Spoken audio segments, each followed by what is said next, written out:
This is Audible. Tantor Audio, a division of Recorded Books, presents Lawless by T.M. Frazier. Narrated by Rob Shapiro and Molly Glenmore. We're lawless, my friend. Civilians can't wrap their little fucking brains around that without getting their frilly panties in a fucking twist. Bear. Tyrant. Prologue. Bear. I was born a bastard. A soldier. In the lawless army of the Beach Bastards Motorcycle Club. Groomed to one day take the gavel from my old man. Duty came before my conscience, before family, for everything. I didn't choose the life, it chose me, and living it came with knowing and accepting that every morning I got up to take a piss could be my very last day above ground. Or, depending on my orders, someone else's last. Being a biker, a bastard, wasn't just in my blood.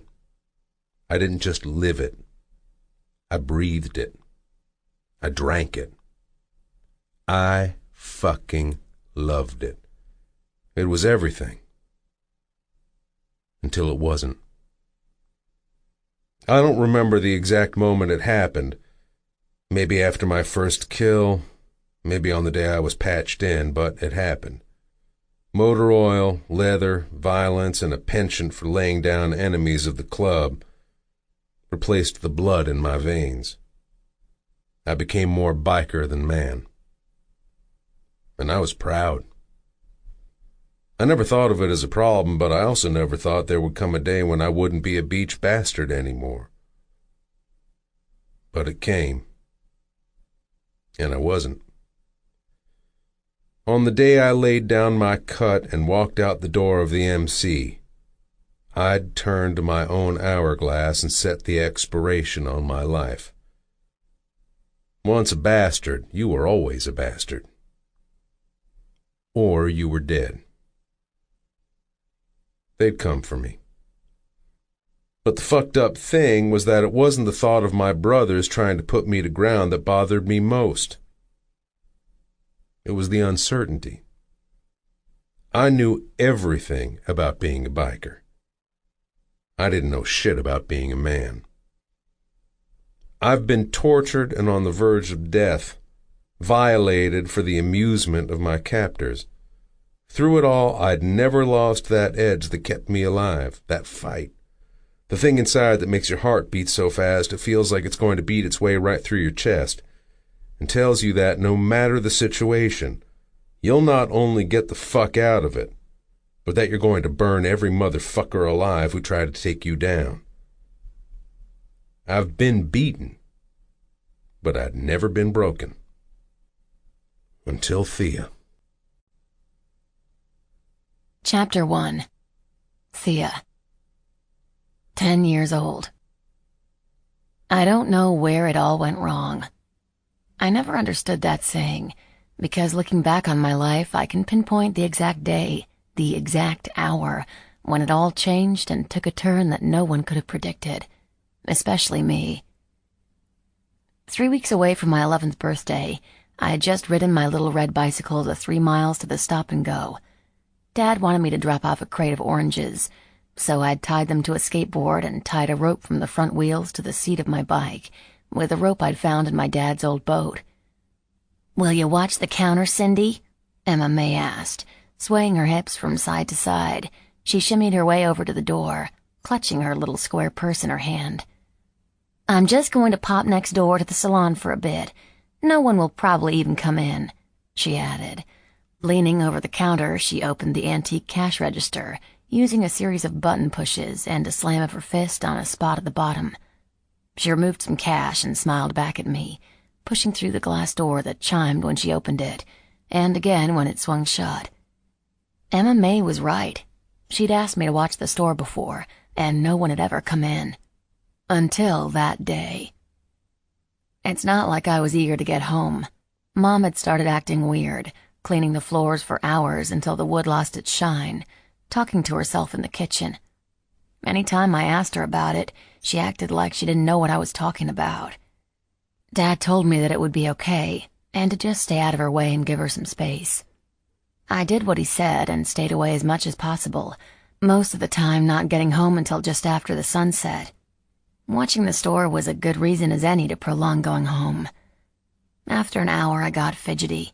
I straightened the wall of cigarettes behind the register, turned the hot dogs on the rollers that didn't work, and tried to read a magazine, but I didn't understand what 17 positions to make him ache even meant.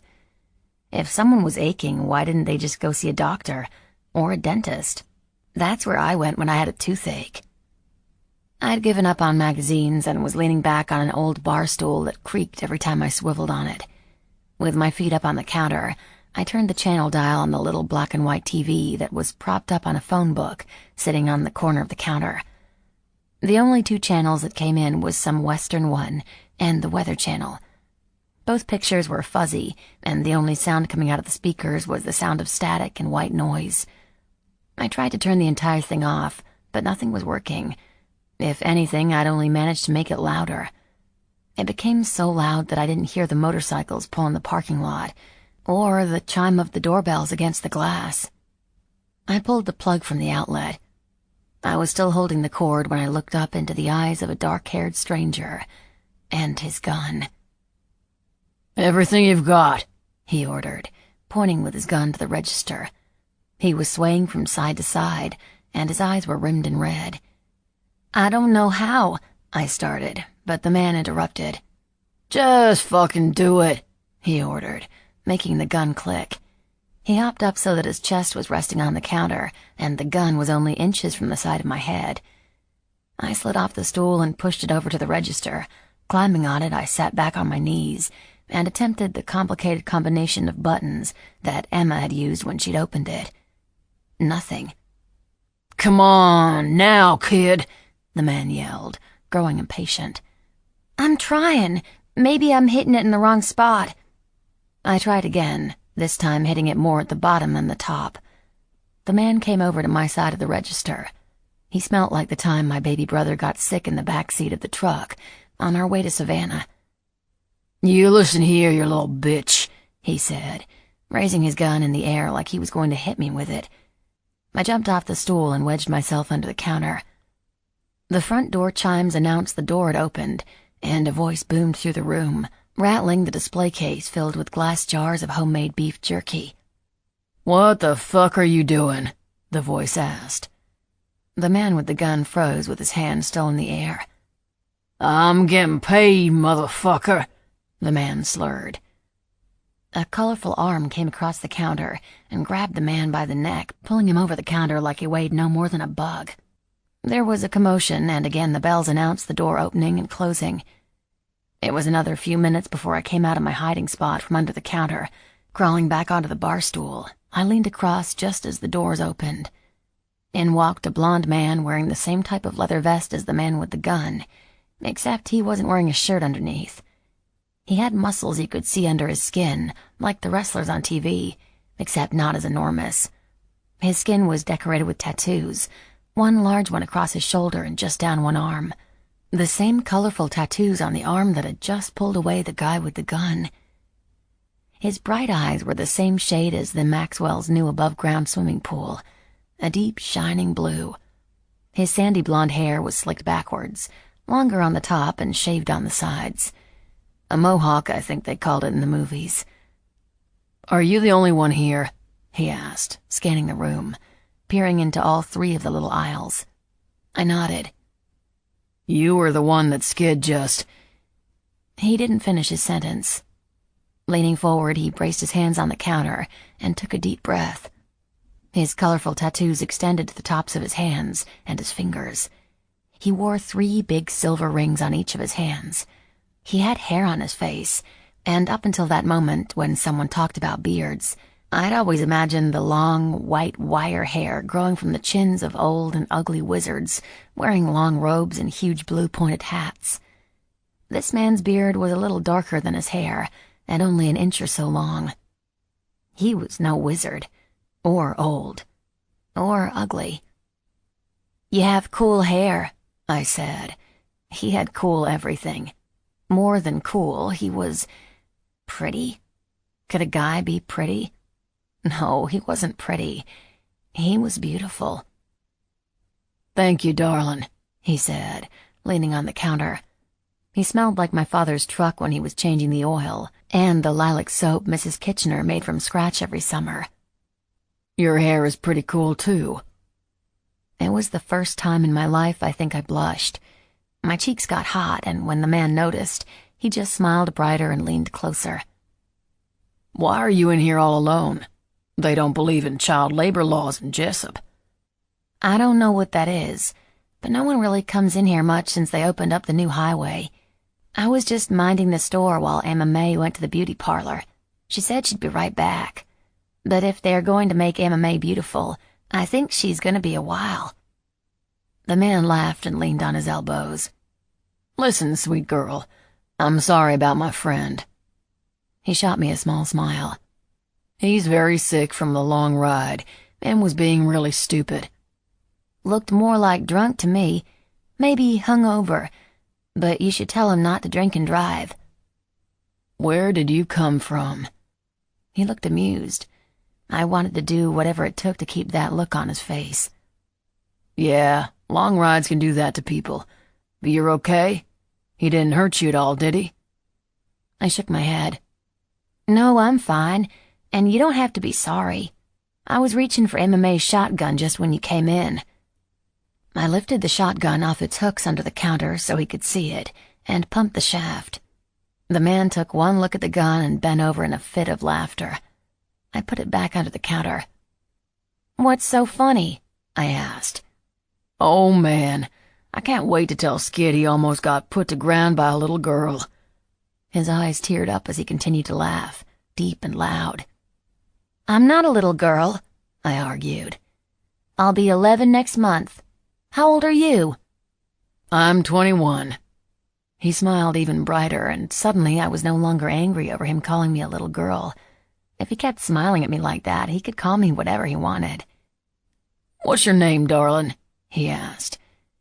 "I'm Thia Andrews," I said proudly, extending my hand out to him like my dad had taught me to when introducing myself. "Thia?"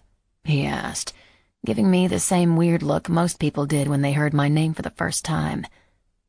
"Short for Cynthia, but not like Cindy. There are 12 girls in my class, and 3 of them are Cindys, so I'm glad I'm a Thia and not a Cindy." I stuck out my tongue and mimicked sticking my finger down my throat. I hated the name Cindy, although when my dad proposed Thia as an alternative, my mom refused to use the new nickname and had stuck to calling me Cindy. "What's your name?"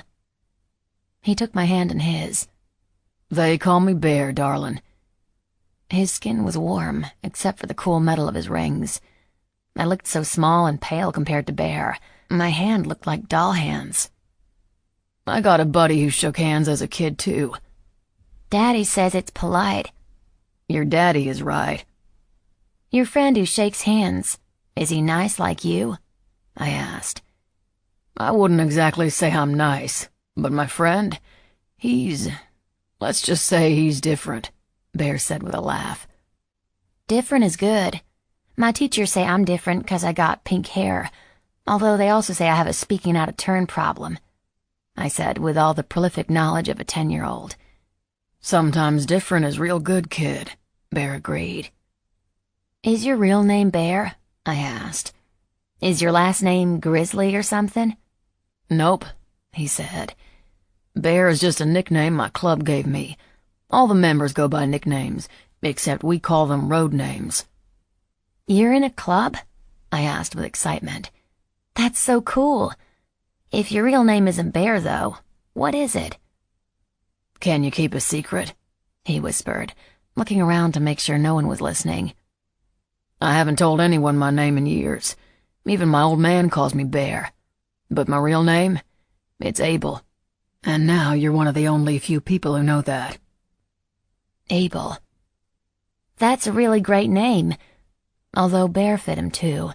He was taller than my dad, and he had a lot of muscles and his hands were huge like bear paws. He reached into his back pocket and pulled out a clip with folded bills in it. More money than I'd ever seen. More than was in my Buzz Lightyear piggy bank in my room at home. More than what was in MMA's register. Bear pulled off 3 of the bills and set them on the counter. "What's that for?" I asked, looking down at his hand, which was partially covering the money, as he slid it over to me and released it. "That is $300. "What do you want to buy? I can run over to the hair place and get Emma, 'cause this dang register—" "I'm not buying anything. It's for you, for your help today. For not—" $300 for not calling the sheriff?" I asked, catching on to what he was offering. $300 to a 10-year-old might as well have been $1 million. "Consider it a thank you for not shooting him," Bear corrected. "That's okay. Emma May would have been mad about the blood anyway." Emma May hated a mess. Bear laughed again and I smiled. "You're funny, kid. You know that?" "I am?" I've been called crazy, weird, strange, talkative, but never funny. I decided that I liked being called funny. "Yeah," he said, pushing the money closer to me. He looked up and around the counter. "No cameras in here?" "I never seen one, but Emma is cheap. That's what Mama says, 'cause she used fake flowers at her wedding, so maybe she didn't buy cameras," I blurted, eager to say anything to elicit another smile from Bear. "Make sure you keep this money safe. Hide it somewhere. Don't tell anyone. It's a secret between you and me," he said with a wink. I tried to wink back, but only managed to blink both my eyes at him like the genie on the old reruns of I Dream of Jeannie. Bear reached over and pushed some of my crazy stray hairs out of my face, tucking it behind my ear. His fingers were rough but gentle, and when he withdrew his hand, I wanted nothing more than for my hair to spring back out so he could do it again. "I don't want your money," I blurted. I'd gone to the dollar store last week with my $3 allowance and couldn't find a single thing I really wanted. 300 somethings were way more than I could ever want. "Well, in my world, when someone does a favor, we repay that favor," Bear said, resting his chin on his hand. My eyes darted to the ring on his middle finger, a skull with a shiny stone in the center of the eye. Bear looked down, following my gaze. "You like that?" he asked, taking the ring off his finger. "Yeah, I never seen nothing like it." Bear held it between 2 fingers and looked down at it like he was seeing it for the first time. He was quiet and his forehead scrunched, like he was thinking about something the same way mine did when I did my math homework. "I have an idea," he said, setting the ring on the counter. "This ring? It's a promise. In my club, when we give this to someone, it represents a promise." "A promise for what?" I asked, staring down at the ring, amazed as if it were hovering in midair. "A favor. Whatever you need. It means I owe you." "Me?" "Yes," he said, tucking the bills back into his pocket. He slid the ring onto my thumb. It was so big I had to close my fingers around it to keep it in place. "Wow, cool."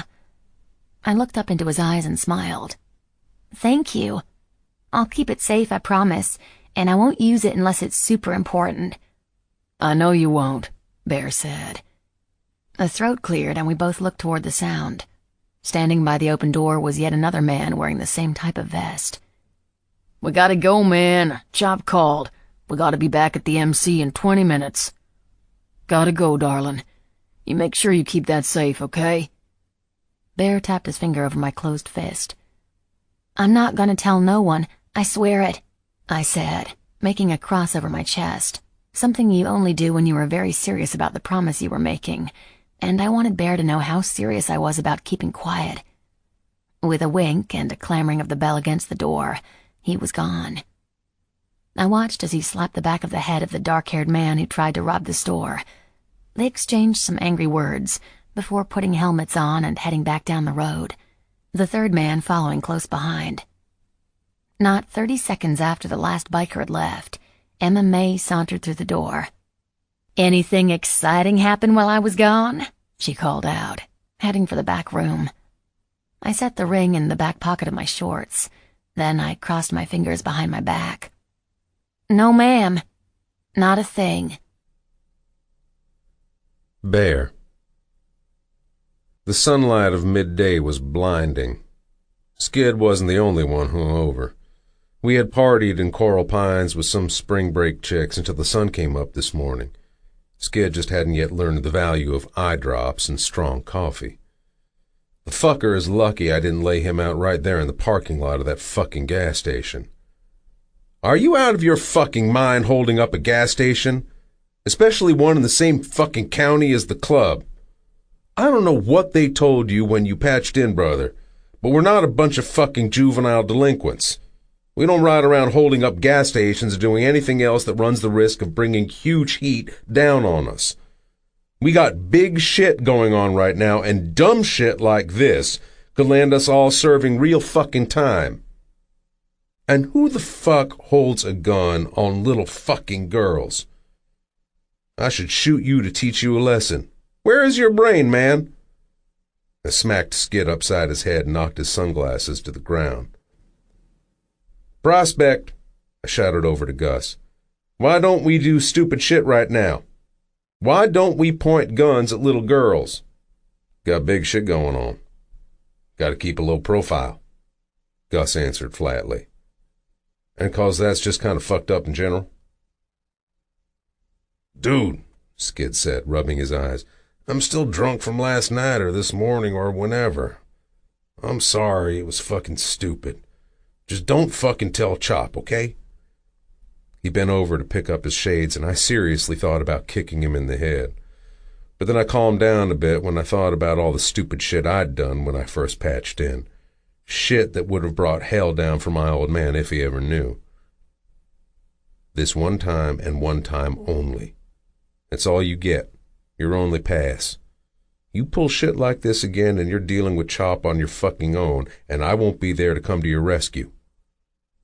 I straddled my bike. What was all that talk about the ring? Gus asked. That's the first time I heard about it. Did I miss something I'm supposed to know about? Am I supposed to give away a ring too? 'Cause I don't have one as nice as the skull one you gave her. Gus was always eager to learn, and the possibility that he might have missed something made him look twitchy. No, man, that was all fucking bullshit. A ring in exchange for her not calling the fucking law or her mommy and daddy to tell them what the big mean bikers did, I said. Creative, Gus said, pulling on his riding gloves. You gave the girl your skull ring? Didn't that thing have a diamond in it? Sure did, but you'll pay me back every fucking penny. I turned on the engine, the roar of the bike coming to life between my thighs. I laughed all the way home at the look on Skid's face when I said he owed me. I never thought about that day or that girl again. Until 7 years later, when it all came back and bit me in the ass. Chapter 2. Thia. 7 years later. Silence. Scarier than any gun blast or cannon fire. Louder than thunder and 10 times more terrifying. Carrying one of Mrs. Kitchener's famous apple pies with one hand and holding onto the handle of my bike with the other, I navigated the rocks and holes in the narrow dirt road that led up to the small farmhouse I lived in with my parents. Every day when I got home from my part-time job at the Stop and Go, I was greeted by the bickering voices of my parents. With no other houses around for miles, their voices carried over the tops of the trees, and I heard them well before I saw the light in the window. Before my little brother died, I'd never heard them fight at all. When Sunlandia Corporation decided to import their oranges, canceling their long-held contracts with my family's grove, the bickering turned to full-blown hatred-filled screams. I set my bike down in the dirt, carefully shifting the pie from one hand to the other. Unable to bend down to retie my shoelace that had come undone on the ride, I shook out my foot as I walked, making sure not to trip over the hanging strings. Chills broke out over my damp skin, causing it to prickle with little bumps, making the little hairs on the back of my neck and my arms stand on end, like I was moments away from being struck by lightning. That's when I noticed it. The silence. "Mom?" I called out, but there was no answer. "Dad?" I asked as I swung open the screen door. The lamp on the side table was on, the lampshade tilted on its side, like it too was questioning what the hell was going on. I heard a scuffle in the back room. "You guys back there?" I asked, setting the pie down on the counter. I made my way down the hall, pushing open the door to my parents' room, but it was empty. Same for the only bathroom and my room. At the end of the hall, the door to my brother's old room was cracked open. My mother, having kept Jesse's room as a shrine to him since he'd passed, had always kept the door closed and whispered when she walked in the hall, like he was in there taking a nap and she didn't want to wake him up. "Mom?" I asked again, slowly pushing open the door. "Come on in, Cindy. We're in here," she said cheerily. It was the first time I'd heard my mom's voice take on a happy tone in years, although I hated that she'd called me Cindy. It made my stomach roll. Something was so wrong I almost didn't want to see what was waiting for me on the other side of that door. And I was right. I didn't. Because there was my mother, sitting in the old rocking chair she'd used to read to Jesse in, clutching his favorite dinosaur, rocking back and forth, clutching the stuffed animal to her chest and nuzzling up against it. Her eyes were rimmed and red with dark circles underneath, yet she had a smile on her face. "I'm so happy you're home, Cindy Lou Who," she said, using the Dr. Seuss nickname she hadn't called me in years. "Are you ready to go?" she asked. "Where?" "Go where, Mom?" "Where's Dad?" "Your father didn't want to wait, so he left already, but I wanted you to come with us, so I waited for you." Her smile was big, but her eyes were glistening and were completely void of any emotion. "But where did he go?" I asked again, stepping further into the room. "Don't worry, we'll be joining him soon. I just wanted to talk to Jesse first," she said, stroking the dinosaur. "Mom, Jesse is dead," I reminded her. "He died years ago." Mom nodded, and her eyes darted to the Star Wars-themed wallpaper, and then to his stack of Legos in the corner. "I know that, silly." "Okay, because I thought for a second you were saying that I just wanted to let him know that we'd be joining him soon," Mom said. It was then, when she shifted the stuffed animal from one arm to the other, that I noticed the gun on her lap. "Mom?" I asked, my entire body starting to shake with awareness of what she was really saying. "Tell me where Dad is," I whispered. "I told you. He's gone. He left without us because he couldn't wait. He was always the impatient one." She shook her head and rolled her eyes. "You're a lot like him in so many ways," she sang. "Why do you have a gun, Mom?" "Silly girl. How else are we going to meet up with Jesse and your father? I mean, I know there are other ways, but I think this is the quickest and most efficient. After all, we don't want to keep them waiting too long," she said, patting the dinosaur's back like she was burping it. Back and forth she continued to rock, never breaking the slow and steady rhythm, the chair creaking with each roll over the hardwood floors. I took another step toward her, hoping to snatch the gun from her hand, but she saw where I was looking and picked up the pistol, waving it in the air. "Nuh-uh. Your father wanted to be the one to hold it too, but I insisted. This is a job for Mommy and no one else. It's about time I took some control and took care of this family. Having us all in the same place is the first step." My foot on the floorboard sounded as quiet as a beating drum. Now, Cindy. You were never good at waiting your turn, but the good news is that you'll be first." "Where did you send Dad to meet Jesse?" I asked, tears prickling behind my eyes, but the adrenaline coursing through my veins prevented them from spilling. "I don't see why that matters," Mom said, blowing off a strand of dark curls that had fallen into her eyes. "But if you must know, he left in our room. It was a lot messier than I expected. When I send you, I think it should be in the tub, then I'll just climb in after you. Maybe I'll leave some bleach for the sheriff. Red stains are the worst, especially in the white grout," she said with the same eerily cheery voice she'd greeted me with. I took a step back, and Mom continued to stare up at me, smiling a full-toothed smile from ear to ear. She didn't follow me when I turned and opened the door to their bedroom. It was empty. Mom's gone crazy. That doesn't mean Dad is dead. She could be lying. She could be making it up. I rounded the bed. Please be alive. Please be alive. On the floor, on the side of the bed against the wall, was my father's lifeless body, his eyes and mouth both open, frozen in surprise. I gasped and covered my mouth. "No, no, no, no, no!" I shouted. I backed away from my dad into the hallway, and when I looked down the hall, my mother was no longer in the rocking chair.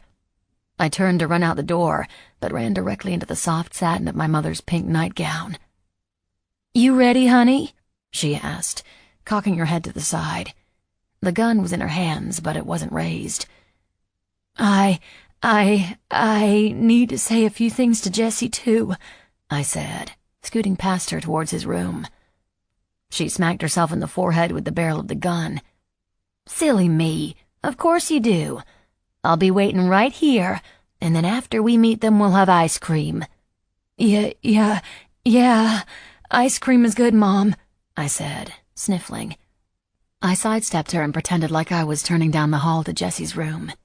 She shifted her shoulders to make room for me, and I took the only chance I knew I had and burst into a sprint, dodging her as I made a run in the opposite direction toward the door. The wall beside the door exploded as a bullet tore into the 100-year-old plaster. My mother was laughing as I leapt down the porch steps. One of the laces on my shoes caught on the railing, and I sailed forward through the air, landing on my chest. The air whooshed out of my lungs, and I turned on my back, desperately gasping for air. "You talked your way out of that trip to Nana's last year. You're not getting out of this," my mother said as she looked down at me from the porch.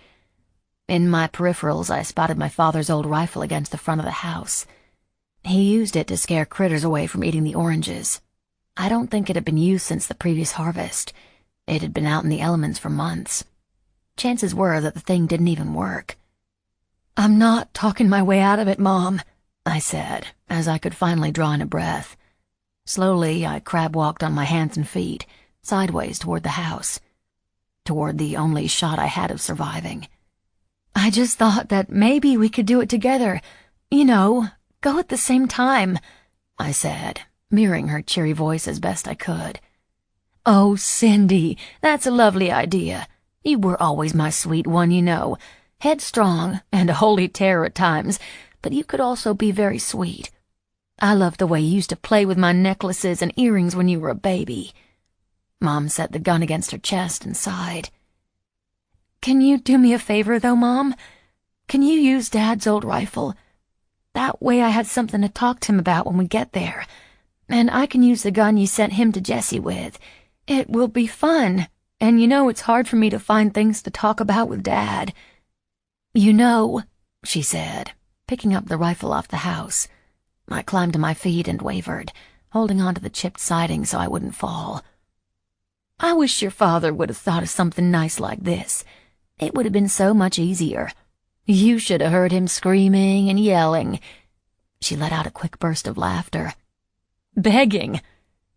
She inspected the gun to make sure it was loaded, then tossed it to me. I caught it and made sure it was loaded just as she had.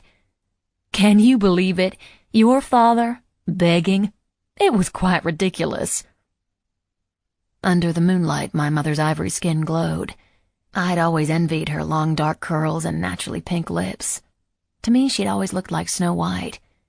I used to watch her pick oranges in the grove for her famous orange marmalade, and wonder why I got stuck with pinkish hair, green eyes, and freckles, instead of her good looks. Snow White stood tall in her satin blood-spattered nightgown and aimed the rifle at me. With my heart hammering in my chest, I raised the pistol at her. "I love you, baby. See you on the other side," she said. Tears welled in my eyes. I would only have a split second. Even if the gun jammed like it often did on the first pull of the trigger, it wouldn't on the second.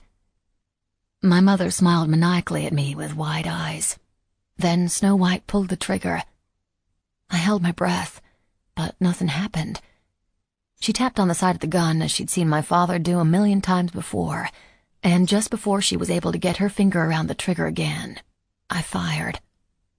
Blood spattered against the siding, turning peeling white paint to shiny red. My mom had been right about one thing. It was quick. I dropped to my knees and clutched my chest. My mind blanked. I couldn't form a coherent thought. Both my parents were dead, and I didn't know what I should do, who I should call. Both my parents were dead. You killed your mother. I wailed into the night, lost, afraid, and utterly alone. I reached under my shirt and sought comfort the way I often did when my parents had been fighting, by clutching the ring I wore on a chain beneath my shirt. I rubbed the cool metal between my fingers. A bolt of lightning hit the water tower, and it was at that moment when the answer came to me. I knew where I had to go, who I had to go to. Chapter 3. Thia. It was raining. It was summer in Florida. It was always raining. Somewhere during the 40-minute bike ride from the farmhouse in Jessup to Logan's Beach, I'd lost all feeling in my feet as I pedaled wildly against the force of the sideways rain. I tried to take my dad's old Ford. The key rack by the front door was empty, which left only one other place they could have been. I wheeled my legs forward and back into the room that held my father's lifeless body. Seeing him earlier didn't lessen the impact of walking around the bed and finding my father splayed out at an awkward angle against the wall, his hair still wet with his blood. "Daddy!" I cried, stepping over the red river that started as a pool behind his head and grew thinner and thinner until it left the room my parents shared and seeped into the space between the wall and floor, spreading both left and right, lining the white baseboards in fresh red. My entire family was dead, but I didn't have time to think about it, and I was grateful because the weight of what had happened was threatening to crush me where I stood. Something inside me, a final ray of hope, told me that if I could just get to Bear, then it would be okay. He couldn't make all this go away, but he could make it okay. He made you a promise. He will help you. He can do the thinking for you. You just have to get there. I couldn't bring myself to look in my dad's pockets. Touching him would just make it more real. Without another option, I picked my bike out of the dirt and headed out. Each rotation of my legs made the muscles in my thighs feel heavier and heavier. The only thing propelling me forward was the salvation I'd hoped to find when I reached the Beach Bastards clubhouse. When I reached Bear. Chapter 4. Thia. The rain hadn't let up by the time I got to the gate. A skinny kid stood guard outside on a stool. Through his clear plastic poncho, I could see the patch on his cut that read, Prospect. He watched me as I laid down my bike and limped over to him. The muscles in my legs hadn't yet gotten the message that I was done pedaling. "I need to see Bear," I said. "Please, can you tell him that Thia is here to see him? Thia from the gas station. I need to talk to him. It's very important." "How important?" the prospect said, moving the toothpick that hung from his lips from one side to the other with his tongue. Pulling off my chain, I held it up so he could see Bear's skull ring dangling from it. "This important." The prospect eyed the ring skeptically before slithering off his seat. He took the chain from my hand and disappeared behind the screeching metal gate. When he came back 10 minutes later, it was like he was another person. "I'm Pecker," he announced, stepping aside so I could enter. "What did you say your name was again?" A smile replaced his earlier scowl. "Thia," I said, stepping into the Beach Bastard clubhouse, although I would have called it more like a compound. It was an old motel or apartment complex, 3 stories high with rooms open to the elements, circled an open courtyard below, where an empty pool sat in the center. Off to the side was a clear glass door that looked like it used to be an old bar or restaurant, and it looked as if the bastards still used it for its original purpose. The bar was fully stocked, and several men, all wearing cuts, played pool at one of 3 pool tables. "Where is Bear?" I asked again. Out of the rain and under the protection of a series of overhangs, my jaw began to shake and my teeth chattered. My wet tank top and shorts clung to my body. My hair lay flat and lifeless against my forehead and cheeks, dripping water into my eyes. "Bear's busy right now, but he told me you can wait for him in his room," Pecker said as I followed him up a flight of stairs to the second floor, holding on to the jagged aluminum railing for support. I nicked my middle finger on an especially sharp point, sucking off the drop of blood that pooled on the surface. "Sorry, should have warned you about that." Rain streamed down into the courtyard with such ferocity that the bastards wouldn't need a hose to fill their empty pool. The small overhang was no protection from the sideways rain. Pecker stopped in front of a dark green door and opened it, motioning for me to go inside. "He'll meet you in there," he said with a laugh. I stepped inside the dark room, but spun around again when I heard the door slam behind me. "Where did you get this?" a menacing voice asked.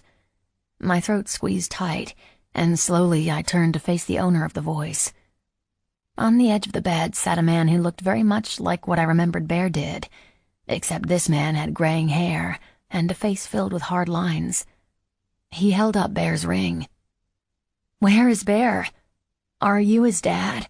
I asked, hugging my arms around my waist. The man stood up and laughed, closing the distance between us. I backed up to avoid contact, my head banged against the door. "I'm not sure you heard me, darling," he said with mock sincerity. "But I asked you a fucking question, and I don't know who you think you are or where you think you are, but I'll fill you in." He leaned down to stare at me with familiar blazing blue eyes. "I'm Chop. Stands for Chop Chop because—" He chuckled and ran a calloused finger down my cheek. I pulled away, and he grabbed my face so hard my mouth opened, and he squeezed my cheeks until they touched in the middle. "Well, you don't need to know that story now, do you? I run this shit. The patch on my cut says so. You're in my house, so you'll tell me where the fuck you got this before I shove it down your fucking throat and choke you with it." Chop held up the chain again. The light from the lamp glinted off the diamond in the eye of the skull. Chop might have had the same color eyes as Bear's, but they held none of the beauty. Chop's burned with instability, rage, and violence. This was a mistake. I'd gone to the compound seeking— what exactly had I been seeking? Help? Protection? Safety? All I knew was that in that room, with Bear's old man only a few inches from my face, I felt anything but safe. When I didn't answer right away, Chop shrugged. "Okay, have it your way." It was when he pressed the ring to my lips when I suddenly found my voice.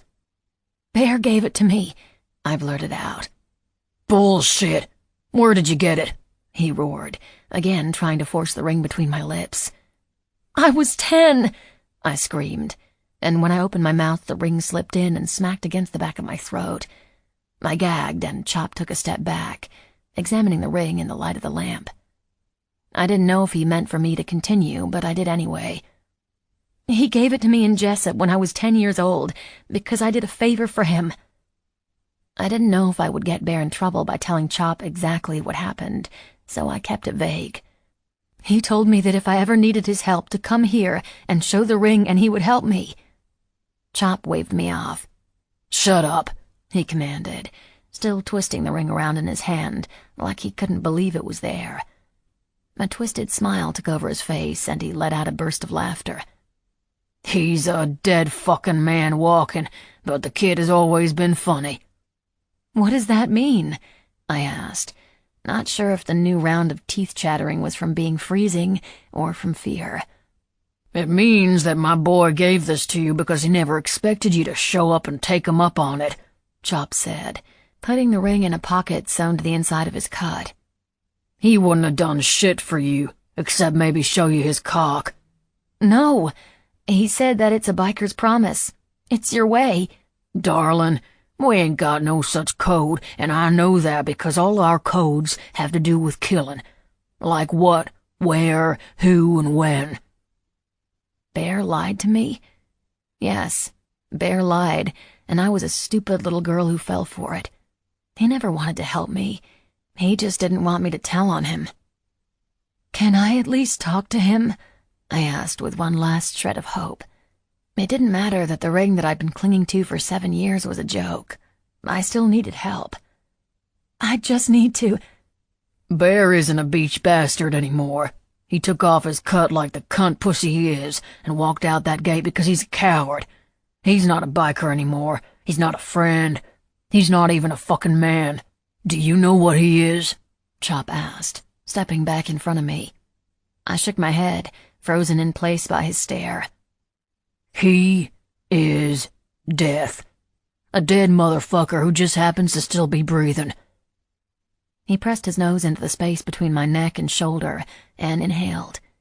I cringed and tried to pull away, but his big, muscular body kept me trapped. But I'm gonna fix that real fucking soon, he whispered. His hot breath against my ear made me feel like I was going to puke. If he's not here, then I should just go, I said, every internal alarm I had reaching deafening volumes inside my head. Run, run, run. I felt behind me for the doorknob, and when I found it, I gave it a twist, but it didn't budge. Locks from the outside, Chop said wickedly, his eyebrows jumping suggestively. Grabbing me by the shoulders, he threw me onto the floor. I landed on my side, and pain tore through my ribs. Chop knelt down and straddled me, his thighs holding me prisoner on the dirty carpet. He chose that motherfucker King over his brothers, and he's gonna fucking pay. Let me go, I wailed, writhing underneath him, trying to break free, but he was as stuck in place as the doorknob. I tried to beat my fists against his chest, but he grabbed my wrists and twisted them painfully. Please, just let me go, I cried out. Don't worry, little one. I'm not going to kill you. In fact, I'm going to make sure one of the boys gives you a ride out. You are? I asked, knowing that he wouldn't be on top of me cutting off circulation to my hands if his only plan was to drop me somewhere else. I am. Boys are going to drop you off first thing in the morning. Morning? I asked, only half the word audible. The rest came out as a breathless whisper. Yes, morning. Because first we want to make sure that if Bear sees you, that he knows he's a dead man, but anything he wants to keep breathing better not be stupid enough to step over onto this side of the causeway. Okay, let me go. If I see him, I'll give him the message, I promised. No, you stupid girl. You are the message. Chop pushed my hands above my head with one hand and leaned down, biting my nipple through my shirt. Hard. I cried out, and Chop sat up and laughed, admiring the fresh stain of blood on my shirt where his teeth had just been. The brothers and I are gonna have some fun with you, bitch. Brothers? I asked. Or at least I thought I asked, because Chop balled his fist and slammed it into my jaw, making me see stars. His smiling image above me flickered like someone was turning the lights in the room on and off. 1 second I saw him, and the next second it was all black, although I knew he was there because the crushing weight on top of me never left. He doesn't know me. He won't care. Don't do this. Please don't do this. Chop ignored me. Wait until Murphy gets a hold of you. He likes to break little girls like you. Chop sighed. When we saw you come in, I'd already promised him that I'd save your pussy for him, though I think a taste won't hurt. He sat back on his knees, and just as I thought he was about to get off me, he flipped me over with one arm, my head crashing against the dresser.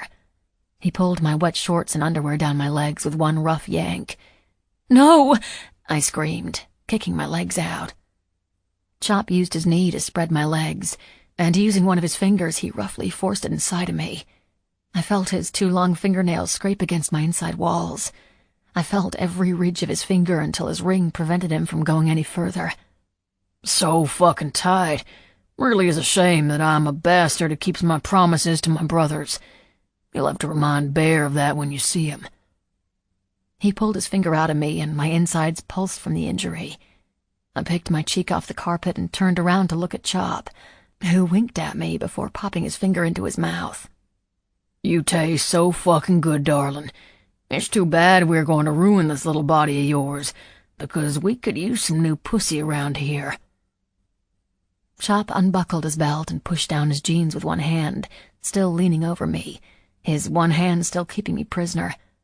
His enormous erection sprang free from his jeans, and I turned my head back toward the floor, not wanting to see what I was about to feel. I clenched my thighs and tried to push my legs together, but another blow to the side of my face stripped me of the will to fight, replacing it with the dizzy image of the spinning room as my head landed against the carpet. I tried to lift my head again, but my neck couldn't support it. My head was too heavy. It was too much. It was all too much. Chop released my arms when he felt the fight in me die, nudging my legs open wider with his knee. I felt his hot and heavy erection on my back. He whispered into my ear, his words beyond cold, beyond callous. I'm going to wreck this pretty little asshole of yours. I'm going in dry, so this is going to fucking hurt. He ran his teeth down my ear, biting on my earlobe. But first, a little test to see how tight this ass really is. He pressed his thumb into me, and pain shot up my spine, over and over again like I was being stabbed. The further he pressed, the more pain I felt, the more jagged the knife became. I used all the strength I had left to speak. And you say Bear isn't a man anymore? What was that, little girl? Chop asked, pressing further inside of me until I collapsed against the arm holding me up. You told me that Bear's not a man. It's you who isn't a man. You're nothing. You're fucking garbage, I wailed as the pain intensified. Here I was nice enough to give you a warm-up. Chop removed his thumb, but any relief I felt was temporary, because he grabbed his shaft and pressed it firmly against the tight bundle of nerves he'd just finished injuring. No more of that. I tried to mentally ready myself for the pain, but there was no amount of preparation I could do to be ready for what was to come. He was going to split me apart. I felt him start to push in, sharp, stabbing sensation. Then it was gone. Chop was gone. Glass flew through the air as the window exploded, shattering into a million pieces, coating every surface in the room, including my skin, with tiny prickly shards that stuck to me like little Chinese stars. Spinning. The room. Everything was spinning. Shouting, shuffling, and banging sounded from outside the room. The door opened and slammed shut several times. The solid floor underneath me disappeared and was replaced with swaying, bumping, and a slight vibration of a vehicle. I pried open one of my swollen eyes. "Who are you?" I asked. Shadows concealed the driver. Rain pelted the windshield faster than the wiper could clear it. "I'm Gus," he said flatly, with zero emotion in his voice. "Hi, Gus," I sang deliriously as the spinning returned. My head fell back against the passenger window. Gus, the rain, the clubhouse, Chop, parents, everything started to fade, further and further away until I was surrounded by nothingness, delicious nothingness. I wanted to exist in it for as long as it would have me. Living in a permanent state of nothing sounded like a good idea. Maybe this is what death feels like. Was I dying? I didn't know. And in all honesty, at that moment, I didn't fucking care. Blackness came for me. I didn't fight it. Closing my eyes, I allowed it to swallow me whole, welcoming it to take me in, a part of me hoping it would keep me there forever. I never wanted to wake up to face the reality of what my life had become in such a short period of time. It wasn't a life at all. It was a nightmare. Chapter 5. Bear. I wasn't wasted. I was beyond fucking wasted. A new word needed to be invented for the level of fucked up I was. Twisting dark hair in my hand, I pulled back hard, eliciting a moan from whatever her name was who was licking my balls. Her friend, who had the same color hair, just shorter, rolled a condom onto my cock and sank down onto it. The motel room was dark. The curtain so thick it could have been noon and I wouldn't have known. Day, night, it all blended together. The place reeked of cum, sweat, and weed. There was no questioning what had been going on for the last however many days I'd been there. Sleep was pointless because whenever I did fall asleep, there was nothing restful about it, which was partially due to the recurring dreams I'd been trying to avoid, and a lot of bit to do with the mass quantity of blow I was shoveling up my nostrils. Did I come? How fucking sad is that? Even sadder? I didn't fucking care. It didn't matter that there were two of them. There could have been 2,000, all wet and ready to go, bent over and waiting, and it wouldn't have changed a fucking thing. Whatever had happened, at least it was over. I didn't even remember where I met the girls or even when, and I didn't know their names because I never bothered to ask. From the looks of them, this wasn't their first rodeo. They may not have been club whores, but I could spot their type from a mountaintop, and these girls had BBB written all over them. I had the sudden and immediate urge to be left alone. Now. I lit a cigarette and tossed the lighter back onto the nightstand, watching it spin around and around until it fell off the edge. "Get the fuck out," I snapped, waving my hand in the direction of the door, squinting to make sure I was waving at the exit and not the bathroom. Yep. Exit. Nailed it. Scurrying around the room like a cockroach after flipping the lights on, the short-haired one searched for her clothes and shoes. Once she found what she was looking for, she shook the shoulder of the other girl who was still on the bed, naked and on her stomach. "Clarissa, we gotta fucking go." She looked back at me and my expression remained hard. "No, Clarissa, we gotta fucking go now." Clarissa groaned and turned onto her side, clutching the sheets to her ample chest. "I'm fucking sleeping, Julie. Leave me alone. Grandma's not picking us up for church until 12. I can sleep in today." Julie kept trying to wake her friend, with no luck. With each tick of the old clock on the wall, I felt my blood beginning to boil. As the second hand approached click number 10, it was like thunder in my ears. I picked up a heavy glass ashtray from the side table and launched it against the wall, creating a basketball-sized hole in the sheetrock and a sound that exploded through the silent space like a tornado had crashed through the window. Ashes billowed from the hole in the wall, clouding the small space with the stench of stale cigarettes. Clarissa leapt from the bed, alert and awake like she'd been up for hours. She grabbed her purse and her sad excuse for a dress from the floor on her way out, leaving her shoes behind and the door open. Julie was close on her heels as they both ran naked out into the daylight, which was so fucking blindingly bright that all I could see was white. I guess that answers my question about it being night or day. Swaying on my feet, I got up from the bed. Shielding my eyes from the light, I stumbled over to the door and slammed it shut before turning back around and falling onto the hard mattress. I ashed my cigarette onto the floor, and from state of the holes in the carpet, I could tell I wasn't the first one. The half-empty bottle of J.D. beckoned me from the side of the bed. Grabbing it by the neck, I tilted my head back and poured the amber liquid directly into my mouth. I didn't bother to wrap my lips around the bottle in fear of slowing the flow of whiskey. I swallowed it down in huge gulps until my throat burned like it was on fire and the bottle was empty. I let my head drop again, this time onto a pillow that smelled like pussy. I threw it onto the floor and pressed my face into the bare mattress. "Well, you're handling this shit real fucking well, Care Bear," my dead best friend said in my head. Preppy was as clear in my mind as he would have been if he were sitting on the edge of the bed. "I'm one for a party, but this isn't a fucking party. This is where parties go to die. This motherfucker is about to need one of those Pulp Fiction shots to the heart." "Shut the fuck up, Prep.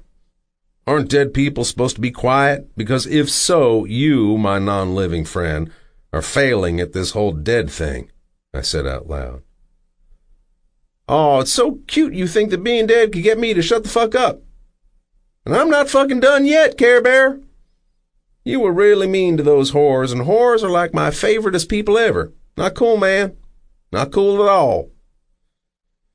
"I'll make a note of that," I said, as the room began to spin. I closed my eyes in an effort to make the spinning stop, but it didn't work. I kicked one of my legs off the bed and anchored my foot to the floor, but my level of sobriety was way past that old trick working. When I opened my eyes again, not only was the room spinning even faster, but I could almost swear that I saw Preppy standing over me, looking down with a frown on his usually happy face, his bow tie swirling around and around, growing darker and darker as black halos filled my vision. I was seeing my dead best friend. I was right. A whole new level of wasted. This wallowing in your own shit is starting to fucking depress me, and I'm fucking dead. It was the last thing I heard or thought, or however this odd communication between my fucked up brain worked, before my vision became completely black, and the darkness swept me under. But even copious amounts of whiskey couldn't save me from the dreams. I feel heat against my side so close it burns. I hear the fire crackle, and when I open my eyes, I can see the embers from the fire pop into the air. I feel the singe of my skin when one lands on the back of my neck. I try to get up, but I can't. I can't move my arms either. I'm on my stomach, laying across a set of cheap plastic lawn chairs. I'm tied down. Men, several of them surround me. They're laughing, poking at me, punching me in the face, kicking me in the sides. At one point, the chairs fall to the side and I go with them, positive I cracked a rib against the brick of the bonfire in the process. There is an order to set me upright, and it's done immediately. When they set the chairs back up, I lift my head and I see Eli, the man responsible for my current state, sitting with his legs crossed and a cigar in his mouth. When the smoke clears from around his face, it reveals his amused smile, the one I was going to cut from his face. My pants are tugged down. I try to scream, to protest, but there is a gag in my mouth. One of the men puts his fucking hands on the cheeks of my ass and spreads them apart. They are poking at my asshole with the end of something, and I scream through the pain as they penetrate me over and over again. I concentrate on the things I am going to do to them when I'm free, to avoid passing out from the pain. Because I will be free. This was not the way I was meant to go out. I think of revenge, removing all of their teeth one by one with pliers. A guy in the club knows how to do it in a way that maximizes blood loss. The victim dies a slow, painful death by tooth loss. That's of course only after I remove their intestines through their assholes with a wrench. They think what they are doing to me is torture. These fuckers have no fucking idea what torture is. I'm so still that one of them asks another if I've passed out. My eyes are closed when I feel the presence of someone in front of me. He pokes his finger into my eye and I don't react. I'm in the worst pain I've ever felt in my life. But I've found a place of calm, and I'm not leaving it until I can kill every single one of these motherfuckers. I'm saving my energy for when I can actually use it. I'm a fucking beach bastard. Bitches have been gunning for me since the ink was still wet on my birth certificate. This isn't my first time being bound and tortured. Chances are it wouldn't be my last. Never is there a doubt in my mind that I'm going to die there. Never. My gag is removed, and I hear the unmistakable sound of a zipper being lowered. I almost laugh to myself because I know what's about to come. But he doesn't. He laughs to his friends when he shoves his fat little cock in my mouth. I fight the bile rising in my throat, my reflex to fight. I stay perfectly still for 1, 2, 3 seconds. The longest 3 seconds of my life. I close my teeth around his cock until they meet in the middle. When he screams and tries to pull away, I hold on tighter and jerk my head to the side. Warm copper fills my mouth, and I can't help but laugh as the man hops around in pain. My laughter is out of control as his blood pours down the sides of my mouth, and I spit out what's left of his little cock onto the ground. The sound of gunfire erupts, and bodies around me start to fall. There is an explosion, and the bonfire sends me sailing into the air. I land with a dull thud on the grass and wait to be untied. Because I know it's King. I know he's come for me. And I know it's just killing time now. In a flash, King is dragging a tied-up and half-conscious Eli into his truck, and I'm putting a bullet in the last of Eli's men on the dock when I hear a voice. And then suddenly I'm not covered in blood and ending a life. I'm sitting next to the most beautiful girl I'd ever seen in my life. My best friend's girl. King's girl. I would have been a good biker whore for you, she says, and my cock practically leaps to attention inside my pants.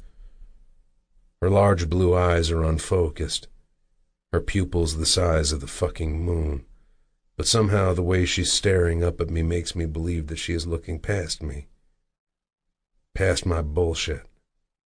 Past the biker and to the man inside. At that moment, she's the only person in the world who can see past the cut. And I must be suicidal because I'm willing to suffer the wrath of King to be with her. I don't even care that she's drunk. It will make what I have to tell her easier. But right now I don't care about anything but putting my lips to hers. Pink, plump, beautiful. I imagine them wrapped around my cock, and my jeans get tighter when my cock decides he likes the idea as much as I do. When I hear the click of a gun behind me, I know it's King. The click is a courtesy because I'm a friend.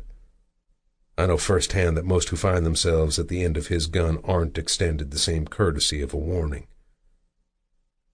I look back at the girl they call Doe, and I want her so bad I can almost taste her on my tongue. I contemplate ignoring my friend and taking the bullet. I think she could be worth it. She's angry at King and has every right to be. She just walked in on him and some bitch. I almost want to dick the motherfucker myself for making her so upset, but oh the fuck well. I'm going to tell King to fuck off, tell him to shoot me if that's what he really wants. As I see it, I'm about to right a wrong. I should have never sent her up to King at that party. I should have taken her to my bed and kept her there the second I laid eyes on her. Instead, my dumb ass sent her up to King to put a smile on his face. Like that fucker ever smiled. Doe turns and looks up at King, and even through all the hurt and anger on her face, I can see clearly how she feels about him. I've never seen real love before, but I know that this is it. And it makes my stomach turn because I know right then what I am seeing is the real thing. Shit, I can feel it. Like static electricity zapping the air between them.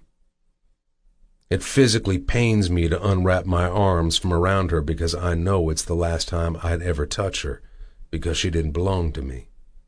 Never did. Never could. I walk past King and barrel into him with my shoulder, giving him a polite fuck you shove. When I get back up to the house, I almost keel over when I feel the sting in the very center of my chest. It hurts so bad I think for a second that the motherfucker changed his mind and shot me after all. Either that or I'm having a heart attack. But when I open my eyes and look down, I'm staring at my best friend Preppy. Blood pours from his chest and he's dying in front of me all over again. The life drains from his eyes and the pain in my chest intensifies. I look down and the blood stain on my chest matches Preppy's. The pain becomes unbearable. But the pain isn't because of any bullet. It's because I couldn't save him. And then a swarm of bees attacked. Bzzz, bzzz, bzzz. Bees. Bzzz, bzzz, bzzz. My burner phone vibrated on the end table, jumping around and playing the same cheesy ringtone all the burners I'd ever had played. Some fucking happy tune that never seemed to match my less than happy mood. I was thankful when it stopped dancing. I smashed my face back into the mattress. 3 seconds later it started again, and again I ignored it. 3 seconds after that it started yet again. Only one person had my number, and when I first left Logan's Beach he called me every day. I never answered. The calls slowed to once a week. I never answered. When the calls stopped completely, I felt a mixture of both hurt and relief. The phone buzzed for the 4th time, and I couldn't take it anymore. I reached over and pressed the green button, holding it to my ear without saying a word. "Bear? Bear, is that you?" a female voice asked. "Doe." "I'm so glad you answered. You don't have to say anything, but you need to come home. Something's happened," she said, the worry in her voice cutting through my fog. I sat up on the bed quickly, too quickly, and saw stars. "I don't know where to start. It's just that—" She paused, and it sounded as if she'd covered the receiver with her hand. "You're so pushy," she said, but not to me. There was a commotion on the line like the phone was being passed, and I knew exactly who it was being passed to, even before I heard him murmur, "I'm going to make you regret that smart mouth of yours after the kids go to bed." I didn't need to hear that shit. It was hard work sustaining the constant headache that pounded between my ears, and I needed to get back to it. "You there?" King asked. I responded with a grunt and the sound of my lighter as I lit a cigarette. The smoke opened up my lungs and sending just enough nicotine to my brain to make the rusted wheels in my head start turning again. "I'm here," I said, in case he didn't hear my grunt, my voice dry and scratchy. I reached over for my bottle of Jack Daniels, but it was empty. I tilted it back and opened my mouth. The remnants dripped into my mouth. 1, 2, 3, done. "You sound like fucking shit," King said. "Well, hello to you fucking too," I sang. "We have a situation here more important than the sound of your fucking voice, and as much as I'd like to take care of it for you, I wouldn't know where to start." "What?" Gus was here. Holy shit. I leapt off the bed, and again it was too fast because I fell to the floor with a thud. The phone slid across the carpet. Turning over onto my back, I grabbed the phone and again held it up to my ear. At least I didn't lose my smoke, I thought, crossing my eyes to look at the cigarette still dangling from my lips. "What the fuck is going on over there?" King asked. I looked over at the clock on the nightstand. "Don't worry about it. What you should worry about is why a brother is at your fucking door at 3 o'clock in the morning." The MC was after me. As much as they'd love to take out King, killing civilians brought too much heat, but I still couldn't think of a single reason why Gus would be there, other than taking out my closest friend to get to me. "He's not here anymore. He had a girl with him." "Gus has a girl? He's an awkward motherfucker, but good for him, I guess," I said. "No, shut the fuck up and listen. I've got a headache the size of the fucking Grand Canyon, so cut that vague shit and tell me what the fuck is so important in the middle of the night that a text wouldn't have been sufficient," I said. The popcorn ceiling above me had blackish mold growing in the corners, and if I closed one eye I could practically see the patch of fuzzy spores slowly growing into long-term lung issues. "It's 1 in the afternoon, King corrected, "and I just sent you a picture." "Check it," King said. Clicking over to the messages, a little red number 1 appeared over the green bubble. I clicked on the icon, and when the picture popped up, I sucked in a breath. It was a girl, naked, bruised, and bloodied. Her hair was a weird shade between red and blonde. Pink, maybe? Or maybe that was the blood in her hair. "You get it?" King asked. "Looking at it now, but why the fuck are you sending me a picture of a dead girl?" I clicked the speaker button so I could talk to King and look at the picture at the same time. She looked familiar. Her eyes were closed and her crazy-colored hair was covering most of her face. "I'm not preppy. This kind of shit doesn't get my dick hard." "It's not a dead girl, asshole. She's alive, but she's here and she's pretty banged up." "So take her to the fucking hospital," I began, ready to end the conversation, and bribe one of the maids to make a liquor store run for me.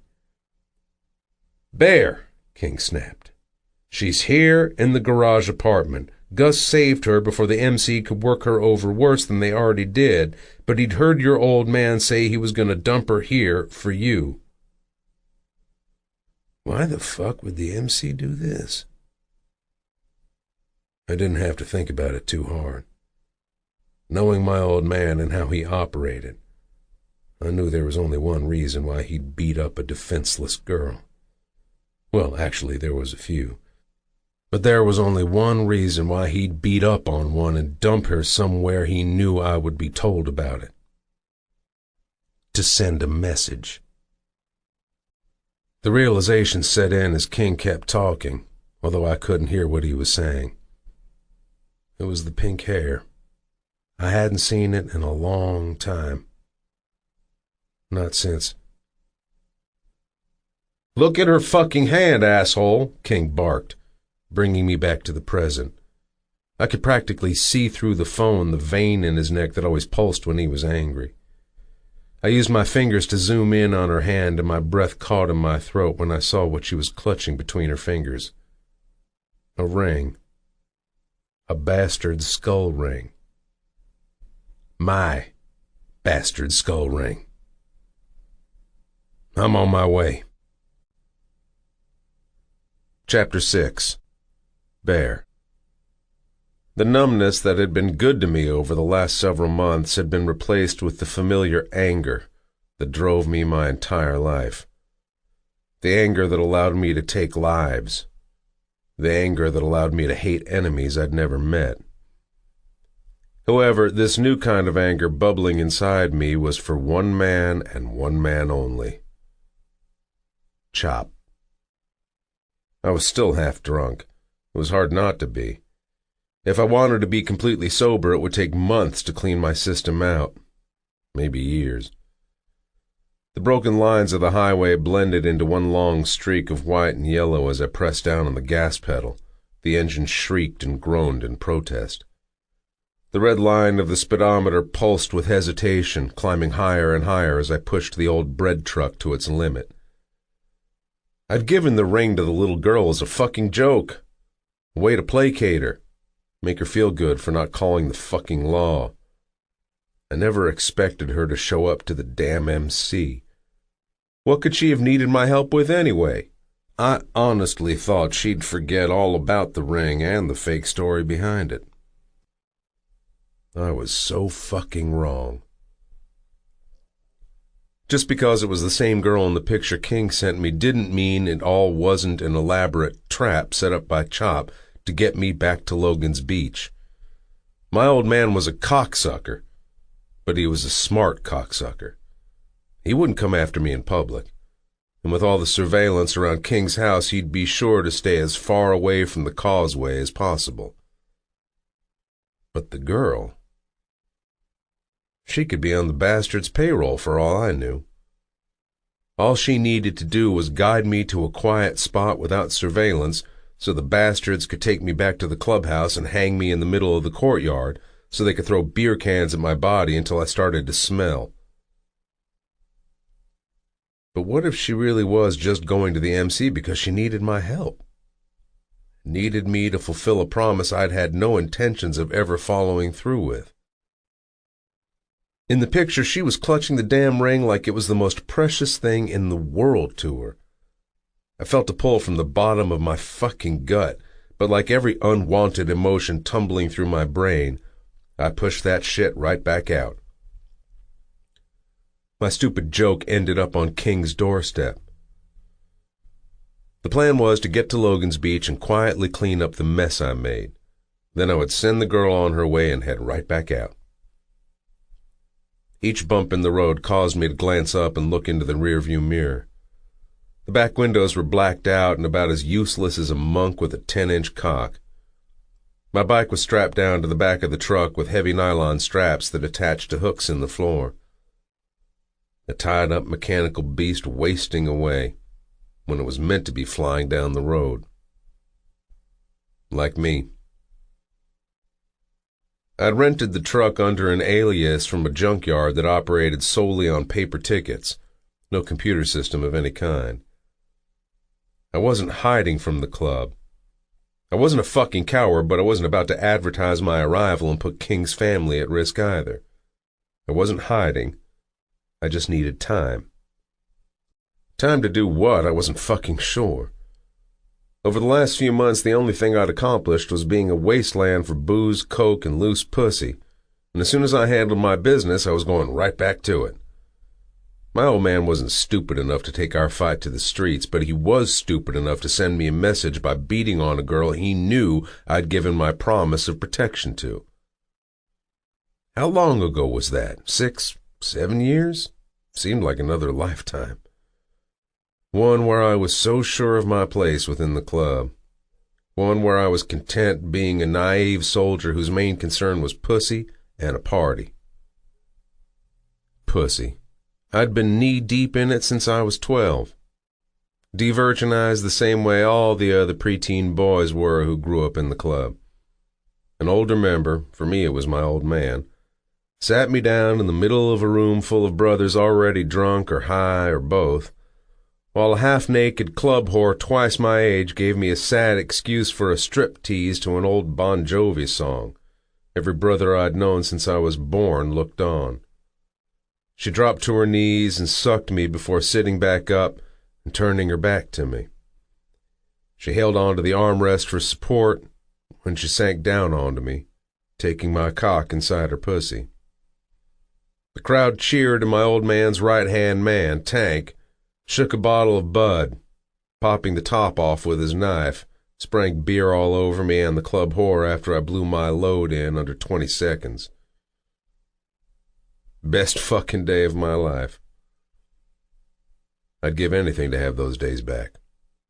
To be blissfully unaware of all the fucked up shit that made me eventually turn on my brothers and take off my cut. I was happy being just another ant in his mound, doing his bidding without question. My life outside the club always grated on Chop. The fact that I was close to civilians, namely Preppy and King, never sat well with him. He took every chance he had to warn me of letting them in and reminded me of where my loyalties needed to lie and how outsiders caused nothing but problems in our world. I never saw it that way. King and Preppy were useful to the club. The bastards leaned on them when something was too high profile for us, and they leaned on us when they needed a cleanup. They embraced my brothers and opened up their houses to us and our wild partying ways. Chop even went as far as offering them cuts, patching them in. I think he did that because the fact that he had no power over them was driving him ballistic. Of course they said no. King was a bull who ran in his own direction, and Preppy was the wild donkey, running amongst bulls with no direction at all. I went out of my way and took every opportunity to show Chop that my loyalties were with him, with the club.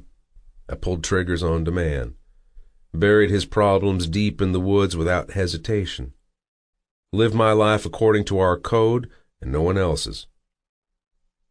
But it was never enough. The more he pushed me on his idea that in order to take the gavel I needed to lose my friends, the less I wanted it. I started spending less and less nights at the compound and more nights in the makeshift apartment in King's garage. We'd throw parties in his backyard for my brothers who embraced King and Prep, not just as my friends, but as friends of the club. Preppy died at our clubhouse several months back because there was a traitor amongst my brothers. A rat. Chop was more concerned about the blood on the concrete than Preppy's death or the traitor in his midst, and that's when it hit me. The reason Chop was worried about my loyalties was because he had a reason to be worried. When it came down to it, life or death. A gun held on Chop and one held on my friends. I had to play God and choose whose life I would save. I would choose my friends, the only real family I'd ever had, over Chop. I think he knew this long before I did. When he refused to let me help King save his girl, he made the choice easy for me. King or the cut. It wasn't even a decision that was hard to make. King had saved my life at a time when not a single bastard came to my rescue. When Eli and his gang of pussy-ass motherfuckers tied me down and tortured me. Chop talked a big game about loyalty, but he'd never done a goddamn thing to earn it. I felt naked without the soft leather of my cut against my skin, and not a good kind of naked. The shameful kind of naked. I missed it. I missed my club. I missed my brothers. I missed knowing my place in the world and knowing who I was, because driving that truck back into the gates of my hell, I had no fucking idea. All I knew was that I didn't miss Chop. I may have given that little girl my ring as a joke, but this wasn't a joke anymore. This was fucking war. Chapter 7. Bear. The day I met King was a bloody one. I chipped 2 teeth and gained the scar that runs across my left elbow. We'd gotten into a fight over I don't even remember whatever 14-year-old kids fight about. Well, 14-year-old kids who dealt dope, stole cars, stripped them for parts, and ran from the law. We'd traded blow for blow until we were so bloodied and bruised neither of us could see past the slits of our swollen black eyes. Preppy, some scrawny kid who came along with King, sat on top of a nearby hollowed-out log and kept running his fingers along the front creases of his pants, sharpening them. He seemed totally unfazed by the mutual beating taking place just feet away. In fact, he looked bored. "You cunts done yet?" Preppy called out with a sigh, letting his shoulders fall. "Y'all fight like bitches. When one of you taps out, I bet it's because you gotta go change your fucking tampon." He shook his head and rolled his eyes. King had weight on me, but I had speed on my side. For every time he trapped me underneath him, I was quick to maneuver out of his hold and land another blow to his rib cage. This seemed to go on for hours. We wailed on each other ferociously, mercilessly. Rolling around on the soft, wet ground, I tried to spit the mud out as soon as it entered my mouth so I could catch my breath. King straightened his arm and punched the heel of his hand against my face, sending my head sailing backward. A rippling pain shot down the bridge of my nose and vibrated against my cheekbones. Blood dripped from my nostrils into the seam of my lips, sending copper-flavored warmth into my mouth. It was the 3rd time my nose had been broken. A loud shriek tore through the air. King and I both whipped our heads around toward the direction of the sound to see Preppy, who was looking down at his crisp white shirt in absolute horror. His already pale face seemed to get even more pale. "What the fuck?" he screamed, jumping down from the log. He pulled one suspender down to his elbow, revealing the small speck of mud splattered directly above his chest pocket. I barely registered that King and I had stopped fighting. His hands were still firmly around my neck. My knee was tightly pressed into his stomach. Preppy slowly looked up from the spot on his shirt and back to us. His cheeks reddened, his fists clenched at his sides. Before I could register what the fuck was wrong with the kid, he'd launched himself into the air with a yell that could rival the fucking Braveheart call to arms, and landed himself right between King and me, knocking the wind out of my lungs, sending King falling backward into the mud. Preppy then proceeded to come at the both of us with all he had, but since the kid was built of elbows and knees, it wasn't much. "You motherfuckers!" he screamed. His pubescent voice cracked over the vowels as he tried his damnedest to inflict pain on us for dirtying up his clothes. King and I burst into laughter, and after Preppy had given all the fight he had to give, he collapsed onto his back and laughed with us. The three of us spent the rest of the day getting high on top of the water tower. That was the night Preppy drew the giant dick on the water tower. I learned that day that Preppy had been responsible for all the dicks that had been spray painted on stop signs and light poles throughout the town. "I use special paint, too. Shit's never going to come off. When I'm long gone, my beautiful big black cocks will still be everywhere in this shit town." "Oh, you like big black cocks?" I asked, nudging him in his bony ribs with my elbow. "Only my own," Preppy said, grabbing his dick through his khakis. King rolled his eyes. "You're not fucking black, asshole." "I am from the waist down, motherfucker. Have you seen the size of my fucking cock?" Preppy reached for his belt. "Preppy, if you pull your fucking cock out again, I'm throwing you off the water tower," King warned. "It's your loss." He shrugged, taking his hand off his belt. He sat back down between me and King and leaned over the railing, looking down at the scattered lights below. "We're gonna own this fucking town." Big, thick, black. The Logan's Beach water tower came into view. The outline of the spray-painted dick around the letter L was still visible, even though the city had attempted to cover it up several times with cheap, thin paint. The smell of the salty air mixed with sunscreen and fish permeated the air through the open window, and with the smell of home came the memory. I hope to fuck the city never invested in decent paint, because I'd climb the motherfucker in the middle of the night and recreate Preppy's dick pics all over again. When I pulled down the long dirt driveway that led up to King's house, an odd feeling swept over me. It used to feel like home. Now it was the last place I wanted to be. A sense of dread lingered inside my chest, growing larger with each roll of the tires propelling me forward. Get rid of the girl and get the fuck out as soon as possible. The 3-story stilt home to my right was the main house, but that's not where I was going. Passing the fire pit in the backyard made me want to throw up, but I shook that image from my head and instead chose to remember the time Preppy was so high he convinced everyone he could walk over the burning coals. We were all on board. His feet, though? 2nd-degree burns. King stood outside his newly rebuilt garage with his arms crossed over his chest.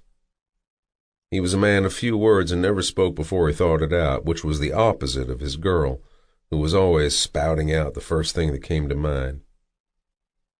King was always a big motherfucker, but when he was released from prison last year, he'd come out even bigger, like he'd skipped being someone's bitch in exchange for doing non-stop sit-ups.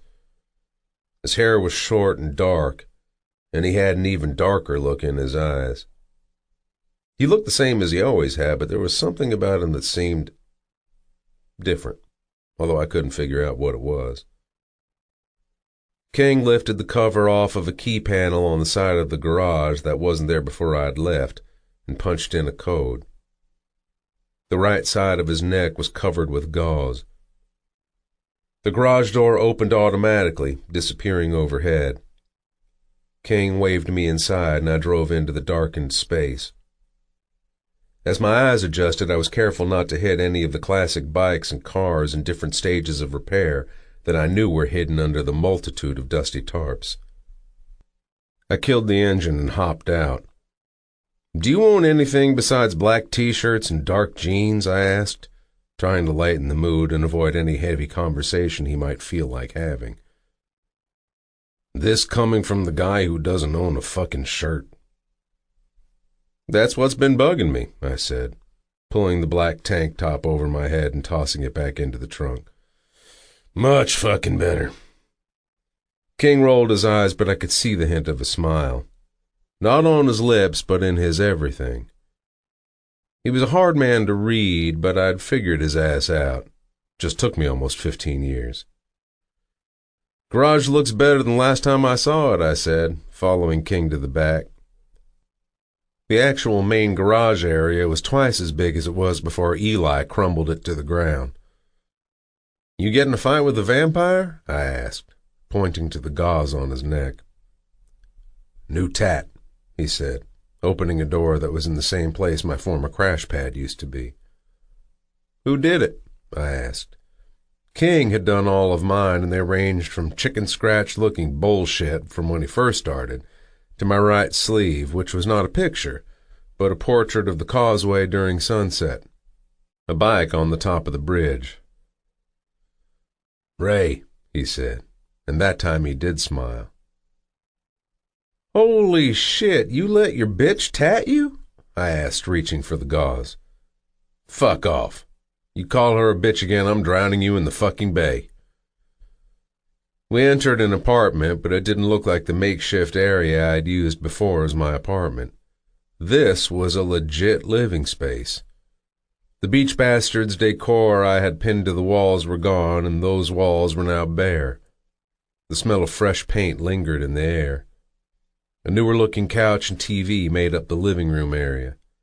A small kitchenette sat to my left, and unlike the studio I had before, this area had an additional door which I realized probably led to an actual bedroom when it opened and Doe came out. A small smile crept onto her face. "Bear," she said, her eyes sparkling, her white blonde hair a lot longer than I remembered. "Doe," I said, unsure of how to greet her anymore. It felt awkward. She was the only girl who I ever thought I could make mine.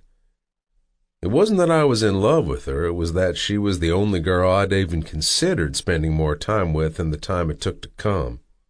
For me, that was a lot. Doe looked like Doe, but also different. Where King's change was something I couldn't put my finger on, Doe's was much easier to spot. She wore bright-colored shorts and a black tank and flip-flops, her signature style, but this top was looser around the middle than what I was used to seeing her wear and flowed as she walked toward me. When she wrapped around my neck to bring me in for a hug, I couldn't help but look down at her ample cleavage.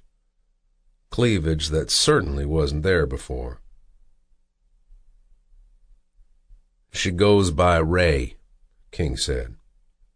I was such a fucking idiot. I'd heard King say Ray, but it hadn't registered. "Ray," I corrected. I wasn't as perceptive as King when he caught me staring at her. "Stop staring at her fucking tits," King growled. Ray let out a small laugh. I held her for a beat longer after she tried to pull away, and she swatted my shoulder playfully and laughed again before I finally let her go. I missed her voice, her laugh. It was even nice to have King growling next to me again. It was all so normal. "You get your tits done, beautiful?"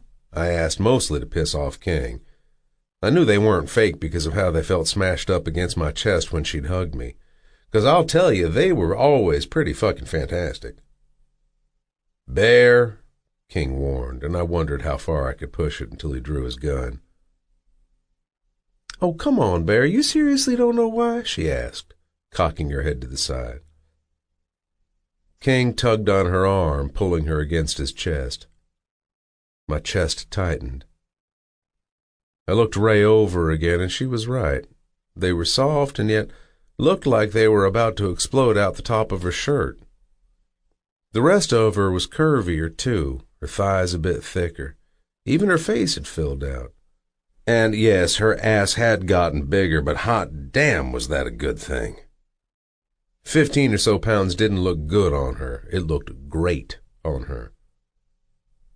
"You seriously don't remember?" she asked, crossing her arms over her chest, which made them pop out of her top even more. King reached out and uncrossed them, and that's when I noticed it through the fabric of her shirt. A slightly rounded belly. Like she'd recently... Fuck, I'm a dumb shit, I admitted, finally realizing what I'd forgotten. "Congrats, guys. I mean it," I said, pulling Ray in for another hug that was rewarded with yet another growl from King. Now my chest hurt for an entirely new reason. My friends, closer to me than any family, had a baby while I was away, and I hadn't even remembered Ray was pregnant. A shrill scream came from the other room and then stopped just as fast as it had started. "She's been doing that every few minutes since Gus brought her here," Ray said, pulling away from King. "Sally, who runs one of the Granny Grow houses, she's a retired nurse. She just left a few minutes ago. She cleaned and bandaged her up as best she could where the girl would let her, but every time she tried to take off her shorts to inspect the damage, the girl kicks and screams. Whatever happened, I think it was brutal, to say the least." King's eyes darted to mine, and I knew what he was thinking. He was the only one who knew what Eli and his group of cunts did to me, and he was searching my face for any sort of reaction. I wasn't a chump. I wasn't some chick whose virginity was stolen. It was torture, plain and simple. Did we kill every last one of those motherfuckers? Yes, we did. Great of you guys to take her in, but you ever think she might be on their payroll? That she's not a victim, but out to get info? Crossed my mind. Don't say shit around her just in case, but I'll tell you something. If her beatdown was all for show, it's a pretty impressive act, King said. "You should go in and check on her. If she starts to shake or anything, Sally said to put her in the warm shower," Ray said. "Fuck," I said, running my hands through my hair. "Shock? What if this is real? What the fuck did they do to her?" "Ray's been with her all night, and she's been either sleeping or screaming, but hasn't said anything about what happened," King said. "She's just a fucking kid," I yelled. "You don't think that he would—" But I answered my own question. He would. He totally would, and not just him either. I trailed off. I walked over to the couch and sat down, feeling my stomach turn over and over again when I thought of Chop raping a little girl and then letting the sick fucks, and there were several in the club, have at her. "How did she get your ring?" King asked. "I was a dumb kid, and I gave it to a little girl because she didn't call the cops when Skid held her at gunpoint at a gas station. I never expected to see her again. I told her a story, a lie. Told her if she ever needed anything to come find me and give me the ring, and I had to do whatever she asked of me. Thought she'd forget all about it." "You should go in and see her," Ray said. "If she really did come to you to seek some sort of help from you, seeing you, knowing that you're here might do her some good." "Why?" I asked. "She doesn't know me. I haven't seen her since I gave her the ring years ago." I sprang off the couch. Chop wanted to send me a message by beating on and possibly raping a little girl. What I'm going to do is sneak back into the clubhouse and slit my old man's throat and then hit the road again. This shit shouldn't be at your doorstep. I won't let it happen again. I'll put her in the van and drop her at the hospital. We'll both be gone by morning." "Don't you think that if you take her to the hospital, you run the risk of ruining whatever it was she needed your help for?" Ray asked. "Never thought I'd hear you suggest a hospital," King said. "It was a lie, a joke. I was a dumb fucking kid. I dropped my head in my hands. And now you're a dumb fuck pushing 30, Ghost Preppy chimed in. Go in there and you tell me if the girl in there looks like a fucking joke. I'll take care of it. I'm not a bastard anymore. I'm not worried about hospitals or getting caught. Besides, if she's a fucking rat, what the fuck does it matter? I'll drop her and be on my way. Where? Ray asked. Wherever that's not here, I said. That hurts, you know, Ray said, disentangling herself from King. You can't run forever, man, King said. I'm not running from those fuckers, I yelled. Ray's eyes darted to the closed door. I lowered my voice again. No, but you're running from yourself. I have to go check on the baby, Ray said, stepping toward the door. She picked up a radio-looking thing off the table on her way out. Baby monitor, she said, holding it up with a tight smile on her face. The last thing I wanted was to hurt her, but I didn't know how to fix it. I just needed to leave, to be on my own, to figure out my fucking life. Why didn't they get that? What's the baby's name? I called out to her, but it was too late. Ray was already gone. King lifted the gauze from the side of his neck, revealing an intricate new tat in gray and black lettering that read, Nicole Grace. You named your kid after the whore who shot at your girl? I asked. There was more to that, and you know it. Besides, Nicole Grace is a lot better than what Sammy and Max wanted to name her. And what was that? Baby pancakes, King said, rolling his eyes and smiling. Maybe a little better, but holy shit on the tat, man. Ray did that? That's good fucking work. King ripped the rest of the gauze off and chucked it into a nearby trash bin. And yeah, it is. She gets better every day. You should see some of the shit she sketches. What's her name? King asked, jerking his chin at the closed door. Thia, I said. Her mom calls her Cindy, but she hates it, I said, remembering her words to me from all those years ago. If this is a ploy by Chop and she's in on it, you best believe that I don't give a shit how old she is.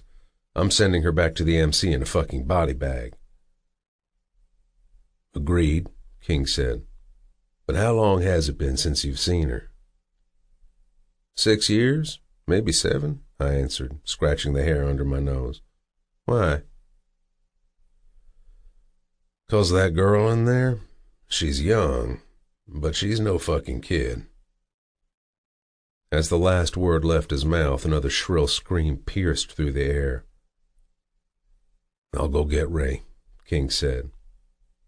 No, let her be with the baby. I'll go in. Better I figure out what the fuck is going on sooner rather than later. King nodded, but then he stopped, again searching my face for something I already knew wasn't there. You sure you're good, man? Yeah, man, I'm sure. Go. Get some sleep, I said, waving him off. King went to leave, but turned back around. Sit on the going to slit your old man's throat plan for the night. We'll talk it out in the morning. Whatever you need, I'm in. That's when I realized what was different about King. The anger. The anger that he'd been drowning in since before Ray arrived was gone. That's why he seemed different. Lighter. Calmer. It freaked me the fuck out. Chapter 8. Bear. What the fuck is wrong with me? Maybe it was all the fucking blow or mainlining Jack for months, but I was really starting to question my sanity. The picture King had sent me of the girl had been blurry at best, and I couldn't make out her face, but I'd known it was the same girl from the gas station from the weird pink color of her hair. Thia. Her name was Thia, I remembered. I thought I knew what to expect when I entered that room. I was so fucking wrong. Thia's long hair was splayed out above her on the pillow, and it wasn't so much the pink I remembered, but more of a blonde with a hint of red. Her skin was pale except for the dark bruising on the side of her lip, and the butterfly stitch covering a cut on the side of her eye that was getting darker and darker as the seconds ticked by. The circles under her eyes were a deep purple underneath her thin skin. She was beat the fuck to hell. She was also so fucking beautiful. I was so taken aback by her that I felt like she wasn't unconscious at all, but instead had just slapped me upside the fucking head. When her lips parted, she drew in a breath, arching her back off the bed, pushing out her tits against the thin blanket before collapsing again. My fucking cock sprang to life. "Bad fucking timing, asshole," I muttered to myself. Whether she was a fucking trap or not, someone, probably my old man, had worked her over real good. Seeing her in person was so different than looking at a picture. Being in the same room as her, watching as she wrestled in her sleep. The anger I felt minutes ago toward my old man amplified by 1,000. The cords in my neck strained and I balled my fists. I wasn't just going to kill Chop. I was going to gut the motherfucker. Thea thrashed about wildly, her arms and legs limp and useless as she rolled from side to side. Her mouth opened and closed, her nose wrinkled and her eyebrows drew in like she was having a heated conversation with someone in her dream. She thrashed about again, this time kicking the sheets and blankets off the bed. I sucked in a breath. She wasn't wearing a shirt or a bra. Her tits were full, high, rounded, and perfect. My cock hadn't gotten my earlier message to tame the fuck down because again it twitched in my pants as all the blood from my brain rushed to my dick until it was straining painfully against my zipper. Thea rolled over onto her side so she was facing me, and I was able to get a better view of her light pink nipples. There was a mark on her left tit, and when I leaned in to inspect it, I saw red. Bright fucking red rage. Teeth. A fucking bite mark on her fucking nipple. I stood over Thea as a confused mixture of hate, rage, and lust swam around inside of me. I added decapitation to the list of things I was going to do to Chop and possibly burning off his own fucking nipples beforehand. On the other hand, if the bitch was working for Chop, it was going to be a shame to have to finish what he'd started on such a perfect body. I paced the room, cracking my knuckles and breathing fire.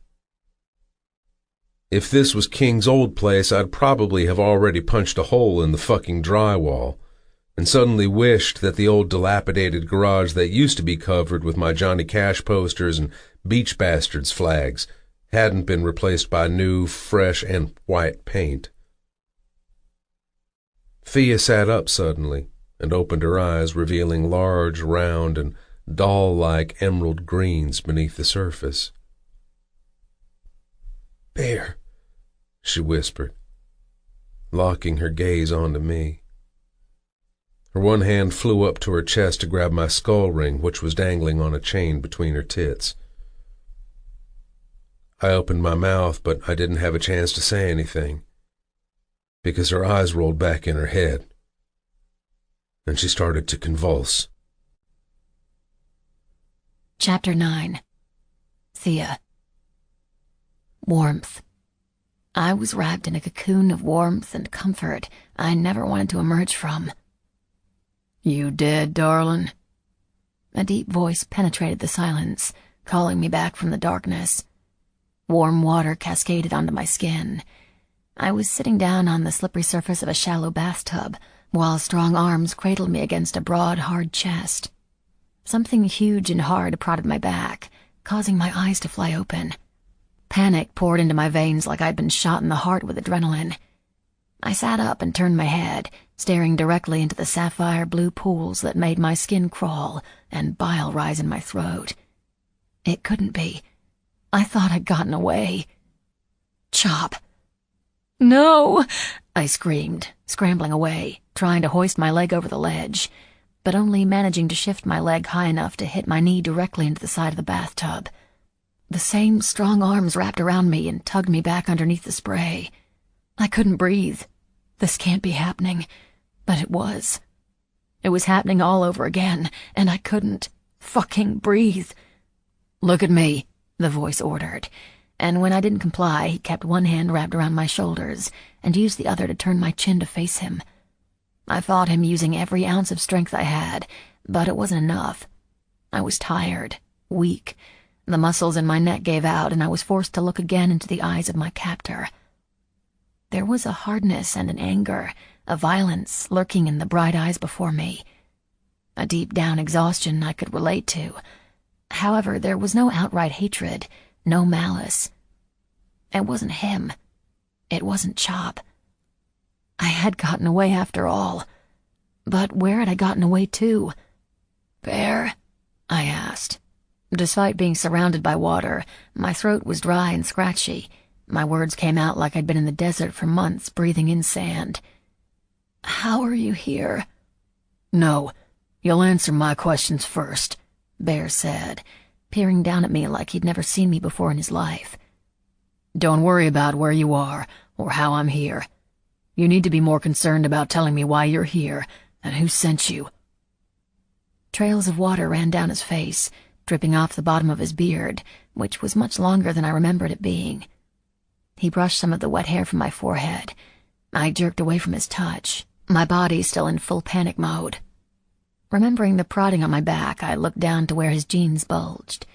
Bear's eyes followed mine. "Can't help that. All my cock knows is that I'm in the shower with someone who has a pussy." I lifted my hands to cover my naked breasts, suddenly all too aware of my nakedness, but thankful I was still wearing my shorts.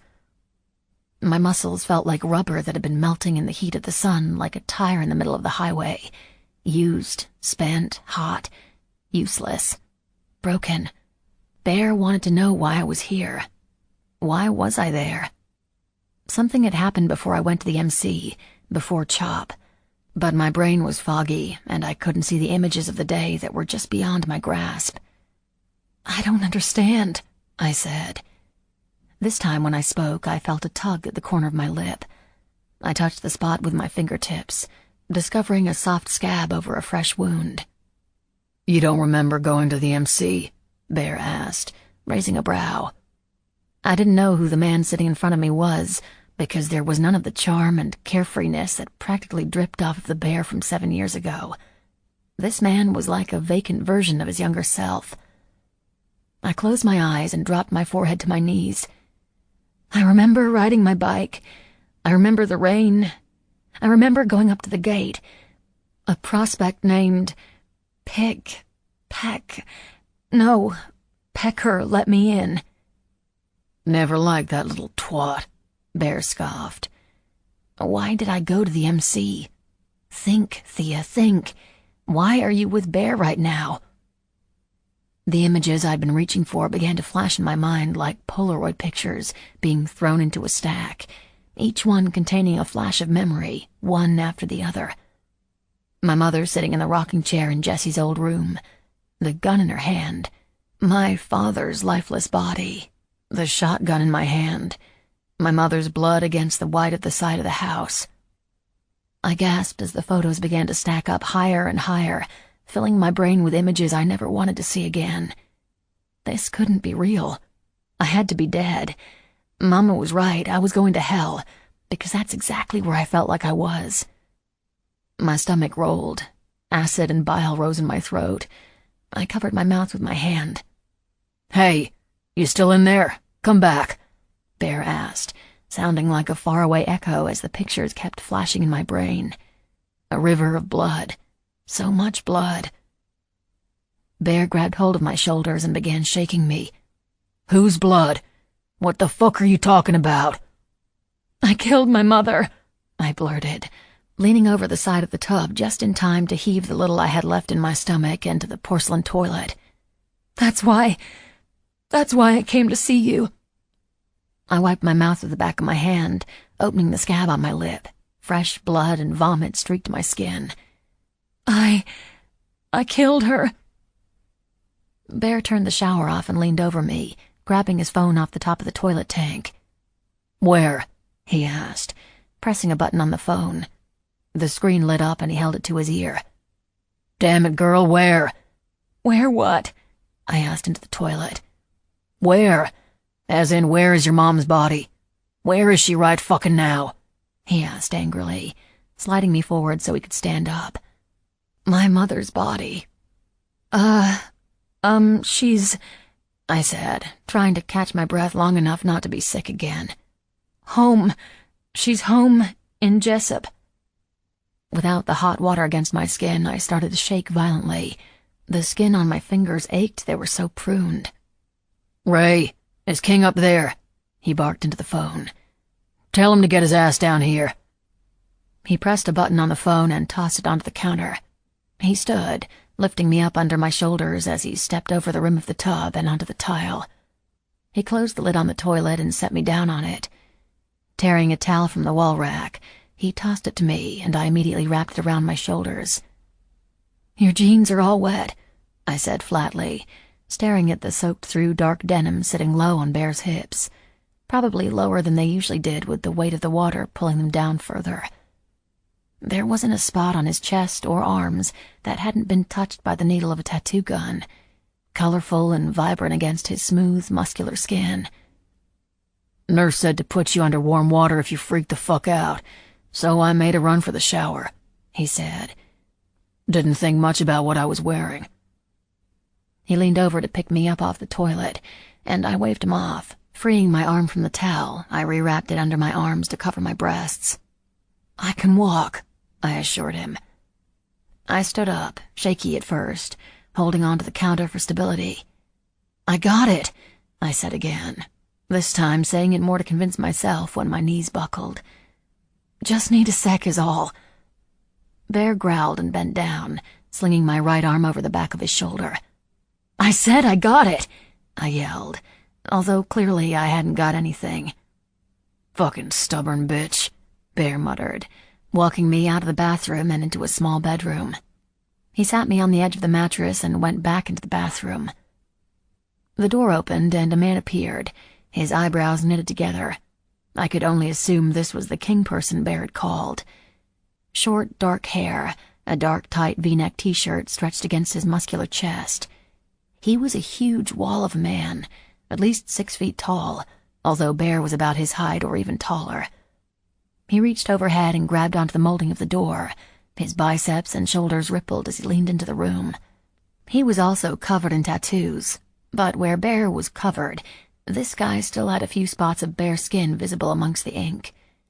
Leather-studded thick bracelets wrapped around his forearms.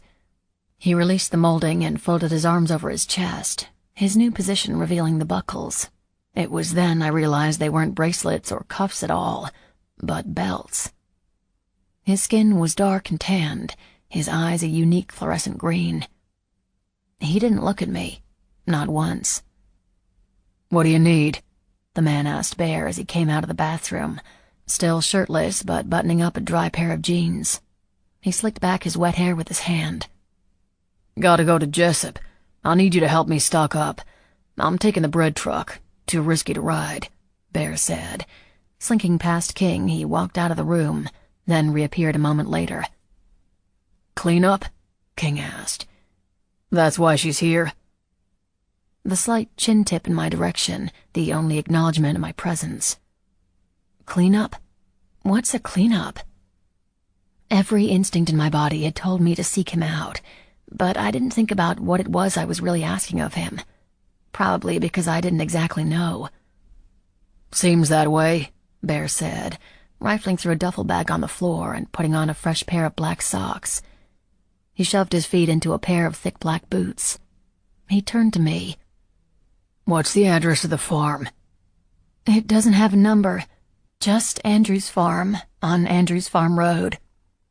Like a lot of the groves in Jessup that had been there for as long as ours, the roads came second, and were usually named after the farms they connected. It's the only grove on the street. Mailbox at the end. Little white house.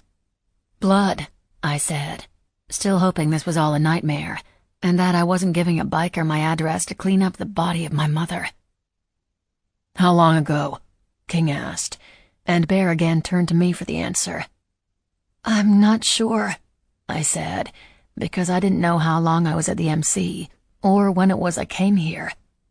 It was Friday after my shift at work, around 6 p.m., maybe 7. I scrunched my nose, trying to remember exactly. I think, I added as I tried to recall when my life had forever changed. Is she inside or outside? Bear asked again, and instantly I recalled the way her body looked slumped over the side of the house. My throat tightened. Outside, I choked out, remembering the moment when I convinced my mother to switch guns with me. I need to get out there before the smell. Bear started, and my stomach rolled again. King nodded. I got what you need in the garage. How many? He asked, and this time Bear didn't turn to me for the answer. 1. No, I said, tears pricking the back of my eyes. They both looked at me with confused expressions. No, I repeated, shaking my head vigorously. 2. There are 2, I said, holding up 2 fingers while staring blankly at the ceiling. I'll get started, King said, disappearing from the doorway. Meet you out in the garage. Bear knelt down in front of me. Hot tears dropped down the side of my face as my gaze darted from the ceiling into the angry eyes of the person who I was stupid enough to think could have somehow been my savior in all this. This is your only warning, darling. If I find out that you're in any way working for the MC, if you're on their payroll... His eyes turned dark, and I tried to look away again, but he grabbed me by the back of the neck and leaned in so close the tip of his nose touched mine. His breath flitted against my lips in angry bursts as he spoke between his snarl. If this is some sort of fucked up trap, you better fucking believe that whatever my old man did to you at the club is going to feel like you skinned your fucking knee compared to what I'm going to do to you. Chapter 10. Bear. King and I loaded the bread truck with the plastic tarps, different types of saws, both electric and manual, drills, and enough cleaning supplies to start our own maid service.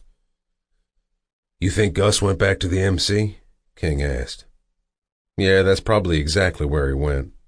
If he disappeared too long now, they'd figure out really quickly that he was the one who took the girl. Chop has always been paranoid about rats in our midst, I laughed. Fucker's probably having himself a heart attack right now trying to figure out what the fuck happened. He didn't do it quietly. Fucker said he set off a pipe bomb as a distraction to get to the girl, King said. Crazy thing is that motherfucker had a pipe bomb handy. Probably has a stack of them to the ceiling in his room. He's always been a little off his rocker. One time I was in the shower at the club, and when I pulled back the curtain, he was just standing there, staring. Scared the fucking shit out of me. Creepy fucker, King said. Yeah, but he has his uses, and he's loyal, obviously, which is more than I can say for most people these days. King and I each grabbed a door on the back of the truck and slammed it shut. What did you do for him that earned that kind of loyalty? 'Cause that's big shit, man. I saved his life. Fucker was about to catch a bullet in the head, I said. From who? Me. Gus almost didn't turn prospect because Gus almost didn't live past his 16th birthday. I'd caught him peering in through a warehouse window where he'd been watching me question one of our rivals for information. The kid was as good as dead, except when I was about to pull the trigger to put him down, the fucker didn't flinch. Then he asked me if it felt good to gut a man, and then he criticized my choice of knife I'd used on the guy before him. I decided he was more useful as a bastard than dead. He turned prospect the very next day.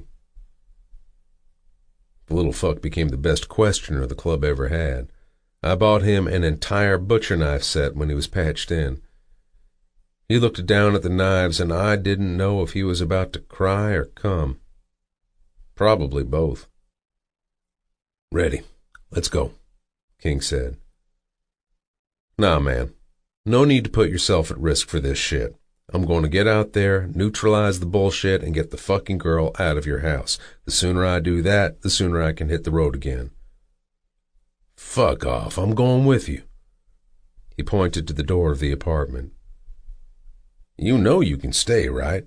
The apartment is yours, always has been. Rebuilt it with you being there in mind. Also, I built something else, a sort of fallout building.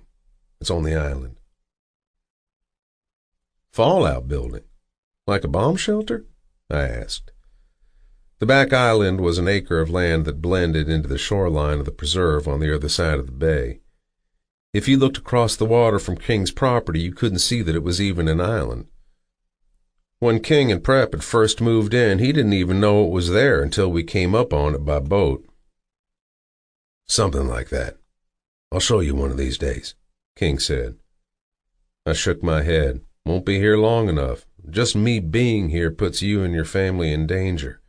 You got kids now, man. Wouldn't be able to live with myself if something happened to them." Like something happened to Preppy.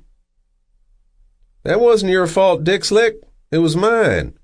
I literally couldn't dodge that bullet. See what I did there? Oh my shit, I'm hilarious." "Do you think I'm stupid? I'm not. I know the MC isn't in the business of killing civilians," King said. "Besides, we're wired up here like there is no tomorrow. See that?" King asked, pointing to a high corner of the garage where a small red light was blinking. "Got cameras everywhere. Everything is hooked up to my phone.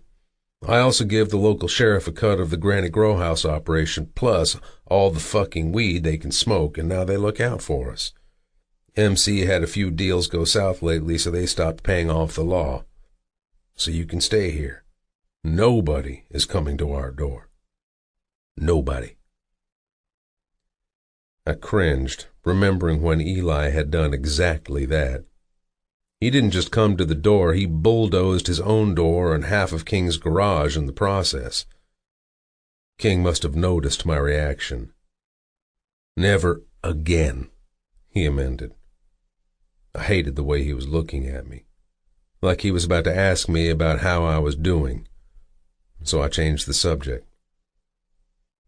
"I thought you were planning on going civilian," I asked, surprised to hear that King still had the Granny Grow houses operating. "There's only so much civilian a guy like me can go.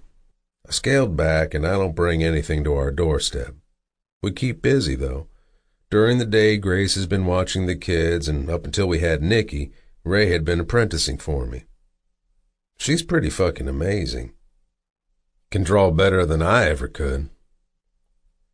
"That's why I need to leave," I said. "You got all this shit going on that I have no business being part of."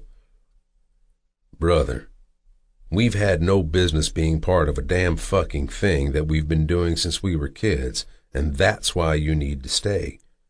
Shit's not the same without you. At least stay until you figure shit out and clear your head. Then, if you still think being on the road is what you want, you can go back to Bear's Pussy Parade across America without ever thinking about Logan's Beach again." I laughed at how well he knew me. Better than anyone. Better than myself.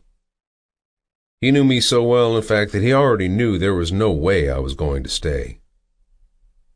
Logan's Beach was my home. It's where I was born, where I grew up. But right now there was nothing for me there except problems, and I wanted nothing more than to put the distance back between me and my bike and the constant reminders of the shit my life had become that were on every street, every sign, every shell, and piece of sand in my hometown. King ignored my refusal of his help and opened the driver's side door. He set a radar detector on the dash, hooking it into the lighter outlet. Red numbers flashed to life, and it made a sound like a metal detector hovering over a nickel in the sand. Figure it could shorten the drive. Coyotes could be dragging her mama's head around by her neck on Main Street by now. Every minute counts. I nodded. Time was definitely not on our side. Good call. That girl in there, King asked, tossing me a package of black tattoo gloves and rounding the truck to the passenger side. We've always had a your ride, you drive rule, which apparently applied to the bread truck rental. She tell you why there are two bodies rotting in the sun right now? I shook my head. No, she won't say much. She mutters a lot. Rocks back and forth. Lucky we got her address out of her. Seriously, you shouldn't even be coming with me. This entire thing could be a setup. Something happens to you or you go back upstate, Ray would kill me with her bare hands. King had done time for letting his mom, who was an evil cunt druggy bitch, die in a fire that he didn't start. Can you believe that shit? He doesn't do time for killing her. He serves time for not saving the dumb cunt who neglected his baby girl. It was bullshit to me 4 years ago, and it was still bullshit to me sitting there in that bread truck. When I came to you at the MC, after all the shit that went down with Eli, and asked you to soldier for me to get my girl back, did you hesitate? Fuck no, you didn't. You went there guns a-blazing like a badass mofo. Yeah, because it was Ray, but this isn't my girl. This is just a girl. A wacky, parent-killing bitch who may or may not be sucking my old man's cock. This isn't a life-or-death, guns-a-blazing situation, I said, repeating the same words my old friend had just used. This is just a problem that needs fixing. King laughed. You've seen thousands of beach bastard bitches come and go at the club. He jerked his chin toward the room where I'd locked Thia inside. Answer me honestly. She looked like any BBB you've ever seen? No, but that could all be part of it. Chop couldn't exactly send someone who had cum dumpster written all over her, so he sends an innocent-looking girl with a fat lip and even fatter tits. Down, boy. You even hear yourself right now? You got history with this girl, right?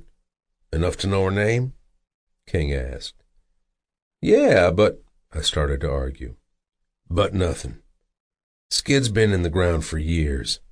What are the chances he told your old man that story before the cartel took him down, and that your old man remembered it years later and then decided he needed to go seek out that same girl, turn her into a club whore, and then send her back to you to carry out his revenge against you for leaving the MC he practically pushed you out of? King asked, pointing out the huge and obvious holes in my entire Thia conspiracy that up until a few seconds earlier had seemed like the most plausible explanation for Thia suddenly popping up in my life. Well, when you put it that way, I said, realizing how far-fetched the idea seemed now that King had said it out loud. But that didn't change the fact that something about the girl didn't sit right with me, although I couldn't for the life of me figure it out. Which was fine with me. I wasn't going to stick around long enough to figure it out either. What have you been getting into on the road? King asked, and again my old friend surprised me with the concern in his voice. Nothing good, I answered honestly, but it's better than being here. Looking forward to getting back to it right after I see what this crazy bitch did to her family. Did she say the second body was a family member? King asked. No, just a feeling, I admitted. She killed her mom, and if she really is an innocent, then it only makes sense that the other body isn't some random, so I figured it's probably another member of her family. Don't take this the wrong way, but why do you care? You said yourself you don't even know the girl and that the ring and promise thing was a fucking joke. Why do any of this? I don't care. Not about the girl. It's not about her. I hopped up into the truck and slammed the door. But I told you already, the sooner I fix this, the sooner I can send her on her way and go back out on the road until I can figure out my next move. If I don't do this, she might cause problems, get loud, hang around longer than she's welcome, which was already about the time I had to come riding back into town to see what the fuss was all about, I said, not willing to admit that a little bit of my motivation was the evil 5-letter word that's been haunting me for the past year. Guilt. That makes a fuck of a lot of no sense, King said, lighting a joint and passing it to me. I took a hit and passed it back. Didn't think it did, man, I said, starting up the truck and easing it out of the garage. I turned us around once we were clear of the overhang and started down the narrow driveway. I pulled out onto the main road and waited for the radar detector to chirp, and even though King said he was tight with the local cops, I was still relieved when it remained silent. You know what? King asked, picking a stray bit of weed off the tip of his tongue before taking another deep drag from the joint. Huh, I said. He passed it back to me. You might not wear a cut anymore, but you're still a fucking bastard, he said on an exhale, a deep burst of laughter exploding from his mouth in a puff of smoke. Ha ha, fuck you, I spat, as he continued to laugh. There was a question I'd been wanting to ask him since I'd gotten back that popped back into my head. Remember the night we were talking about hearing Preppy? I asked. King nodded. Yeah, the night we lit up Eli and his crew. The vein in his neck started to pulse as he recalled the night I was tortured. The night he saved my life. Yeah, that would be it. I was just curious. Do you still hear him? When King raised an eyebrow, I clarified. Prep, does he still talk to you? Do you still hear him? All the fucking time, man. He grew quiet there for a little while, but as we settled down with the kids, it's like he's back with a vengeance. Sometimes when Max and Sammy are screaming at the top of their lungs, I think he's even louder than them, like a fourth kid who broke into a case of Mountain Dew at 9 p.m. and instead of sleeping has decided to run laps around the living room. King turned to me. You? Yeah, all the fucking time, especially when I'm fucked up, or fucking up, or when he seems to think I'm fucking up. You think that's weird? I asked, knowing damn fucking well how weird it really was to live with a second voice in your head who chimed in when he saw fit. You flatter me, Care Bear. You mean, do I think it's weird that we both hear the voice of our dead friend talking to us? He smirked. Nah. Well, when you put it that way. I hit the joint again, holding the smoke in my lungs until it burned. I pressed down on the gas and sped down the road towards the rotting bodies of Thia Andrews' parents. But all the hurrying was pointless. We were too late. We were way too fucking late. Chapter 11. Thia. I hadn't meant to eavesdrop. I'd meant to leave. But when I found that yet another door had been locked, trapping me inside, I couldn't help but to listen when I'd heard voices on the other side. I don't care about the girl. When Bear said those words, they shouldn't have stung like a hornet to the heart. I already knew he didn't care. It wasn't until after they'd already pulled out that I remembered what Chop had said about the ring and about Bear's making up the whole biker promise as a joke. This was probably still a joke to him. They probably weren't going to Jessup. They were probably in the truck on their way to some sort of badass tattoo convention where Bear would tell everyone about the stupid trick he played on a kid who actually fell for his stupid lie and came back years later, still holding on to a ring that had meant everything to her growing up and nothing to him from the moment he'd placed it in my hand. I knew he didn't care about me. Not then. Not now. So why do I feel like someone punched me in the gut? After my brother died, my dad always told me that under the weight of great tragedy came great responsibility. I took this to heart, and as the years went on, I took on more and more responsibility at the Grove, so my dad could tend to my mother, who was slipping further and further into her delirium. Before the Sunlandio Corporation canceled her contract, I was 17 and running the Grove full-time, often skipping school to meet with vendors or make sure that orders went out on time. One night during an extremely rare frost, I rallied the workers, and we spent all night hosing down the oranges so we wouldn't lose them to the cold.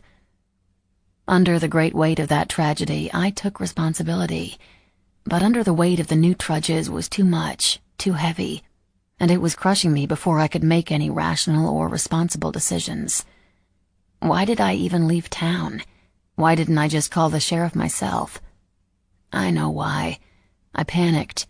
Panic and fear clouded any sort of logic, but as logic started to once again take over, so did the gravity of my loss. I loved my father. He taught me how to tell when the oranges were ripe for the picking from the way they smelled. He taught me how to fish.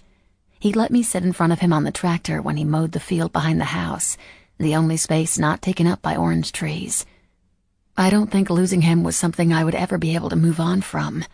My brother had died when I was young, and although it hurt like hell, what hurt worse was seeing my parents hurting. I loved my mother, but I wouldn't miss her, not in the same way I'd miss my dad. She hadn't been my mother in a long time. My father picking up her slack on days she refused to get out of bed, refused to take her medication, or, after Jessie died, refused to acknowledge she still had a remaining living child. The night she killed my father, she'd been more manic than I'd ever seen her. The look of death swirled in her eyes. I had no choice, and my only true regret was not getting there sooner, not being able to save my dad. Responsibility meant not running away. Isn't that what I'd done? I'd run away. What if I went back to Jessup? What if I told the sheriff what had happened? They knew my mother, and although she and my father went to great lengths to cover up her mental issues, they had to understand that I didn't have a choice. Isn't that the way justice worked? Guilty people don't run away. But I panicked, and instead of dialing the sheriff for help, the only person who popped into my mind was Bear. Getting to him was my only focus, and through my tunnel vision, he was all I could see at the end. That was a mistake. I didn't want to be this weak girl. I was never weak before, and I hated that I was being weak now. I'd go back and face whatever I had coming to me. Hopefully I'd get back there in time to tell my story, before someone stumbled upon the nightmare back at the house. I also imagined the relief that Bear would feel when he came back and found me gone, which made my decision an even easier one. I didn't have a shirt, and it's not like I could walk all the way back to Jessup wearing a towel, so I grabbed a plain black t-shirt from a small pile of Bear's clothes on the floor. Before I could register what I was doing, I lifted the shirt to my nose and inhaled deeply. Laundry detergent, sweat, and cigarettes shouldn't have smelled so good. I pulled it on over my head. On Bear, it was probably tight. On me, it was a tarp. The little apartment I was in was plain, but smelled like new paint. When we built a new shed in the orange grove and the doors were installed, the trim company set the door keys on top of the molding. The door was a taller one, and me being 5'3", there was a problem. I slid a chair over to the door, ignoring the protesting burn of my muscles as I did so. I carefully climbed the chair and felt the top of the molding. No such luck. Although I should have known better, since Luck and I hadn't seemed to be friends, not just the last few years, but my entire life. I looked around the apartment for something I could use as a key, like a small screwdriver or a nail file, when I noticed a paint-splattered sheet in the corner of the room, covering what looked like a little alcove. Crossing the room as quickly as my broken body would allow, I tugged on the bottom of the sheet, freeing it from where it had been tucked behind something at the top of the pile it had been concealing. As it fell to the floor, it revealed the entire life it had been hiding underneath. Bear's life. An older-style TV, much thicker than the more modern flat screens, with fake wood paneling on the sides, sat in the center. On top of the TV was a stack of Harley-Davidson coffee table books. and behind that was a display case with 3 hooks holding long, curved samurai swords with gold handles. A framed poster of Johnny Cash flipping the bird, with the title, "At San Quentin," over his right shoulder, sat on the floor against the wall, where a huge Beach Bastards black flag was held unrolled, with the Beach Bastards logo peeking out from the folds like an uninvited guest. I was about to search the kitchen drawers when something in the center of the pile caught my attention. A framed picture of 3 young men. One I recognized instantly as Bear. His ridiculously blue eyes practically shone through the old faded picture, and although I'd met him when he was 21, he was even younger in the picture. I would guess around 15 or 16. He was facial hair free, and his cheeks still had that slight roundness to them that would eventually fade and give way to the sharp intensity that Bear was today. The leather cut he wore read Prospect across one side, in a U-shape at the bottom. I recognized another boy as King, but with slightly longer hair that was too short to give way to the budding half-curls that surrounded his face. King was also smiling, but unlike Bear, King already looked hardened in the picture, maybe even a bit sad. In the middle of the 2 teenagers, who would grow up to be larger-than-life men, was a boy who was a good head smaller than Bear or King, which by anyone's standards still made him taller than most. He was dressed up, different than the t-shirt and jeans of his friends, although the setting didn't look as if they were going somewhere that required that kind of formal dress. They were sitting on a bright blue picnic table, tall skinny trees and twinkling water in the background. The kid I didn't know wore a short-sleeved white dress shirt tucked into khaki pants, with a lime green bow tie, with checkered suspenders, and just like the Johnny Cash poster, he was flipping off the camera. The letters F.U. were tattooed down his middle finger. With all the shit I had going on, and with the need to run coursing through my very being, I was surprised that a picture of all things had me at a pause. I ran my fingers across the faces of the 3 boys, and wondered if they knew what kind of men they would eventually become. I found myself jealous of the easy friendship that radiated through the photo. Socially awkward was an understatement, but after Jesse died and I took on more and more at the Grove, friends were no longer an issue because I didn't have time for them. Between my part-time job at the Stop and Go and trying not to fold under the pressure, school dances and first kisses were never a priority. They were never even a consideration. I did have one friend, Buck. I called him Bucky. He was the only one who, no matter how many times I told him I couldn't hang out, he always made time to come to the Grove and check up on me, bring me lunch. He was the only one who, amongst a sea of adults, realized that I had taken on more than what any normal teenager ever could or should. Buck was the deputy sheriff. He and Sheriff Buckingham were the only law in Jessup. Maybe if I got to Bucky first, then he could help me convince the sheriff of the truth, that this was all just a horrible, horrible, tragic accident. I couldn't go to jail. Not that I thought jail or thinking of being there took any precedence over what had happened to my parents, but because I couldn't sit there day in and day out and stew over what I had done, what I could have done differently, that my entire family was dead. I wouldn't survive. The thought of survival brought me back to the present and my task at hand. Setting down the picture, I went to the kitchen where the drawers and cabinets were all bare. Growing frustrated with each passing second, I made a decision. I walked over to the samurai swords and removed one from the hooks, unsheathing it slowly so I wouldn't accidentally cut myself on the blade.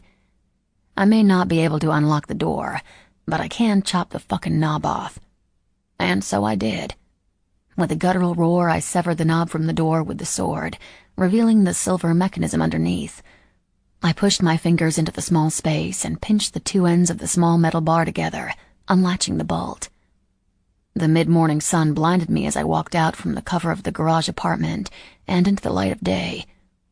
After my eyes adjusted, I followed the driveway past a 3-story stilt home. I wasn't sure where I was until I got to the bottom of the narrow driveway and spotted the causeway to my right, and knew right away that I was still in Logan's Beach, and that if I took a left, I'd eventually find my way back to the highway. I wish I had my dad's truck or my bike. There was no way I'd take a chance of going back to the MC to get it. I shook my head, refusing to acknowledge what had happened to me there. Not yet, anyway. One horrible event at a time. One tragedy to focus my grief and anger on. Someday I would allow myself to be upset and angry at the MC, at Chop. I would curse the world for what he did to me, or tried to do to me. But not today.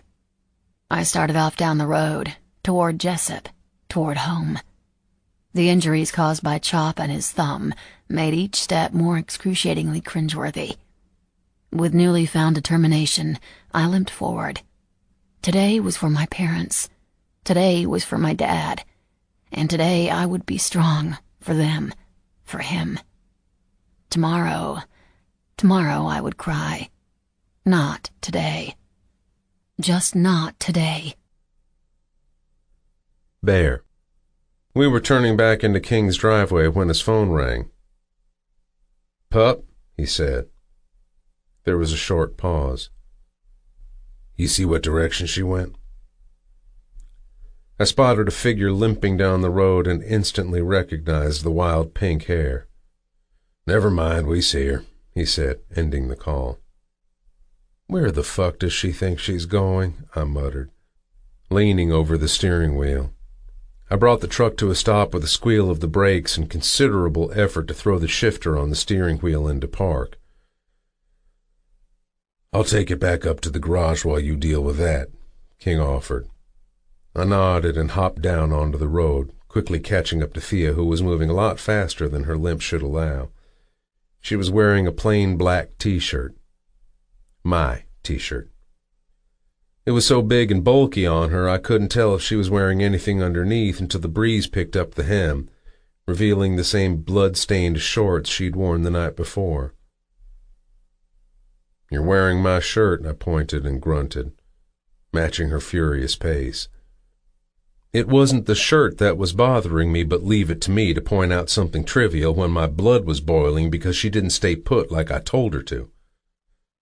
"I'll send it back to you," she said bitterly, focusing her eyes on the road in front of her. "Where the fuck do you think you're going?" I asked, grabbing her shoulder and spinning her toward me. "I told you to stay. Shit, I locked you in. How the fuck did you get out?" "I'm not some animal you can cage in. I'm going home. Don't worry, I won't burden you anymore. I'm going to tell the sheriff what happened, which I should have done in the first place. You won't ever have to think about me again. You're off the hook." She tried to wriggle from my grasp, but there was no way in fuck that was going to happen. The more she spoke, the angrier I got, and the more my fingers bit into her arms.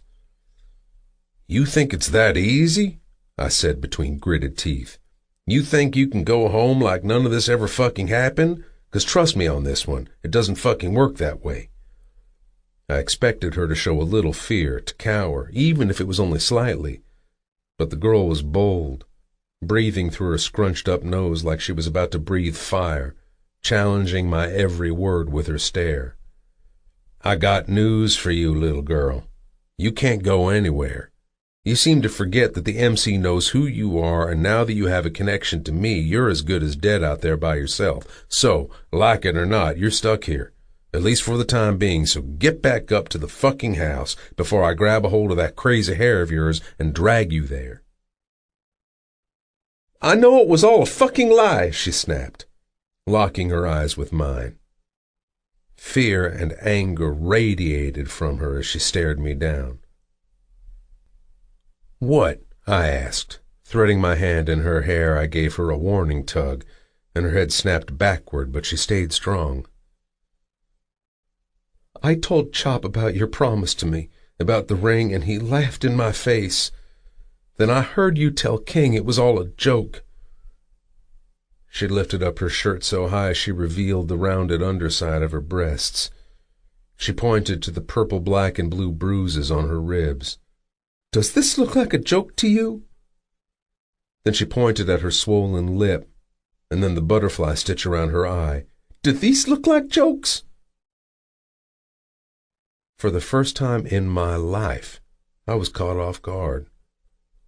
I wanted to pummel the girl for not listening to me, but for the first time realized that her injuries would never have happened, if I wouldn't have given her that ring or told her that lie. I got it from here. She pushed against my chest, but it was useless. I had at least 100 pounds on her. She wasn't going anywhere. Just let me go. I want to go home, she screamed, continuing to struggle, wincing when I'd grabbed her by the waist and lifted her off her feet. I loosened my grip, but didn't put her down. Listen to the words I'm saying, I seethed, leaning down, invading every inch of her personal space. Did I say that I didn't want you to leave? Am I begging you to stay? What did I just say? I asked, trying to make the girl see reason. Thea gasped, and her eyes went wide. You said I can't leave. She stopped struggling, but I continued to hold on to her like she was. Why? Why can't I? Reason number one is because I fucking said so. I still don't know if you're working for my cocksucker old man. I started, even though what King had told me made that possibility highly unlikely. Highly unlikely wasn't beyond chop. I'm not, she snapped. Shut up and listen. I'm going to show you something, but I need to be able to use my hands. I'm going to let go of your arms. You fucking make a move to run, and I won't be gentle next time, I warned, finally letting go when I felt the tension in her arms start to fade, setting her back down onto her feet. I pulled out my phone and clicked on the internet where I'd already had the website for the Logan's Beach News Press queued up. I clicked on the morning's latest news and turned it around so she could see the screen. Thea paled, her already white skin fading to damn near see-through as she read the headline. Husband and wife found slain in Jessup home. Missing teen daughter only suspect. Police have deemed the killings the Orange Grove slaughter. I snapped the phone shut and answered her honestly. Reason number 2 is because we were too fucking late. Chapter 12. Thia. I was officially wanted and unwanted all at the same time. Bear wasn't going to let me go. Going home to Jessup and confessing to what I'd done to the sheriff was no longer an option. The headline was so damning. Would they even believe me if I told them the truth? Would I face charges even if they believed me? I couldn't do anything at all, yet I wanted so badly to do something that would take away the lump forming in my throat and chest, slowly suffocating me with each intake of breath. Breathe in, squeeze. Breathe out, tighter. Breathe in, squeeze. Breathe out, even tighter still. I wish I could say I felt numb. I wanted numb, craved it.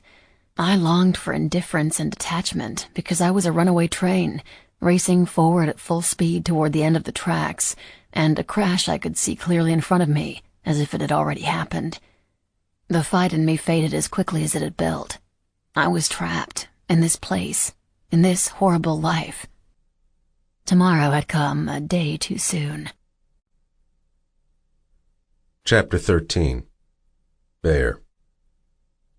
Thea sat perched on the edge of the bed, staring at the wall with an unreadable expression on her face. The same place she'd been since hanging her head in defeat and silently following me back up to the garage.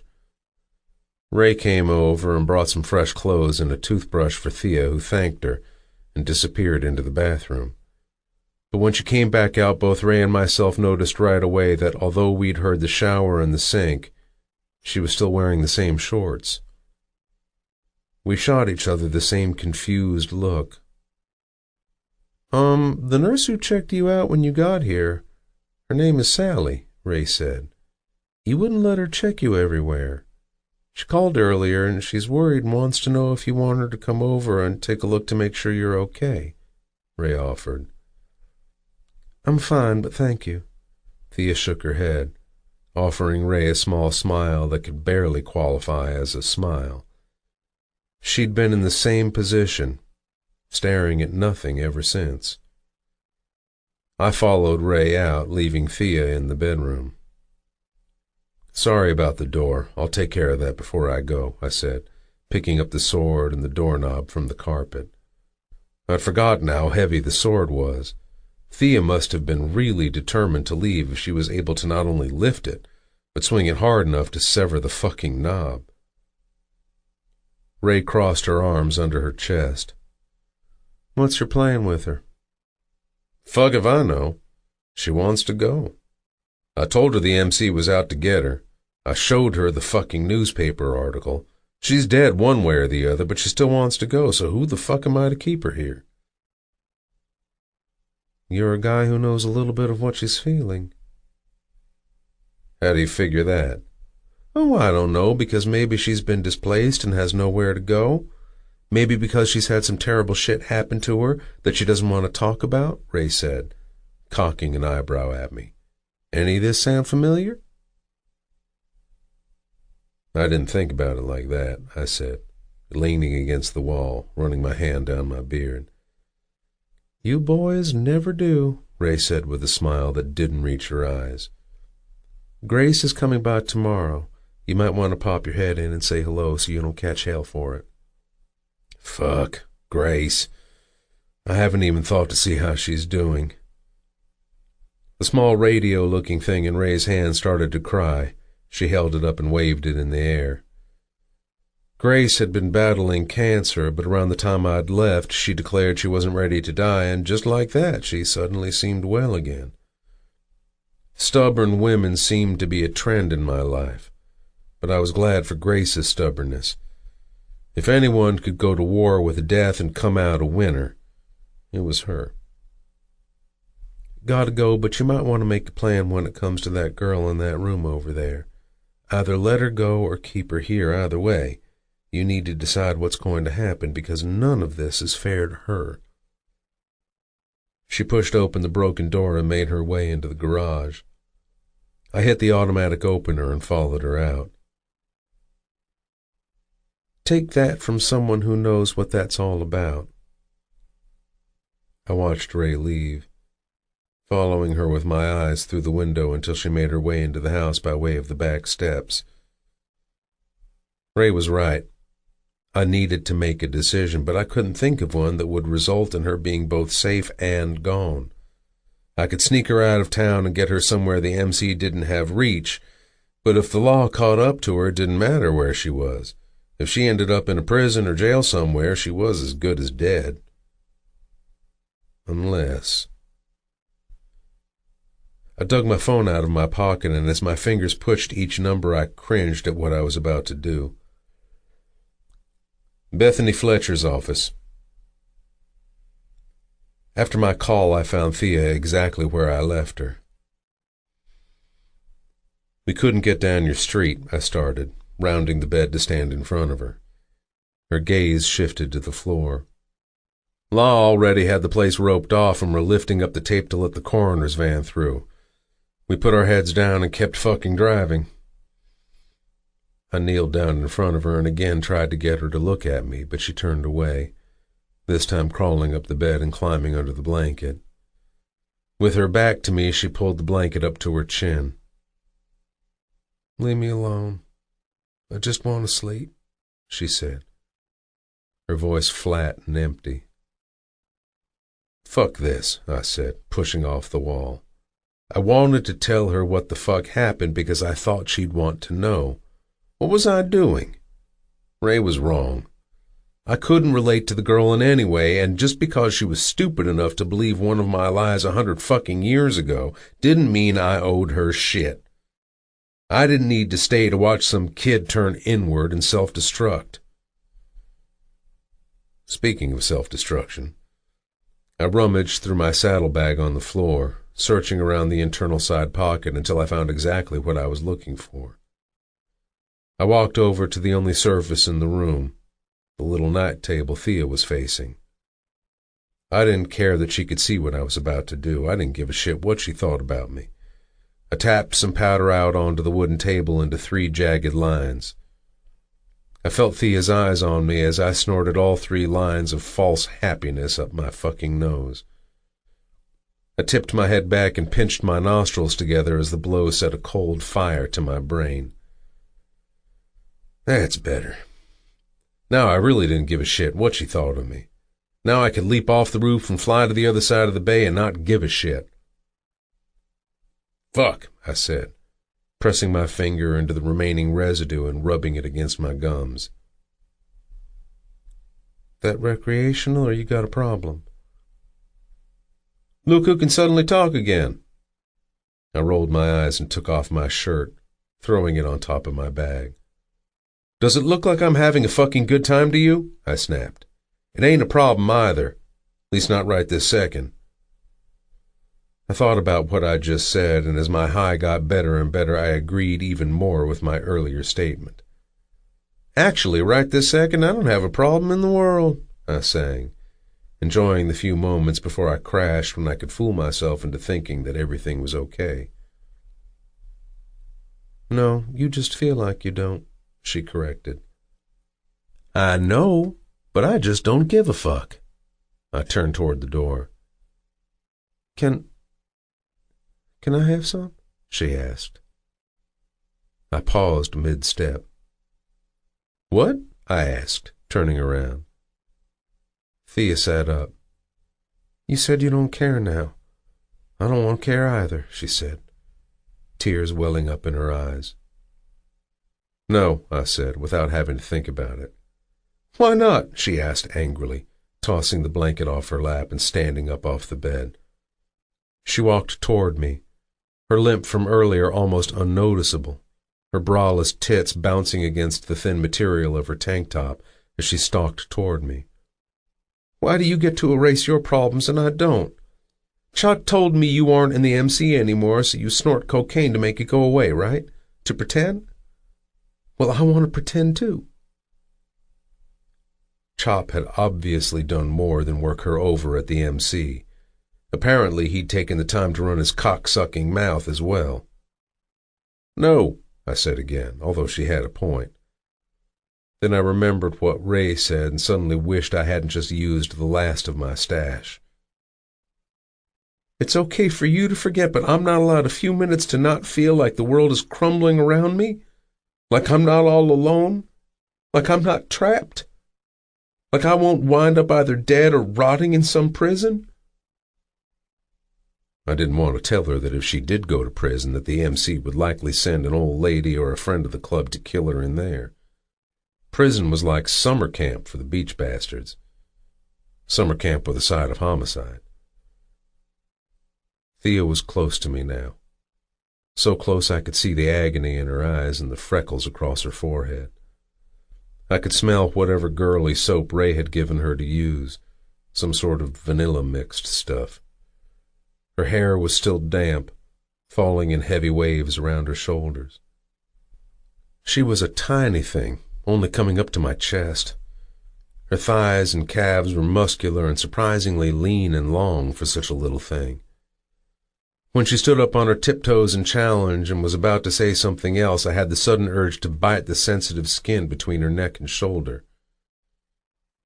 What did he do to you? I asked, using a much softer tone than I had been. Chop. Tell me what he did. Why? She asked. I don't know, I answered honestly. And just like that, with that one question, she began to wilt away again. She lowered herself off her toes and took a step back. Her shoulders fell. She got back in bed, again lifting the covers to her chin. Nothing, she lied, turning onto her side, her back to me, effectively shutting me out. Nothing that matters. I tell you what, I said, I'll make you a deal. You tell me what happened, and I'll help you forget for a while, I said, and I meant it, just not in the way she was thinking. I wasn't above bribery.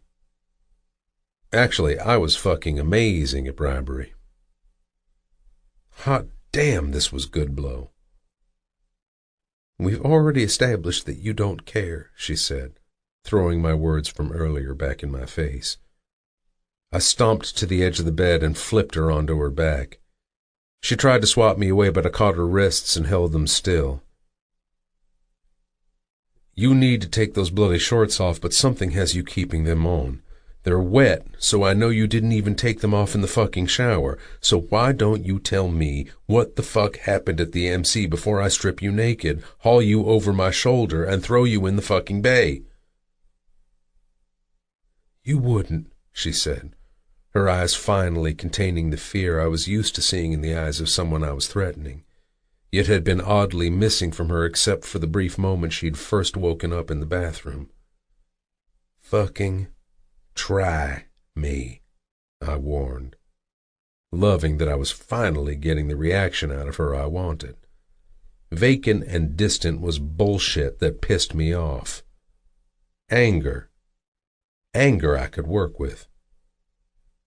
A wayward tear dripped down the side of her face, and her shoulders shook silently. What the fuck? Do what you have to do, she whimpered, the nothingness from earlier firmly back in place. I don't want to talk about it, any of it. I let go of her wrists, and she rolled over again. Please, Bear, leave me alone. I just want to sleep. Never in my life had a chick made me so angry. Following through on my threat wouldn't work on her like this. I grabbed a bottle of whiskey from my bag and hit the light switch on the way out. Dude, she's hot when she's angry, Preppy chirped in my head. Shut up, I muttered. He was right, but I wouldn't exactly call her hot. Without makeup or without even having brushed her hair in a while, she was devastatingly sexy, and that didn't even begin to cover it. Cock-achingly fuckable was a little closer. I adjusted myself and settled on the couch for a long fucking night of avoiding sleep with my buddy Jack Daniels. A violent scream shot through the door. Fuck you! I picked my gun off the table and ran to the door, throwing it open, ready to kill any motherfucker who was bold enough to come at me in the middle of the fucking night. Thia was on the bed, screaming like she was being attacked, but the room was empty. Her eyes were closed, and her back bowed off the bed with each new outburst. The back of her head hit the wall above the mattress with a thud, but it didn't even slow her down. Fuck you, I hate you, you can't fucking do this to me, you can't, I won't fucking let you, she raged. I didn't know what to do, but I did know if she kept up her thrashing against the wall, she was going to fucking hurt herself. I knelt down on the mattress and picked her up into my arms, crushing her to my chest, but she didn't stop. She slammed her closed fists against the sides of my face, my chest, anything she could make contact with again and again. She clawed her nails into my skin, raking them across my shoulder blades. Stop, I growled, holding her arms down at her side. Wake the fuck up. Fuck you, fuck this, she screamed, still wailing away on me, her little fists feeling more like a vibration against my chest than a beating. T, it's me, wake the fuck up. God damn it, girl, you're going to fucking hurt yourself. Wake the fucking fuck up. She stilled, but I continued to hold on to her. It took several minutes, but I felt the moment the fight left her body as she sagged against me. She hadn't moved, hadn't said a word in so long I'd thought she might have fallen asleep until she spoke against my skin, her breath brushing over my nipple. I killed my mom. I know, I said, unsure of what else I was supposed to say. Come with me, I said, and for once she actually listened, sliding off the bed and following me outside into the night. I walked over to the bonfire, the very place where Eli and his men laughed as they tortured me. I was going to take her down to the dock, but decided against it because if she pissed me off again, I didn't know if I'd be able to resist carrying out my earlier threat and tossing her ass into the bay. For at least a little while, the shitty flashbacks had followed me around like a possessed puppy dog nipping at the heels of my memory would have to take a back seat to the girl with the pink hair. "Sit," I ordered, pointing to a white plastic lawn chair. Thia sat and watched me as I lit the end of a small piece of straw. When it glowed brightly, I gently set it on the inside edge of the fire pit and set 2 small cut logs on top of it. "Why the fire?" she asked. "The fire is for a little light and—" Thea smacked her arm, and when she pulled her hand away, she revealed the crushed-up body of a big mosquito. "And a little for keeping the bloodsuckers away." She wiped the bug off her arm as the smoke started to billow into the sky from the pit. "That should take care of it." I sat on the edge of the brick bonfire, facing Thea in her chair. She pulled her legs up into the chair and under her little white tank top, stretching the material over her knees, killing any chance I had of staring at her tits. I packed the little one-hitter and grabbed my lighter. "Watch," I said, as I set the weed aglow, keeping my thumb over the hole on the side until it was time to inhale all the smoke I'd just created. I exhaled and held the lighter and bowl out to her. "It's not blow, but it will take the edge off." Thea turned the lighter over in her hand and examined the bowl like it was an artifact from a museum, running her fingers over the smooth blue glass. She attempted to light it, but dropped the lighter when the only thing she managed to light was her fingertips. "Here," I said, picking up the lighter from the grass. I held the flame over the bowl as she did what I'd showed her, taking her thumb off the hole and taking a shallow drag, releasing the smoke on a cough. "I didn't kill my dad, though," she said, when her coughing subsided. "My mom did. I came home and she was sitting there in my brother's old room. She had my dad's pistol on her lap," she said, continuing her confession. As much as I thought Thea could have been working for Chop, it never occurred to me that she maliciously killed her parents, but I stilled at the mention of a brother, wondering if she was about to tell me there was a third body out there somewhere, but she filled in the blanks before I could draw my own conclusions. "My brother died when we were kids. We weren't that far apart in age. We were playing on the front porch. There was always spiders out there. Groves give off a lot of moisture, and spiders love a good wet heat and a little nook or crevice to hide in. The porch had all that. We saw a spider climb into my dad's work boot by the door. I was going to stomp on it, but my brother wanted to check it out. He reached into my father's boot." She trailed off. "They took him to the hospital, but it was too late. Brown widow. Not always fatal in adults, but in kids." "You don't have to tell me," I said, not wanting to send her back into a state of shock that her story might trigger. "I know what it's like to not want to relive the horrible shit over and over again." Thea continued anyway, looking up at the smoke from the fire as she spoke. "My mom started to slip away, growing more distant every day. Most days went by and she didn't even talk to me. Business started to go to shit. They were always fighting. Then one night I came home," she sniffled. "There was no more fighting. My dad was already dead. I made a run for it, but I tripped. She wanted to send us all to the same place, said we were all going to be together. I convinced her that we should go at the same time. I switched guns with her, giving her one I knew always coughed on the first pull. She was so determined. There was no arguing, no getting out. I could have shot her in the arm and the leg, but I couldn't be guaranteed she'd drop the gun or that she'd stop firing. The look of determination in her eyes told me that, shot or not, she'd keep on coming. I couldn't let that happen. I thought about my dad, about him always telling me to be his strong girl, so I did what I had to do to be his strong girl, and I aimed at her chest and I fired. I'm going to remember this as the worst time in my entire life. The very worst." She shook her head. "There is nothing I can do to change that. Girls my age are playing sports, going to dances and parties, kissing boys. And that's never been me. I've had a full-time job at the Grove and a part-time job at the Stop and Go. I've done nothing over the last few years except work my ass off and watch my family fall apart. Just when I thought it couldn't get any worse, now all this. She waved around to the house and to me and let out an awkward laugh.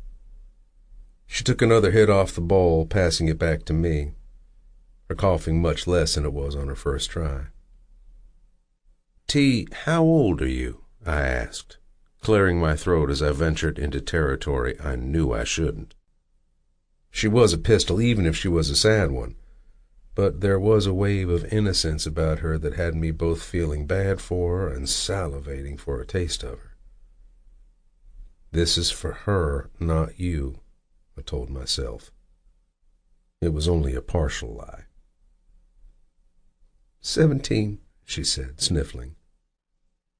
18 soon. "You ever been kissed?" I asked, and her eyes met mine. And not a peck on the cheek or a brief smack of the lips, but a real fucking kiss. One that leaves you without air in your lungs and your thighs pressing together in search of more, I said, my voice coming out deep and strained, my cock coming alive at the thought of tracing my tongue along her plump lips. "Why?" she whispered, and as soon as the words left her mouth, I knew there would be no coming back from what I was about to do. I pushed off the fire pit and pulled her up off the chair, pressing her tits into my chest and my straining cock against her stomach. I tipped her chin up and looked into her confused emerald greens. She followed my thumb with her eyes as I traced her bottom lip. There were too many lines marring her face, questioning what it was I was up to. I knew she would try to pull away at any second, try to stop me, but it was too late for that.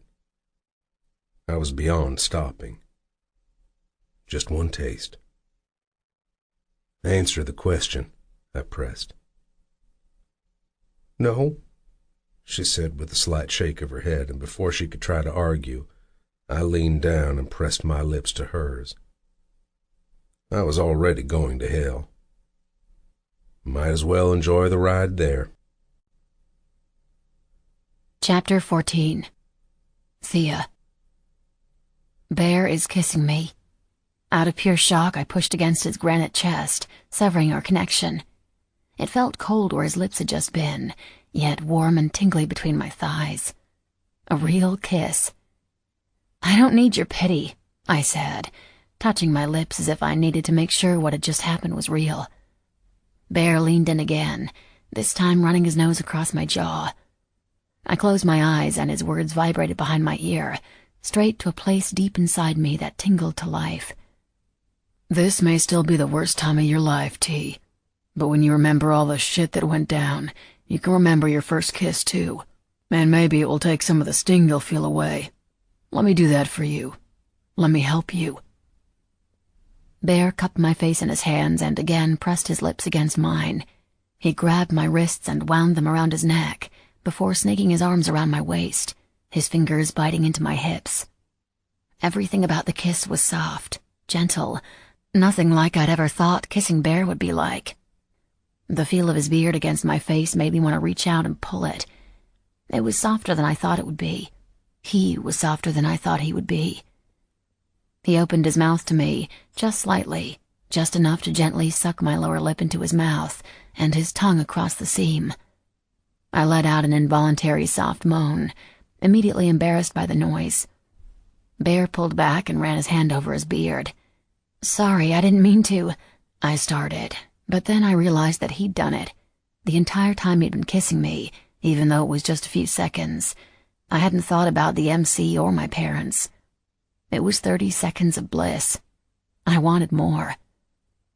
"If you keep making noises like that, T," Bear groaned, his chest rising and falling rapidly. I sucked my bottom lip into my own mouth, tasting where Bear's tongue had just been. "I can't promise that this is just going to stop at a kiss." "You said if I told you what happened at the MC, then you would make me forget," I reminded him. "I want to take you up on that," I said, knowing what I wanted, but unsure if Bear would be willing to give it to me. No blow, Thia. I already told you. No, I interrupted him. Make me forget, just like this, I said. Growing bold, I reached out and touched his lips with my fingers. Bear groaned and surprised me when he sucked my fingertips into his mouth. My nipples hardened as if they'd been touched by a cold breeze.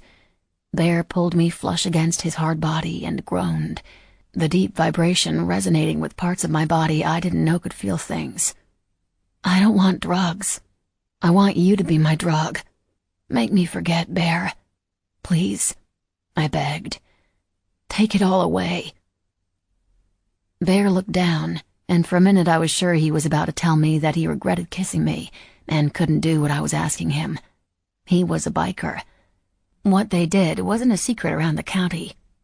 I knew he was used to experience women, club whores. Why would he want to kiss me? Tell me why you're still wearing these, and I'll kiss you again, he said, tugging at the waistband of my shorts. I don't know how you're going to react.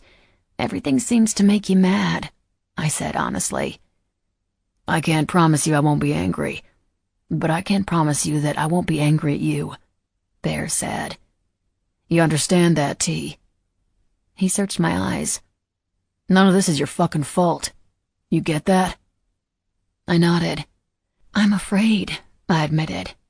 I hate being afraid. Growing up, I was the fearless one, the one who took care of everyone else. It's like saying the words out loud is me acknowledging that this nightmare is real, and I don't want it to be real. I don't want any of it.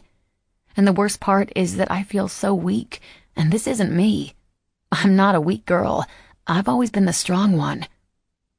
Tell me and I'll kiss you again. Maybe it will make you forget, maybe it won't. Maybe it will help give you back a little bit of that strength. Bear chuckled, rocking into me with the hardness between his legs that almost had me jumping back until he said, or maybe it will just add some more torture to my rock-hard cock. Before he made it seem as though his erection was just a natural reaction. Now he was making it clear. He wanted me. The lightness in his voice, a tone I hadn't heard him take in the last 24 hours, helped to loosen the tight cogs around my brain, and I reluctantly told him the truth. I keep them on because I don't want to see the bruises. I don't want to be reminded of what he did. My voice cracked with my admission. I hated the weakness in my voice. I'm not ready to face it just yet. Bear's nostrils flared, but when he caught me staring at his lips, he reached out and grabbed my face. Leaning down, he pressed another kiss to my lips. This time harder, and he was right. He was angry, but he fed the anger into the kiss, into every nip, suck, and dance of his tongue, that I lost myself in his lips, in him. And within a few seconds there was nothing around us.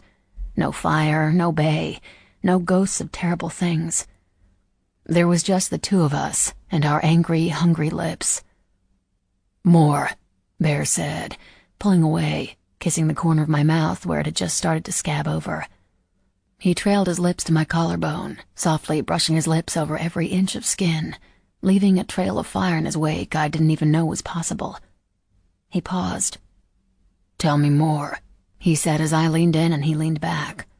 I frowned at the lack of contact. I was in a room with Chop.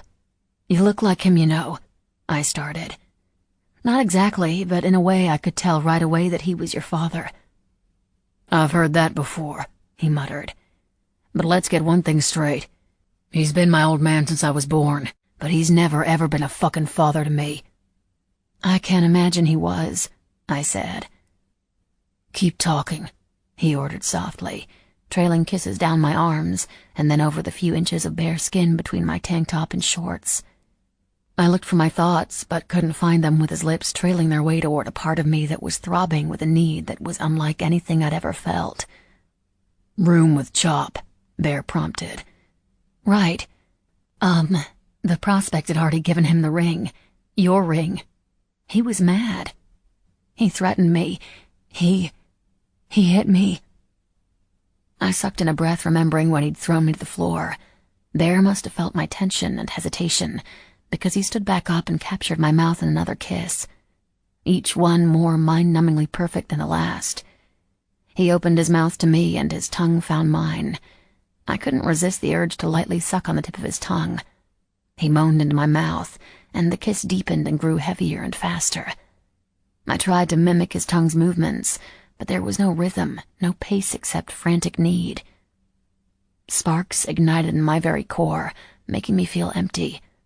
I rubbed my thighs together, needing to feel something more. Friction. Anything. Just something more. Bear hooked his fingers into the waistband of my shorts and pulled them down my thighs. "Wait," I said, reaching for the elastic. Bear grabbed my waist when I tried to yank my shorts back up. "T, let me help you," he said, looking back up to me. And in that moment I saw the Bear from the stop-and-go 7 years ago, the Bear I trusted. I released my grip on my shorts and he pulled them down to my feet, and I stepped out of them. I closed my eyes, waiting for whatever it was he was going to do next, but opened them again when I heard him say, "Stay here." Bear jogged back to the apartment, appearing less than a minute later with a damp washcloth in one hand. He knelt down in front of me. I started, but I had no idea what I was going to say. "I'm not going to fuck you," Bear said. And when he leaned in and swirled his tongue around my belly button, in a move that had me bending my knees involuntarily, literally weakening from his touch, I swore I heard him mutter, "Yet." "Keep going," he prompted again, sliding lower down my stomach, licking and nipping everything on his way. However, he avoided my breasts entirely, leaving my shirt completely intact. He slipped his fingers into my underwear, and I braced myself for what he was going to find. Most of my injuries were dull throbs, but everything he'd done to me down there throbbed like it was hours ago, not days. He bit my nipple, drew blood. Then he flipped me over onto my stomach, I said, reliving the way his teeth had felt as they bit down into the flesh over my shirt. "Did he fuck you?" Bear asked, lifting up his head so he could witness my answer. "He said he was going to wreck my body, tear me apart and send you back the pieces," I whispered. Bear growled and pulled off my panties. "What are you going to—" I started, but stopped when Bear pressed the cool washcloth between my legs. "Did he touch you here?" Bear said, dragging the washcloth through my folds and across my opening, cleaning me of the dried blood. Of Chop. I nodded. With his finger, he scraped me, inside, with his nails. Bear dipped his head between my legs and dragged his tongue across my clit and through my folds, pushing up into my opening and pulling back out again. I started to shake, and for the first time in days, it wasn't because I was going into shock. Or maybe I was. Trembling because of one long lick of his hot, wet tongue across my core, and I wasn't sure how much longer I could remain standing. The heat from the fire and the heat radiating within me was too much. It was too hot. I was too... Oh my God, he did it again. "Holy fuck," Bear growled. Leaning in again, he asked, "Did he touch you here?" Right against my clit as he ran the cloth between my legs again, but this time he nudged my thighs apart and reached further, pushing the cloth between my ass cheeks, and I winced at the contact.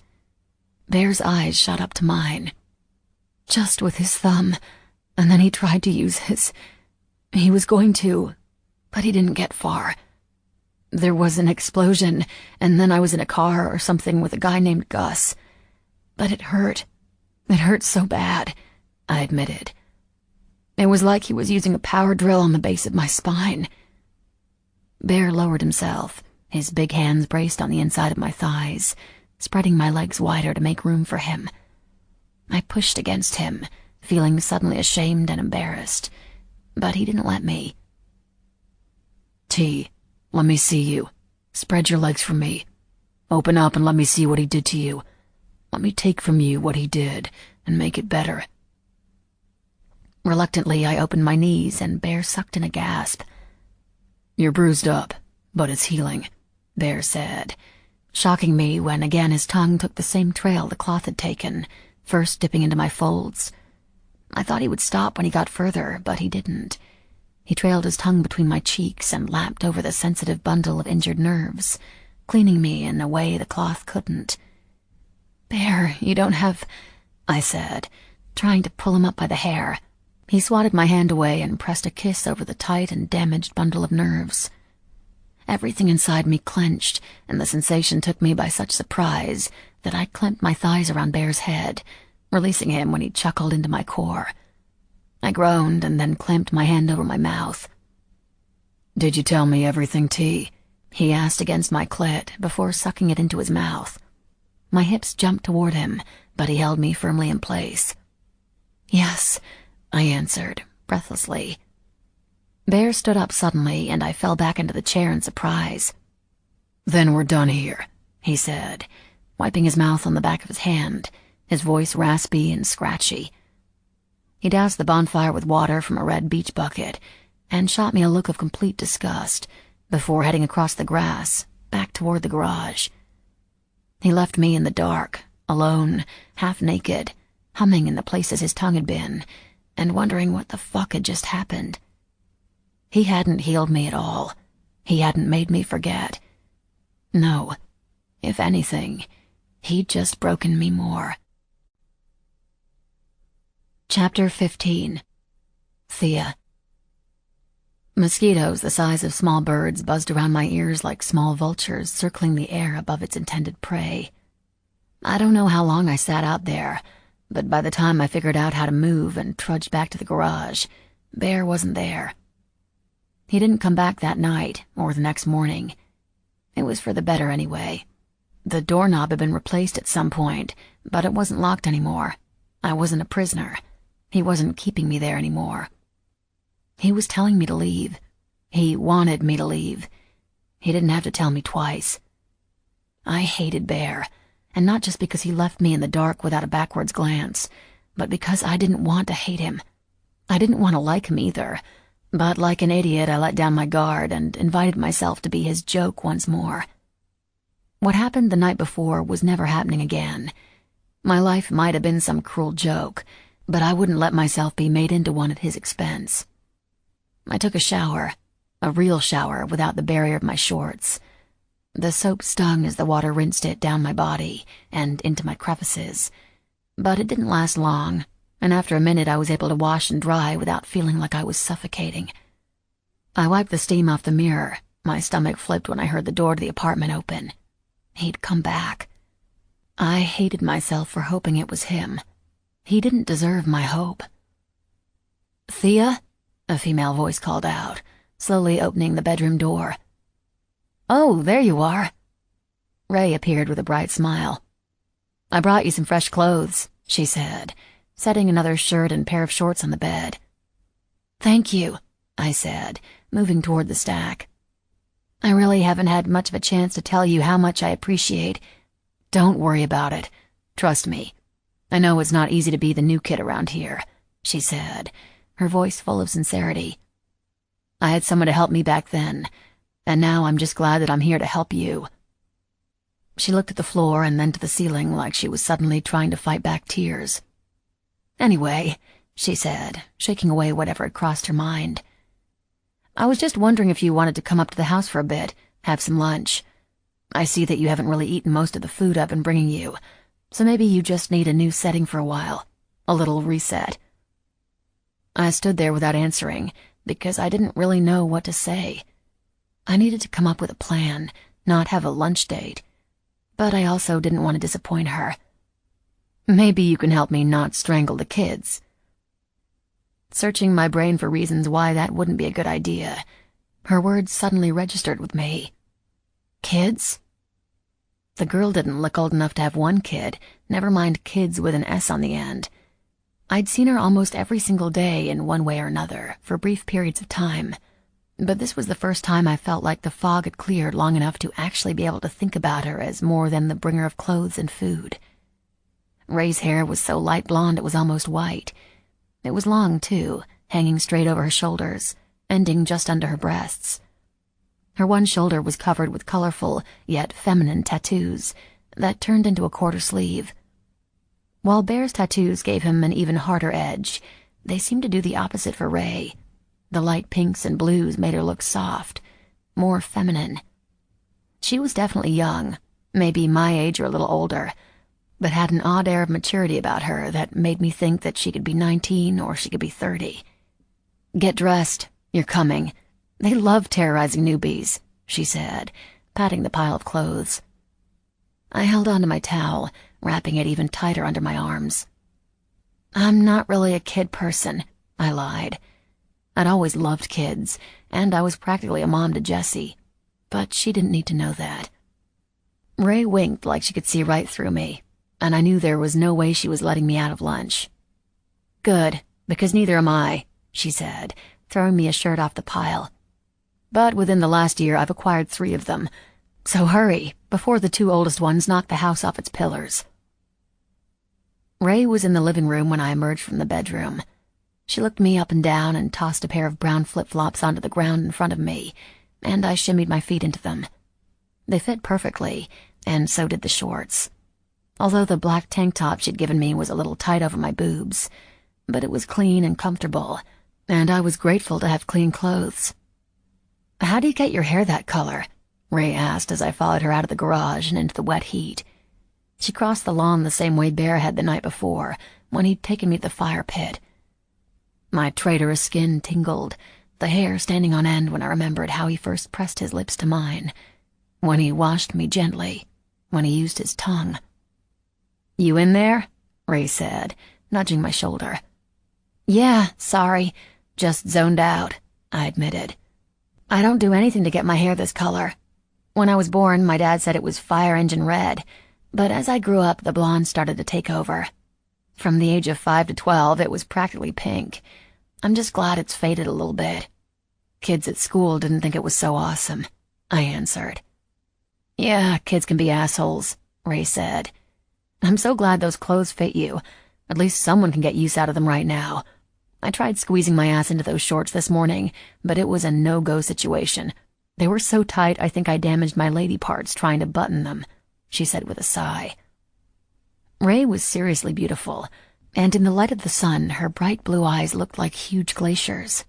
If she'd gained weight, it was probably for the best, because she wasn't overweight by any stretch of the imagination, and I found myself envying her curves. The main house was a 3-story stilt home that at night looked dark and menacing, but in the light of day was anything but. It was old and in need of some repair, but it was beautiful, sitting proudly in the center of a large grassy piece of property, like a manatee emerging from the surface of the river.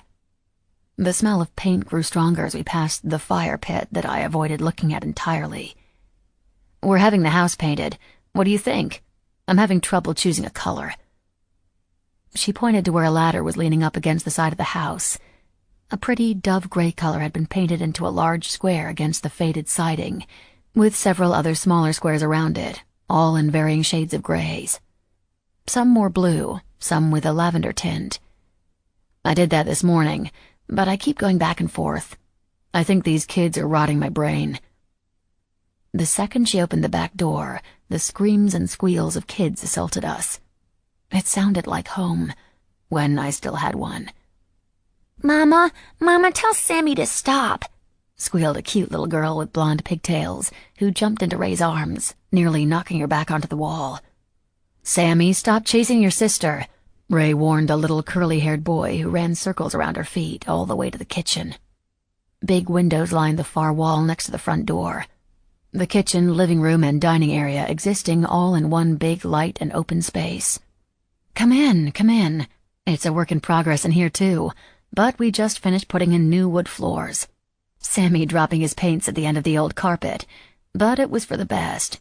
It had already lasted 10 years past its shaggy expiration, Ray said, setting the little girl down on the floor. She took off again, her little feet running mid-air before her feet even hit the ground. Immediately, Sammy started his chase all over again, screaming, "Maxie, come here!" after her as they took off down the hall in a tornado of yips and yells and laughter. "Don't wake the baby," Ray called after them in a whisper yell that was impossible for them to hear across the house. Just when I was wondering if Ray had left the kids in the house by themselves when she'd come to the apartment, I heard a throat clear and spotted a little old woman with white hair sitting at the dinette in the center of the kitchen. Next to her was a pitcher of some sort of green drink and an empty glass filled with ice, which she was lazily tracing her index finger around the rim. A digital monitor was leaning against the wall, and on the screen was a tiny sleeping baby wrapped in a pink blanket. That's why Ray was being so critical of her weight. She'd just had a baby. "Grace, I swear to God, if you let them eat all the popsicles again, I'm sending them home with you," Ray said, opening the lid to the trash can. "I admit to nothing," Grace said, licking her thumb and turning the page of her newspaper. Ray reached into the garbage can and picked out a box of popsicles, rolling her eyes as she shook the empty box, before tossing it back into the can. "Are all these kids yours?" I asked, and upon hearing my voice, Grace finally looked up. "Yep, the whole lot of them," Ray said, plopping down onto the chair across from Grace, and pointed to the seat next to her. "It's a long story, but technically Max is King's and Sammy is mine, but we're all a family now. Nicole Grace was born last month." She might have been complaining about the kids, but the way she looked down the hall where the little girl and boy had just disappeared down made me think that Ray was more than happy with her current family situation. "Am I off duty now?" Grace asked, grabbing the handle of the green pitcher and looking to Ray like she was asking her permission. "Go ahead," Ray said with a roll of her eyes. Grace smiled and poured herself a glass. She took a long sip, making an exaggerated ah sound. "That's better." Shifting to her side with her legs crossed and an elbow propped up on the table, she turned to me. "Mojito?" she asked, raising her glass and shaking it, clinking the ice from side to side.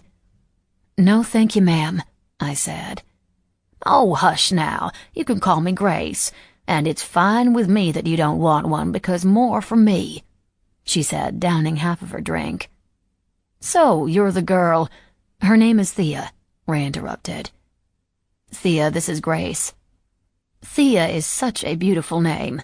Abel told me it's short for Cynthia, is that right?" "Yes," I said, the name Abel sounding oddly familiar, although I didn't know who Grace was referring to. "Welcome, welcome. I am so happy to meet you. I wanted to come pluck you out of that dark garage, but I was warned to give you some space and that you'd come out when you were ready. And here you are." Grace reached over, and with a strength I didn't think the frail older woman had, plucked me from my seat and pulled me in for a hug that threatened to crush my lungs. "It's a pleasure to finally meet you." "Likewise," I said out of the side of my mouth, my cheek pressed up against her clavicle as she smashed me to her bony chest. Ray chuckled. Grace pulled back and set me back down onto the chair. She sat and recrossed her legs, taking another sip of her drink. "Thank you for bringing my boy home," Grace said. "Your boy?" I asked. "Abel," Grace said. "Who?" "Bear," Ray said. Abel. Bear was Abel. I'd known that. He told me that when we first met, but I'd always thought of him as Bear, and almost completely forgot that he'd told me his real name. Abel. "I didn't bring him home. I needed his help, and I didn't know where else to go," I said, unsure of how much I should be telling her. "It's a very long story. One I didn't want to talk about. Not then. Not ever." Grace waved me off. "No need to explain. You're here now, and so is my boy, and that's all that matters." "Are you Bear's mom?" I asked. "No, but I'm the closest thing he's got to it. Someone has got to look after these boys. Before Ray here came along, all they had was me, and I did my best to make sure they knew that my home was their home," Grace said. Ray twisted a silver ring on her left hand, and I wondered if it was an engagement ring or a wedding band. "And now that you're here, I won't have to worry so much about Abel." "I'm sorry, but I'm not staying," I said. "I'm leaving. Really soon, actually." They didn't have to know how soon. Grace tossed the newspaper she'd been reading onto the table in front of me, and I caught it before it slid right off the table. The headline on the front page was the same as the one from Bear's phone a few days earlier. except this time there was a picture of a girl under the headline. A picture of me. "Well, it doesn't look to me like you're going anywhere anytime soon." Grace sighed and leaned back like it had been settled, and I was staying regardless of my argument to the contrary, which I noticed was a pattern with Grace, ignoring anything she didn't want to believe was true and settling for her own skewed version of what was going on. "I'm so happy my boys have found you girls," Grace said, despite my argument that Bear and I were not together. I wanted to argue, but Ray shot me a look like she was telling me that I was fighting a losing battle. "I've loved Abel like he was my own since the very day Brantley brought him over to the house." "Brantley?" I asked. "King," Ray corrected. "My King. My fiancé." "Abel had ridden his motorcycle right up on my lawn after a downpour, leaving deep valleys all the way up to my plant beds. Then he left a grease stain the size of North Carolina on my love seat." She cupped her glass with both of her hands and looked into the ice like it was replaying the day she'd met Bear right there in her drink. "He was too young to be driving that damn thing. Told him so myself. But by the next time he came to the house, he was a natural. That boy was born to be on a motorcycle. The man and the machine." I'd only seen him on a bike once, and it was driving away from the gas station, and even though I was just a kid at the time, I knew exactly what Grace was talking about when she said he was born to be on a bike. "He was a funny one, too," Grace said. "Funny?" I asked. There was a lot of things. Rude, crude, sexy as hell, infuriating. But funny was a side I hadn't seen. "Very. Used to tell me a new joke over my mama's meatloaf on Thursday nights. The most ridiculous jokes that he probably heard around the club. Most of them the filthy kind you couldn't repeat louder than a whisper, and couldn't say within 10 miles of a church, that's for sure." She shook her head. "As he got older, slowly but surely, the light in that boy's eyes grew dimmer and dimmer. By the time he rode off a few months back, there was nothing left in them. Broke my damn heart." Grace wiped a tear that spilled from her eye. "He deserves better than to walk around this world alone and with his own broken heart." Ray stood up when the baby stirred on the monitor. "I'll be right back." She excused herself and headed down the hall, emerging a few minutes later with a tiny little baby wrapped in a pink blanket. "Isn't my grandbaby beautiful?" Grace asked proudly. "Yes, she really is," I agreed. She was a tiny little thing with a head full of chestnut curls. She yawned and opened her eyes, and I had a strong urge to want to hold her, but I didn't want to ask. Ray didn't know me very well, and I'm pretty sure there was some sort of mom rule out there about how long you have to know someone before they let you hold their babies. Ray must have seen my warring expression because she asked, "Would you like to hold her?" Before I could answer, she gently placed the baby in my waiting arms. Her itty-bitty hands and feet were wrinkly, her cheeks so chubby they pushed up into her huge eyes, making them appear much smaller than they really were, and slightly slanted. "Not a kid person, huh?" Ray asked, leaning against the counter, calling me out on my earlier lie. "When it's your turn, I think Abel will be a really great father," Grace chimed in. "Just like my Brantley is." "Grace," I said, unable to take my eyes off the tiny little one in my arms. "I'm not just denying it for the sake of denying it. Bear and I aren't together.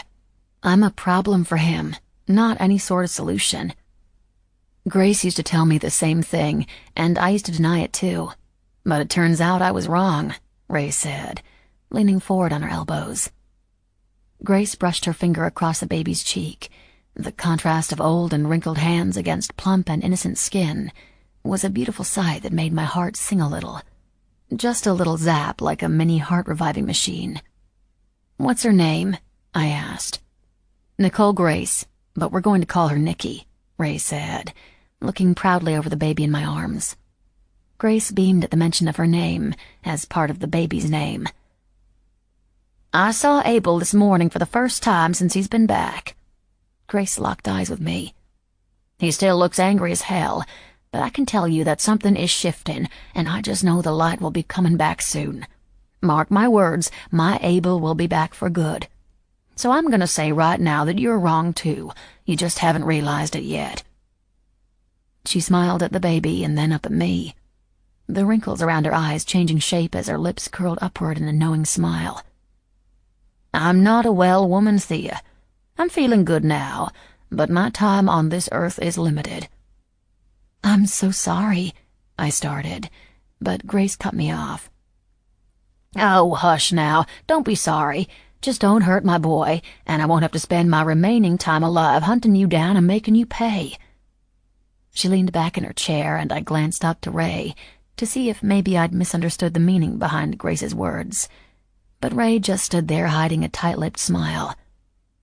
"Now who wants lunch?" Grace asked, popping out of her chair and heading over to the refrigerator. Ray stood on her tiptoes and opened a cabinet, taking out some plates and setting the table, while I just sat there, baby in arms, with my mouth agape. "What the hell just happened?" I whispered to Ray. She shrugged. "Congratulations, you've been threatened by Grace." "What does that even mean?" I whispered, not wanting Grace to hear me, and not wanting to wake the little girl who had drifted off to sleep in my arms. "In a way," Ray said, setting a plate down in front of me. "It means welcome to the family." Grace had brought over some sort of cheesy potato casserole and a big leafy salad. Although Ray had been bringing me food for the last few days, it was the first meal that I actually remembered tasting, and it tasted fantastic. Grace fell asleep shortly after lunch on the couch, and the kids went down for a nap after refusing to eat anything but salad dressing and chocolate milk. "Thanks for dragging me up here. It actually felt pretty good to be in the land of the living again," I said as Ray walked me back to the door. "It's nice to know that no matter how much horrible stuff happens in life, that the world still manages to keep turning. Listen, Thea, I know you're going through a lot, and I know it's really hard, but you have to remember that you're not the only person who has lost family, and you're certainly not the only person here who has gone through some seriously horrible shit. I don't know what Chop did to you at the MC, and wondering about it makes my skin crawl. But you have to know that you're not the only one in this house who has been through something awful like that." "You?" I knew there was more to Ray and her story than the beautiful young mom before me. "Yeah, and I'll tell you the entire tale someday, but it's actually not me I'm talking about." "Grace?" I looked over to where she was sleeping on the couch, her deep snores growing louder and louder with each inhale. "Who would hurt Grace?" Ray shook her head. "No, not Grace." "Then who?" I hoped to God she wasn't going to say one of the kids. Ray looked out the door to the garage and then back to me. "Bear." It was the last person I expected her to say, but after she said it, it made sense. Why he hated that I'd been hurt, why he wanted to heal me, why he hated me all at the same time, why he wanted me gone. I was more than just a burden. I was a reminder. No wonder he walked away from me last night. He was dealing with his own shit. He didn't need to deal with mine, too. If I wasn't sure before, I was definitely sure now. The second I could figure out how, I would be gone. Consequences be damned. Chapter 16. Bear. "You got any weed?" I asked Ray, who was on the couch in the living room.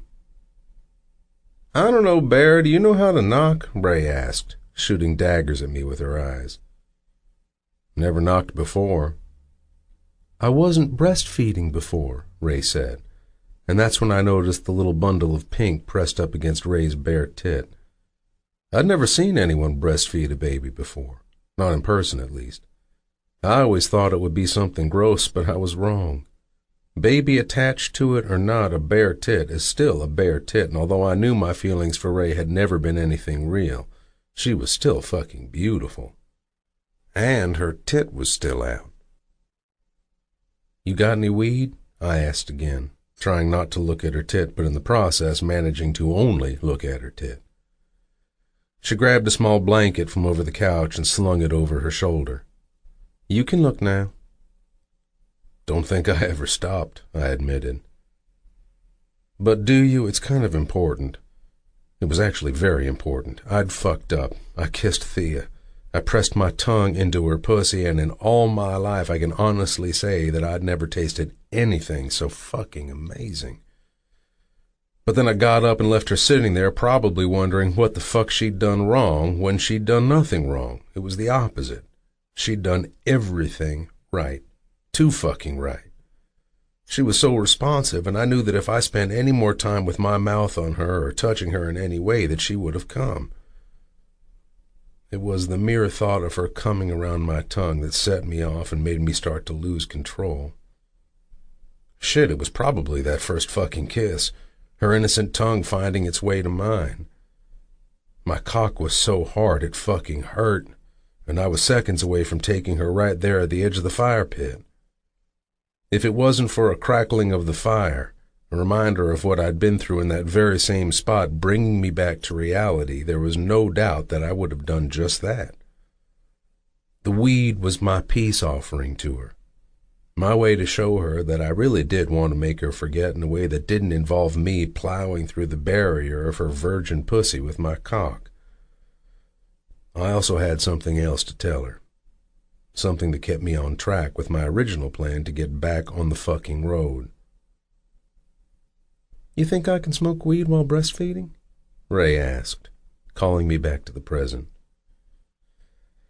"I take it from the way you're looking at me like I'm a fuck-up that the answer to that is a big resounding motherfucking no?" I asked. "You would be right," Ray said. "King is in his studio. He keeps everything locked up pretty tight these days with the kids around, but he probably has something." She shifted the baby in her shirt before sliding the cover off. "Now, was that so hard?" I liked arguing with Ray almost as much as I liked arguing with T. "Ha ha! You just admitted you like fighting with her. You have a crush, you big fucking pussy." I rolled my eyes at Preppy's mental commentary. King was in his new studio on the other side of the garage from the apartment, just as Ray said he would be. He was hunched over an angled desk, his pencil moving quickly over the page. I leaned over to check out what he was drawing. It was an old-school style dragon, breathing flames, and it was one of the most detailed sketches I'd ever seen him do. Dramatic. Bold. "Nice digs," I said, looking around his new studio. His old one was just a small room in the house, outfitted in neon and posters. This one was cleaner, more grown up, more sterile. Pictures of previous tattoos he'd done hung in frames on the wall. A king's tattoo sign with a skull wearing a crown hung over the door. "Thanks. Feels good to have a workspace again since the kids take up every inch of the house and then some. Never knew kids had so much shit," he said, smudging a line with his pinky, wiping the top of the page with the side of his hand. "You always surprise me, brother. This is next-level shit right here," I said, pointing to his dragon. "You'll never fucking guess who it's for," King said, spinning around on his stool. "Who?" "Ray's dad." "No fucking shit. Senator asshole is getting tatted up? What happened to the good old days when we were planning his quick and timely demise?" I asked, as I continued to look around the wall at the different types of tattoos he'd done. "Things change. He's got all sorts of scars where he took the bullet in his chest and his shoulder. Wants a dragon to cover up part of it. Reminds him of the old Jet Li movies he likes, or some shit like that." "If I had any room left, I'd have you put that on me. Shit's totally fucking tits, man," I said. "Speaking of tits, I just saw Ray up at the house, and I was wondering if you've got any weed." "Why the fuck did that sentence start with 'speaking of tits'?" King asked, tacking his sketch onto a board beside the window and glaring at me like I just told him I fingered her in his bed. "'Cause your girl was up there feeding your kid. She was in the living room. Calm down, dude. It's not like I saw Nip or anything." "You're starting to sound like Preppy," King said. "And the only reason why you're not dead right now is because you are about to tell me that you covered your eyes, turned your ass around, and walked right out the fucking door when you realized she had her tit out." "Sure. Sounds good. That's exactly what happened, I said sarcastically. But seriously, you got any weed? I'm out and I need it for something. Like getting high? King asked. Smart ass. Yes, motherfucker, like getting high, but it's not for me, it's for T. She asked me why I was doing blow, and I told her to check out of reality for a bit, and she surprised me by begging me for it so she could forget too. I damn near gave in. I neglected to tell him that I also needed it to apologize for tonguing her down without finishing, for promising to help her forget and instead running away right when I was getting to the good part. Why didn't you let her? Never seen you stop a girl from a good time before, King said. I didn't have any left, but it didn't feel right anyway. She's not some club whore. You finally decided she's not out to get you? King asked. I guess not. You figure out what to do with her yet? Plan hasn't changed, and I made a call which should help. What kind of call? King asked, eyeing me warily. Bethany Fletcher, I admitted. Wow. Can't call club lawyers, they don't work for me anymore. Figure if I can get T off the hook for shooting her parents, then I can sneak her out of here and drop her off far enough away where the MC won't ever look for her. I still can't believe you called Bethany, King said. When you're at war with the devil, sometimes you gotta dial up a demon, I said. Hope you know what you're doing. I do. I had no fucking clue. King walked over to the wall where a big painting of a melting clock hung from the ceiling to the floor. He shifted the painting, revealing a hidden safe. He turned the dial, and when he opened it, there was another safe inside, this one requiring a code. You want me to wait while you dig a key out from the backyard to open safe number 3? I asked. Fuck off, King said. Got kids running around here now. Things are different. Can't have shit everywhere like we used to. It was hard to imagine King, a man who did what he wanted his entire life without giving two shits if it was right or wrong, sneaking off at night to get high in the garage after the kids went night-night. My mom did everything and everyone in front of me, he continued, and I want that for my kids. Want them not knowing about the bad shit. Want them believing in Santa Claus, the Easter Bunny, and the goddamn Tooth Fairy until they're fucking 40. Why? I asked, not understanding what he was trying to get at. 'Cause they're kids.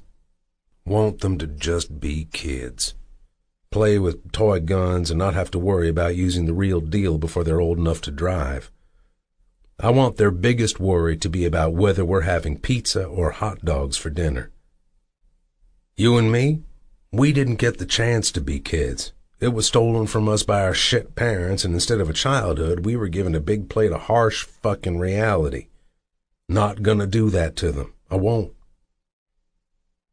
Since I'd gotten back to Logan's Beach, I was under the assumption that King had gotten soft, but I was wrong.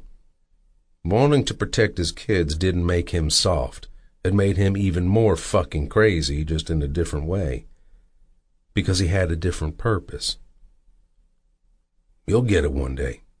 You'll have your own to worry about, and then you'll realize that the psycho you thought you were, the one no one was stupid enough to fuck with, should be very fucking afraid of the psycho you will become to protect your family. Right now, I can't see past tomorrow, never mind that far into the future. My days are numbered anyway. The MC is gunning for me the second I step out onto their turf. May not live long enough to knock someone up. King tossed me a small Ziploc bag, and I shoved it into my back pocket. He closed the safe and leaned against his desk, crossing his arms over his chest. I'm sorry. I didn't realize you'd turned into a big fucking pussy while you were gone. Fuck you, I spat. The old bear would have phrased that shit differently. Tell me something, man. You still want it? The gavel? Because a few months ago you said you didn't want it, yet you're wandering around here like you're a lost fucking puppy dog. Now the answer is, I don't know. I said honestly. Been asking myself the same fucking thing. Ain't gonna find your answer at the bottom of a bottle of Jack. Oh yeah? Since when did you become my fucking mama? Since an old friend asked me if I remembered who I was, and I realized I'd lost touch. Thought you might like the same kind of reminder, King said, throwing my words back at me that I'd told him months ago. Do you want to know what that old friend would have just said? Sure, I said, because I did want to know. The old bear wouldn't have said that the MC was gunning for him the second he stepped on their turf. The old bear wouldn't have said shit, but he would have rained down hellfire on them until it wasn't their fucking turf anymore, King said. How the fuck am I supposed to do that? I'm just me. All of my brothers besides one take their orders from Chop. I'm only one soldier when they have dozens. Going into the MC would be fucking suicide and shit's fucked up, but I'm not ready to go out just yet. That's funny because a second ago it sounded like you were giving up. I'm not. Just doing what I gotta do to get through life, man. That's even more funny, King said, lighting a cigarette. What is? I asked, growing annoyed with my friend. That you think what you're doing is living, King pointed out. Shit is so easy to say coming from someone who's gone civilian. I'll soldier for you, King said. I was just about to light a cigarette, but his words made me pause, the flame flickering inches away from my smoke, swaying in the air while I took in the gravity of what he'd just said. No, I said finally. You've got Ray and the kids. If she found out you were going to soldier for me so we could take back the MC, she would fucking kill you before they had a chance to. See? That's how I know that you don't know shit, King said, pointing up to the house through the window. Ray and my kids are my everything, but she knows and accepts me for who I am and what I need to do. When the time comes and you see your way clear of all the bullshit you're insisting and stewing in, I'm in. I'll soldier. No fucking questions. King had finally lost his goddamned mind. No. And I'm not saying it just to say it, man. I couldn't let you. If Ray doesn't kill you, she would most definitely kill me. Oh, yeah? King said, sitting back down at his desk and turning his back to me. He picked up his pencil and began another sketch. Then why did she suggest it? I was mulling King's idea to take back the MC over in my mind, wondering if it was a real possibility. With every step I took toward the apartment, it sank its teeth into my brain, and by the time I opened the door, it took hold. But the thought didn't last long, because as soon as I opened the door, I felt it in the air. I knew before I even peered into the bedroom. I knew before I ran back up to the house to ask Ray if she'd seen her. I knew before I spotted my ring on the coffee table still attached to the chain. Thia was gone. Chapter 17. Thia. The venom of a brown widow spider is 6 times more powerful than the venom of its cousin, the black widow. But unlike its darker relative, the brown widow's first response to a threat is to retreat, rarely biting unless direct contact is made. Attacking is its last option, a last resort, kind of like me. I had more in common with the spider that killed my little brother than I did with Bear. Sheriff Donaldson wasn't ever in his office until after 3 p.m. The town of Jessup may have been big in landmass, but we were small in population, so small, in fact, that our own town sheriff only worked part-time. Jessup was one of the oldest towns in Florida, and being old meant a lot of its laws had been written a long time ago. One of its charms is that those laws hadn't ever been revised, leaving all sorts of backwards Southern rules on the books.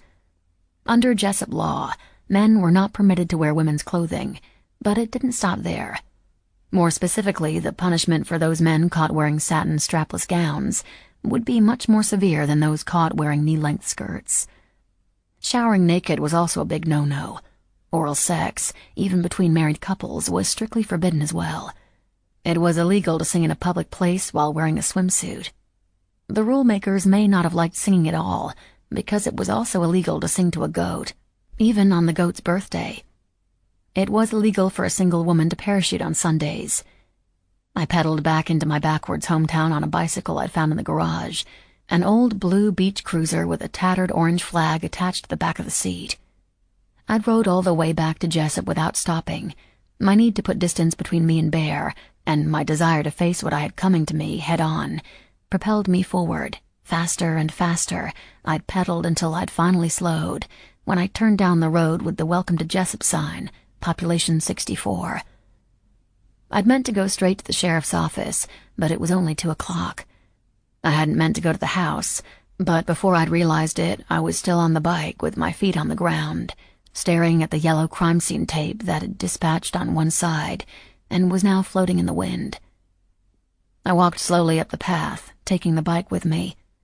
I didn't plan on getting off or walking up to the porch, or sitting in the old rocking chair inhaling the smell of rotting citrus. But I did. The afternoon rains had turned my mother's blood on the side of the house from fresh red to pale brown. Anyone who didn't know what happened there would have just thought it was a mud stain. But I knew what happened here. What I didn't know was what was going to happen next. That's when I saw it. The spider. I stood on the rickety porch holding an old straw broom with a broken handle. I watched as it turned over a small black bug, using a few of its many long and striped legs. It was lingering under the fascia, minding its own business, wrapping up his lunch, while I stood only feet away and planned its imminent demise. The sun was beginning to set, one of the only hours of the day when the weather was tolerable, and right before the summer rain settled in for its evening cry above Jessup. I understood how it felt to want to be left alone, and for a brief moment I contemplated sparing the spider the death sentence, but quickly changed my mind.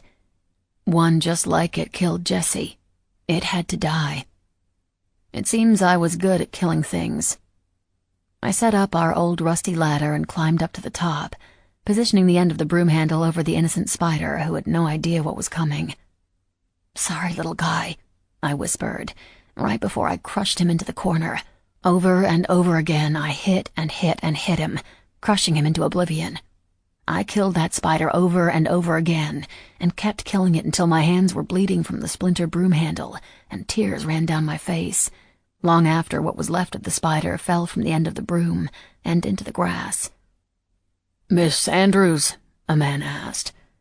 I gripped the top of the ladder with both hands to maintain my balance, and dropped the broom. It fell onto the uneven porch and rolled off the side into the grass.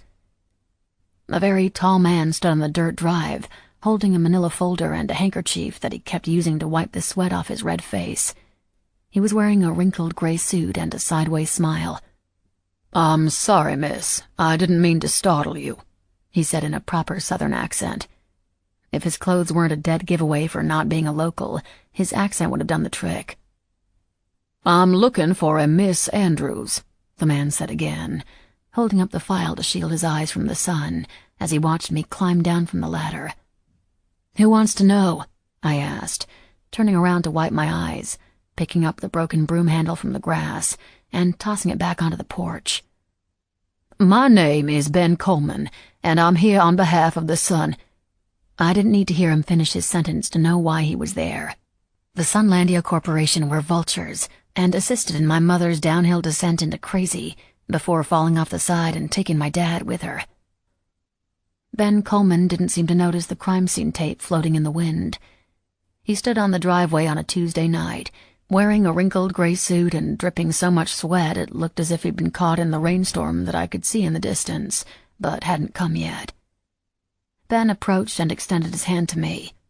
I folded up the ladder and walked right past him toward the shed on the side of the house. "You can leave, Mr. Coleman. I know why you are here, and I want nothing to do with it." I set the ladder in the shed and shut the door. I could smell the approaching rain before I could see it. I used to make fun of my dad for saying he could smell the rain, but as I got older I could feel the shift in the air, and I learned to recognize the sweet, pungent zip of fresh oxygen before the clouds rolled in, turning off the stars and changing the night sky from black to gray. "Miss Andrews, I just need to go over this with you. We have the Grove's best interest at heart," Ben said, holding out the folder toward me. I laughed. Did you have my parents' best interest at heart when your company canceled the contract the Grove had with Sunlandio since the 60s? Because I would ask them if they felt like you had their best interest at heart, but I can't. And judging from the look on your face, you know why I can't. So, for whatever reason you were here, go sell it to someone else. I'm not interested, and on top of that, I don't have time. I have a meeting with the sheriff. The wind picked up, zipping around the house, blowing my hair into my face. Ben's suit jacket blew open as he continued to follow me on my way to the front of the house. That's when I spotted his gun. Either he was the kind of businessman that was used to Southerners shooting at him, or he was no businessman at all. The rain was already drenching the open field next to the house. It was only a matter of seconds before it found its way over. Cut the shit, Mr. Coleman, if that's even your name. What is it that you want? "I need you to come look at this file. Tell me what you think. It's an offer to buy the Grove. A generous one at that." He held out the manila folder. "Get off this property right now and take that with you," I warned. "You're going to make me have to play hardball with you, Miss Andrews. I was willing to make you a proper offer, but you leave me no choice. Since you weren't yet 18 when your parents died, and they had no living will on record, this property isn't yours, and it won't be yours until it goes through an expensive and rather lengthy court process. And I hate to state the obvious, but without a contract with a distributor like Sunlandio, the Grove isn't worth anything anyway. There is also the little matter of you potentially going away for a very long time, and I assume that's what your little meeting with the sheriff is about.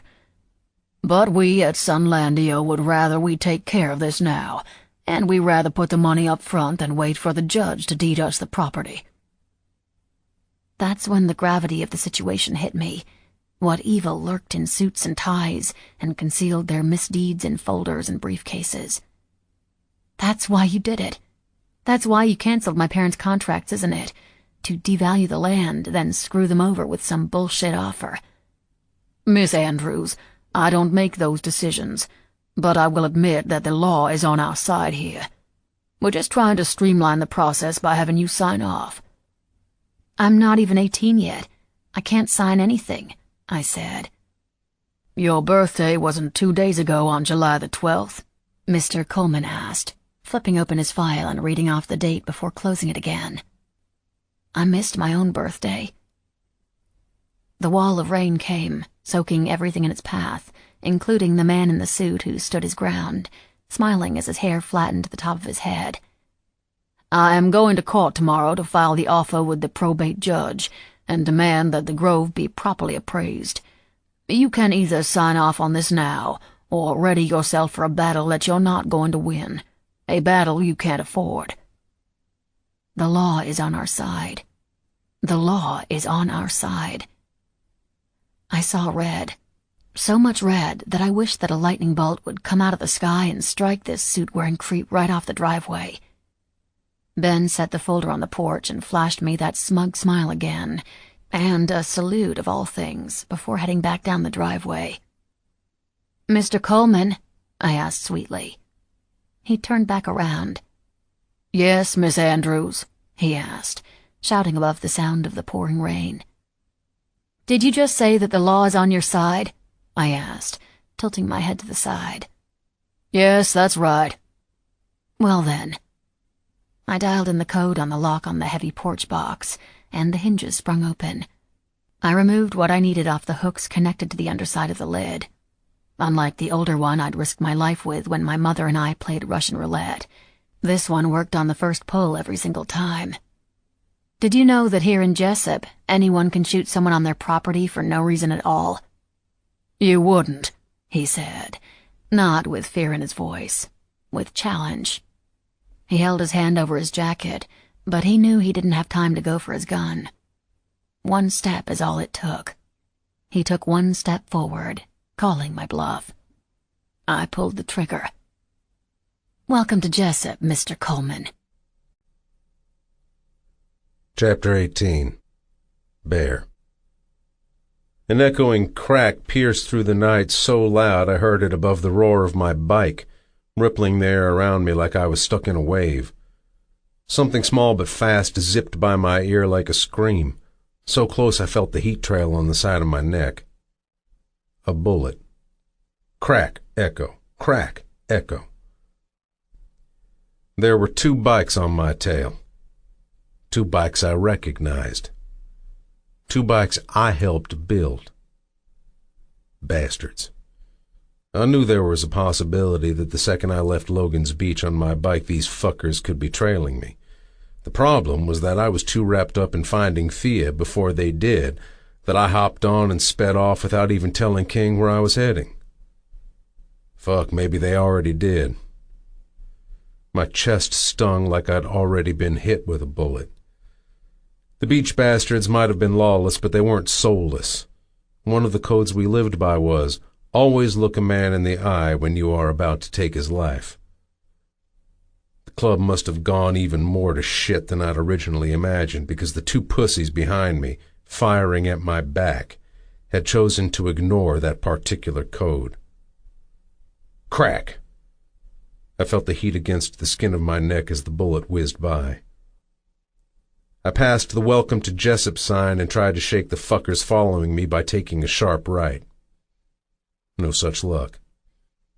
Bullets might have been flying, Thia might have been in danger or already dead, but when I picked up speed and leaned forward, pushing the machine between my legs to its limits, I was reminded of another time, another cloudless night when going fast wasn't fast enough. I'm 5 years old, and I'm in the passenger seat of a car I've never been in before. My mom is driving. She's mumbling to herself and biting her nails.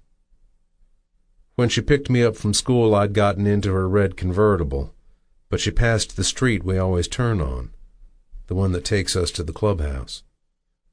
The only stop we'd made was when we'd traded her car for this one behind the stop-and-go. The little Toyota we are riding in smells like the time I got sick after drinking Tank special soda he'd left on the pool table. The only special thing about his soda was the amount of puke it made me spray all over the floor of my dad's office. Dr. Pepper is way better. Mom lights a cigarette and rolls open her window, but just a crack. The car fills with the smoke she breathes out, but it doesn't bother me because I'm used to it. Everyone in the club smokes. I saw a commercial on TV once that said that smoking makes you stop growing, and I want to be real tall like my old man, so I've decided I'm going to wait until I grow a lot taller before I start smoking. It's dark outside, but since we are on the highway, every time we pass a street light, the inside of the car goes bright and then dark, like someone is flipping a light switch on and off. I don't count how many times the switch gets turned on, but it's a lot. I stop when I get to 100 because that's the highest number I know. Every time a motorcycle passes, Mom grips the steering wheel really tight and holds her breath until it speeds by. She keeps checking the mirrors and wiping the hair out of her eyes. She's got bubbles of sweat on the top of her face, and when the car lights up the next time, I notice she's got tears leaking from her eyes. "What's wrong, cunt?" I ask. Mom rolls her eyes and shoots me an angry look. "Just because your father calls me that doesn't mean it's a nice thing to say to someone. You just stick with calling me Mom, okay?" "Cunt doesn't mean beautiful girl?" I ask, confused because Tripod is the one who told me what it meant, and he is the VP of my old man's club, so he knows a whole lot. "No, honey, it doesn't mean that. It's a bad word, so don't ever say it again, okay?" She ruffles my hair with her hand and goes back to checking the mirrors. When I get back to the clubhouse, I'm going to ask Tripod about that word again. My old man says that girls sometimes don't understand things the way boys do, so Mom is probably just confused. "How can a word be bad?" I ask. "It just can, Abel," she says with a huff. Mom has the same look on her face she gets before she sends me to time out, but at least her eyes aren't leaking anymore. I don't like it when her eyes leak. I also don't like it when her nose leaks blood after she argues with Chop, my old man. "Mama, what's wrong?" I ask her again. She shakes her head at me and smiles. "Nothing, baby. Nothing's wrong. In fact, everything is great." "But I want to go back to the clubhouse," I whine. "No," Mom yells, slamming her fist against the wheel. She takes a deep breath and another drag of her cigarette, stubbing it out in the ashtray. She reaches over and grabs my knee. I giggle because it's my ticklish spot. "Abel, we are going somewhere you are going to love. It's even better than the clubhouse. I promise." She removes her hand and lights another cigarette. I shrug and start to get excited, mostly because I think my mom might be taking me to Disney World. I have never been there, but it's the only place I could think of that could be better than the clubhouse. I go back to stretching the arms of my Stretch Armstrong and tie them behind his back the way I saw the cops do when they took Uncle Gator away yesterday. Cops aren't friends of the club, so I didn't tell my old man how cool I thought the lights and sirens were. He said Uncle Gator won't be home any time soon, but that we can visit him next month in a place called Upstate. I hear a familiar rumble and I turn to look behind us. "Hey, Mom, Dad's here," I say, but she only looks ahead and nods. Her eyes start leaking again. Motorcycles surround the car and my mom slows down but doesn't stop. I recognize Tank and his bike when he pulls up close next to us. Even with his helmet and yellow-tinted goggles, I can tell he's angry by the lines around his mouth. He's shouting something, but I can't hear him over the other bikes. My mom hears him because she shakes her head no, like she's answering him. I see Tank kick out his boot, and the next thing I know, the back window explodes into the car and the glass flies everywhere. Even though I duck behind the seat, it's too late. I catch a piece in the corner of my eye, and it feels like a deep burning scratch. My mom screams, and the next thing I know, I feel the car veer to the right, the tires bumping over uneven ground before coming to a stop. I take my hand off of my eye and try to open it, but the second I do, it shuts automatically, and I'm sure that the glass piece might still be in my eye. Mom grabs my face and inspects my eye. The bikes have all come to a stop around the car, and now I see Chop. He gets off his bike and throws his helmet to the ground. My mom picks a small shard of glass from my eye that's stained with red. "I love you, Abel. Now and forever, just remember that," she whispers as Chop tears her door open and drags her out of the car by her hair. She screams and kicks, but Chop doesn't stop dragging her until they are covered by the trees on the side of the highway. I may not be able to see them, but I can still hear them. "Do you not know how to fucking listen?" Chop shouts. "I told you that if you ever set foot in Logan's Beach or near my fucking kid again, that I'd cut your tits off and hang them on the fence of the clubhouse. Did I look like I was fucking joking, cunt?" I've heard them yell at each other before, but something about this time seems different. "Come on, buddy," Tank tells me, leading me out of the car and back to his bike. "Why the fuck did you think you could steal my kid and live to fucking tell about it?" he shouts. He must have hit her because I hear my mother scream again. The leaves on the trees shake and I can't take my attention away from where I know they are. Tank continues to lead me to his bike, but I'm walking backwards. "I had to try," I hear my mother shout. "I had to try to give him a life where he wouldn't end up." She pauses. "Say it, bitch. You know how this works. This ends the same way no matter what, so you better get it out now, while you have the chance," Chop says. I hear a click. "I wanted to take him away from here so he wouldn't end up like you," my mom shouts. And as soon as the last word leaves her mouth, there is a popping sound. And then nothing. Tank puts me on the back of his bike and starts it up. The others that are with us do the same. Biggie, one of the younger guys, jumps into the Toyota and speeds off. Pager, one of the oldest in the bastards, is waiting at the edge of the brush when Chop appears with blood splattered across his cheek, his gun still in his hand. He tosses the gun to Pager, who wraps it in a rag. Tank signals something with his hand to Chop, who sees him because he nods in response, but his eyes are locked on mine. He breaks our connection to wipe the blood from his cheek with his bare hand. I wasn't ever scared of him. Not when he beat my mom. Not when he beat me for any number of things I'd done that he didn't like. Not when he brought me on his airboat and forced me to watch as he shot a man and dumped his body in the Everglades. It's this very moment when a shiver of fear snakes down my spine. And for the very first time, I'm afraid of my father. He looks down at his now red-coated palm. Shivers dance down my spine when his eyes again find mine. And he smiles. Heat exploded in my back, radiating through my shoulder, followed by the mind-numbing pain as the bullet connected with bone, tearing through the front of my shoulder.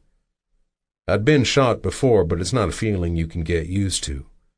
Tiny grenades tearing through your skin and muscles, then exploding once it's sunk deep enough inside of you. Every nerve in my spine jumped and my arms contorted, steering the bike sideways, causing it to swerve all over the road.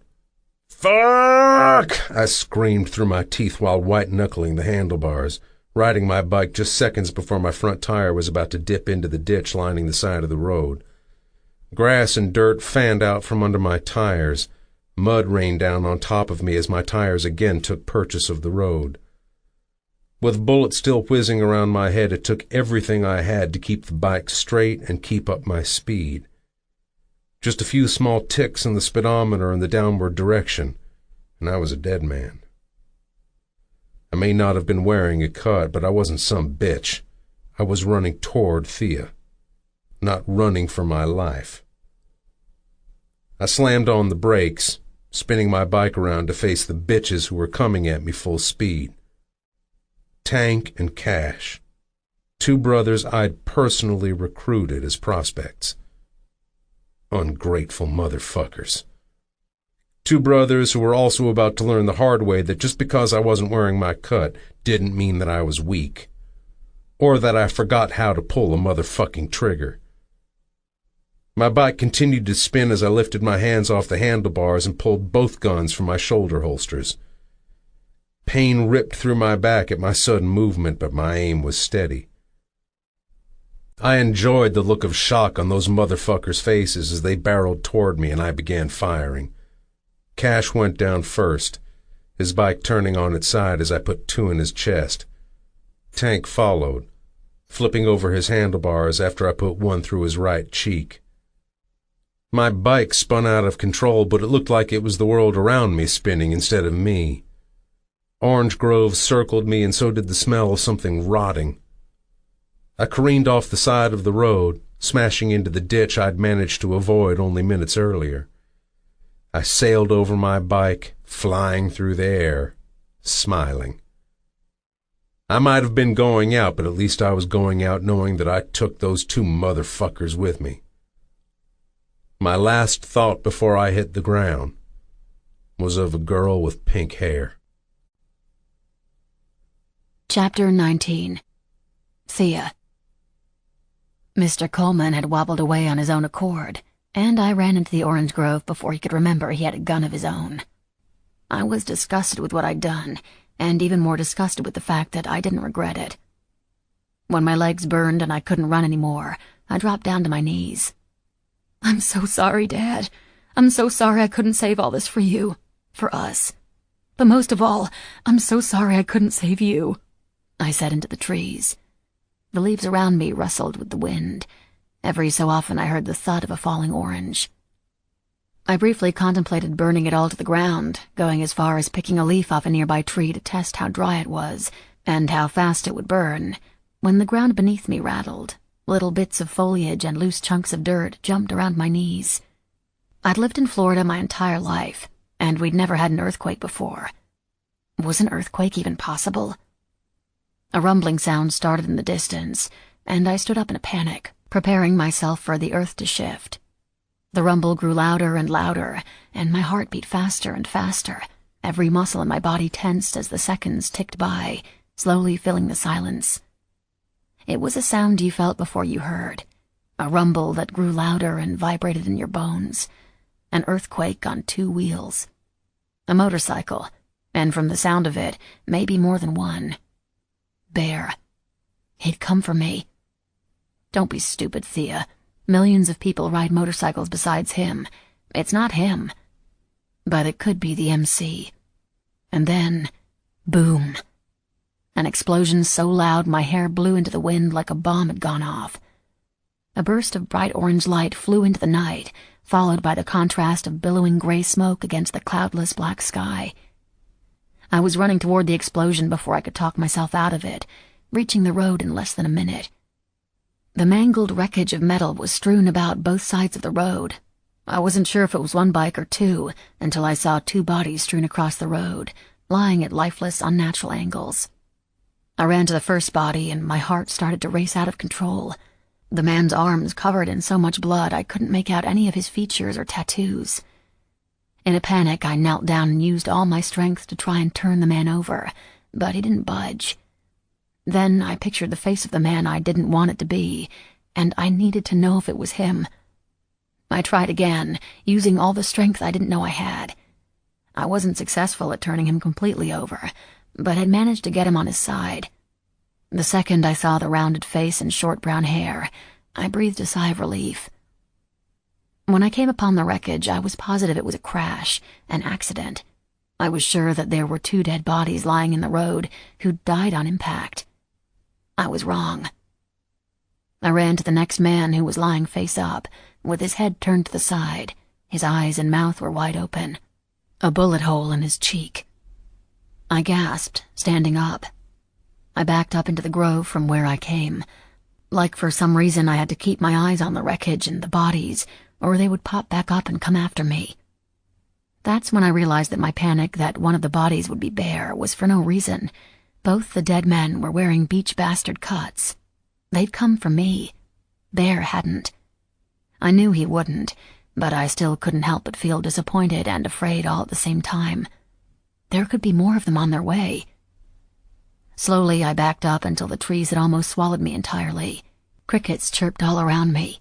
Frogs croaked, and the bug zapper on the front porch could be heard zapping all the way from the porch, which was a good half-mile away. Further and further I stepped, until I backed right up into something big and hard that definitely wasn't a tree.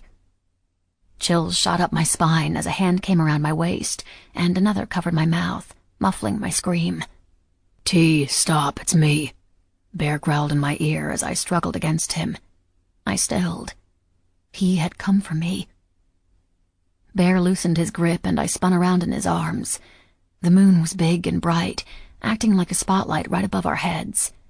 He was shirtless and covered in dirt. His normally blonde hair and beard were streaked with dark mud. His jeans were torn at the knee. How busy is this road? He asked suddenly. Not busy. There is one other farm, but it's back up the other way. We stop on a dead end. Anyone scheduled to come up this way? Mailman? Deliveries of any kind? I need you to think. No, nothing. Mail goes to the box in town, and the Grove has been out of business for a while. Drip, drip, drip. There were no hoses anywhere, no running water since the water company turned off the supply when we couldn't pay the bill. Thud. Bear spun around. What the fuck was that? He asked. Oranges. They sound like that when they fall from the trees, I said. With his back to me, I saw the source of the dripping. It was coming from Bear. Blood. Streams of bright blood that appeared black under the light of the moon dripped from the back of his shoulder, merging onto his belt, then falling onto the soft ground. You're hurt, I said, pointing out the obvious. Bear turned back around. His eyes darkened and glowed like blue flames. I don't give a fuck about my shoulder, T. What I give a fuck about right now is you taking off when I told you it wasn't safe. Bear looked down at me like I'd crossed him in a way I didn't understand. Maybe you didn't believe me when I said the MC would be coming for you. He nodded to the bodies in the road. You believe me now? He asked, his nostrils flaring. I took a step back and he took a step forward, not allowing me the distance I wanted to put between us. Why did you come? What the fuck did I just say? I came because you didn't listen. I came because it's not safe, and if I hadn't come you'd either be dead right now, or wishing you were dead once they got through with you, Bear said. And for the very first time I was afraid of him, not because I thought he would hurt me, but because I'd never seen him so angry. I don't understand you, I said. You don't have to understand me, he growled, and as if he was proving his point, he crashed his lips over mine. I wanted to push him away. I wanted to tell him no. But after thinking he could have been one of those dead men in the road, my body wouldn't let me. My brain wanted to scream at him, punch him, but when his tongue ran along the seam of my mouth, seeking entrance, my traitorous lips opened for him, groaning when his tongue found mine, pressing myself up against his dirty body. He cupped his hands around my face and kissed me like he was screaming at me, punishing me for disobeying him, for being in his life, for not being in his life. I took his punishment and gave it back to him, telling him all the things with our kiss that I didn't understand myself. The coolness of his rings pressed against the skin of my back underneath the hem of my shirt. Bear pulled back, breathing heavily, staring through me like he could see right into my soul. You just have to fucking listen to me. But as much as I want to have a conversation with you right now, where you tell me what a shit person I am, and I tell you that you're the most anger-inducing girl I've ever laid eyes on, and as much as I want to keep my mouth on you, we have another couple of problems I'm going to need you to help me take care of first, before they become bigger problems. Bear wrapped a muddied hand around my neck and closed the distance between us. What? I asked, trembling under the weight of his stare, somehow forgetting about the dead man lying only feet away from us. You know how to sew? That's an odd question. Not that odd, seeing as I'm bleeding out, Bear said, releasing me and grabbing onto his shoulder.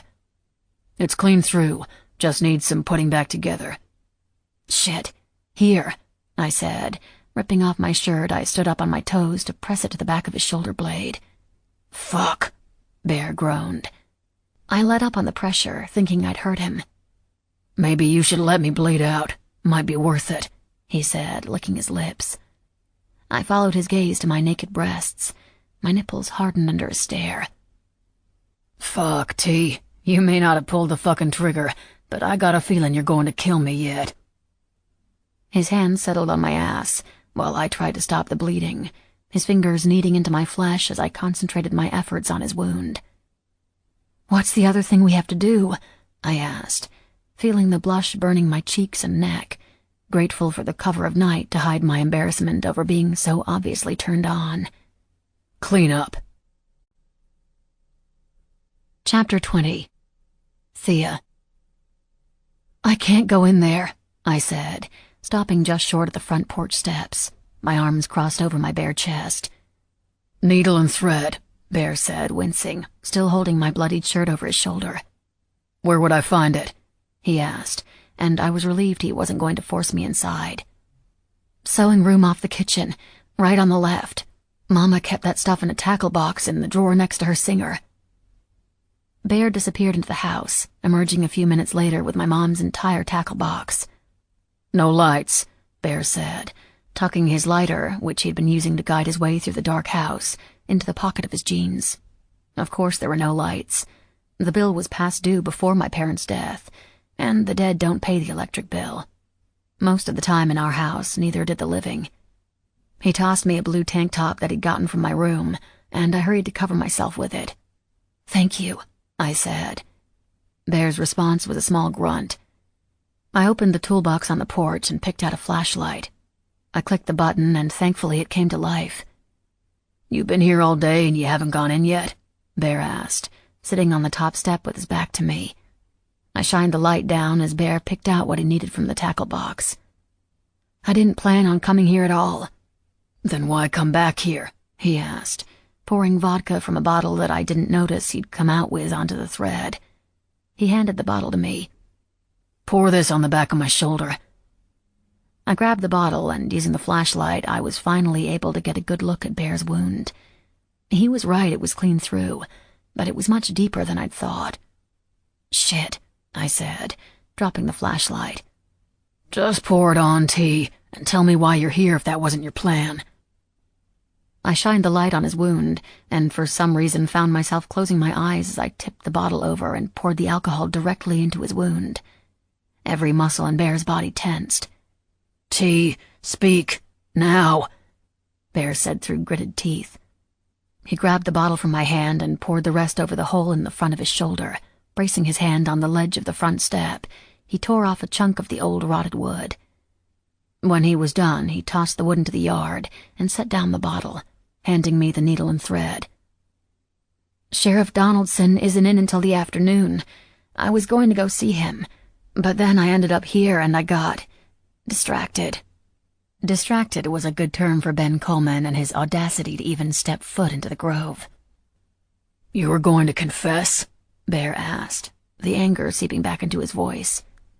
He crossed his arms over his thighs and leaned forward so I could have better access to his wound.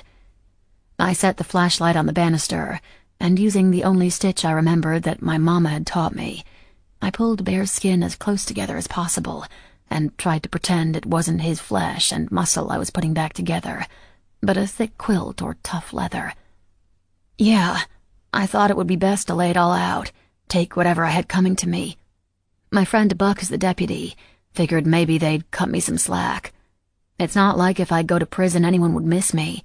The world would still turn. Nobody would even know I was gone." "I would." "Yeah, you would know I was gone, but you'd be happy to be rid of me," I said bitterly. "T," Bear started. I stopped breathing, waiting to hear what he had to say. "Ugh," he grunted as I dug the needle in deeper than I'd anticipated. "Sorry," I whispered, thinking that maybe I should remember that I was sewing a person after all.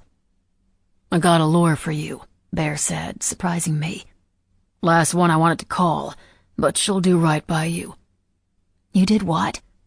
"I got a lawyer, a bitch of a woman. If the devil wore fancy suits and wore red lipstick, it would be Bethany Fletcher. She's good, though. Right now she's sorting through all this shit, making calls and digging in a little deeper into your case. Right now, you're only wanted for questioning. You're not under arrest. You bolted before I had a chance to tell you." "You repaired the door, but you left it unlocked. I figured you were telling me to go," I said honestly. "I was telling you that you weren't a fucking prisoner," he corrected. "I thought you'd fucking listen and do what you're told. I see now that was a mistake, and don't worry, I won't make it again. I should have listened to King and cuffed you to the fucking bed." His entire body stiffened, and my needle stilled, unable to make progress into his muscle. I ignored his threat to cuff me and focused on my task. "I know it's hard, but try not to tense up. It will just make the pain worse." "Oh, yeah?" Bear asked, sounding amused. "Where did you learn that?" His muscles relaxed slightly, and the needle moved in and out with more ease, making quicker work of putting him back together. I smiled, recalling the memory. "Dr. Hartman told me that when he fixed up my knee. My brother Jesse and my friend Buck and I were practicing casting the new reels we'd gotten for Christmas one year. Well, they weren't brand new, but they were new to us." "You got water this far inland?" Bear asked. "Oh, yeah. We got a pond in the middle of the grove, deep one, too. Every once in a while, Mr. Miller used to stock it with stuff he caught on one of his trips to the lake. But that day we weren't practicing at the pond. We were on dry land, just out back in the clearing. We set up hula hoops on the ground for targets and weighed down our lines. It was good practice, too. But looking back, I guess we didn't need the hooks. I walked a little too close behind Buck when he was about to cast and caught a hook to the knee. I stretched out my leg on the front step so Bear could see the long scar that ran from the top of my knee to the bottom. He didn't realize he hooked me and kept going, Tore the skin and the hook right back out of my knee. 12 stitches, I said, pulling my leg back. Bear held out his left hand and pointed to a scar between his thumb and index finger. Same injury, different friend. We were probably about 16 and in this little dinghy doing some inshore fishing. If we caught a few redfish, sometimes we sold them to one of the restaurants on the other side of the causeway for a few bucks. Sometimes they were just good eating. But the only thing we caught that day was a buzz and about an inch of skin off my hand. I'm done on this side, I said, biting off the thread and tying it off in a series of unbreakable knots. I rethreaded the needle and knelt on the step to the side of Bear. It was an awkward position that had me almost teetering off the edge, and he noticed, because he grabbed my forearms and spread his legs, pulling me in between and resting my elbows on his thighs. He released my arms, and his hands came around to rest on the small of my back. "Better," he said, looking right into my eyes. I was all too aware of his gaze as I started to close off the wound, which was smaller in the front than it was in the back. He watched me as I worked, the edge of his beard brushed against my skin, his breath warm against my neck, sending tingles between my thighs. I needed to concentrate on my stitching before I hurt him again. "There was a picture in the apartment of you when you were younger, you and King with another boy wearing a bow tie. Was that preppy?" Bear leaned forward, resting his nose in the crook of my neck, and nodded, his lips and beard setting my skin on fire. So much for concentrating. I cleared my throat. "Does he live in Logan's Beach?" I asked as I finished with the last stitch.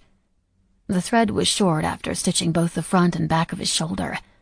I had to close my mouth around the thread, my lips flush against his skin as I cut it with my teeth, resisting the urge to taste him with my tongue, before tying it off like I'd done on the other side.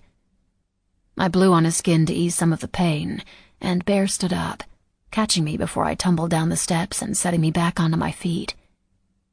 "He's dead," Bear said, picking up the bottle of vodka and pouring it over both sides of his wound, hissing between his teeth. That was the end of our personal conversation, after which Bear turned all business.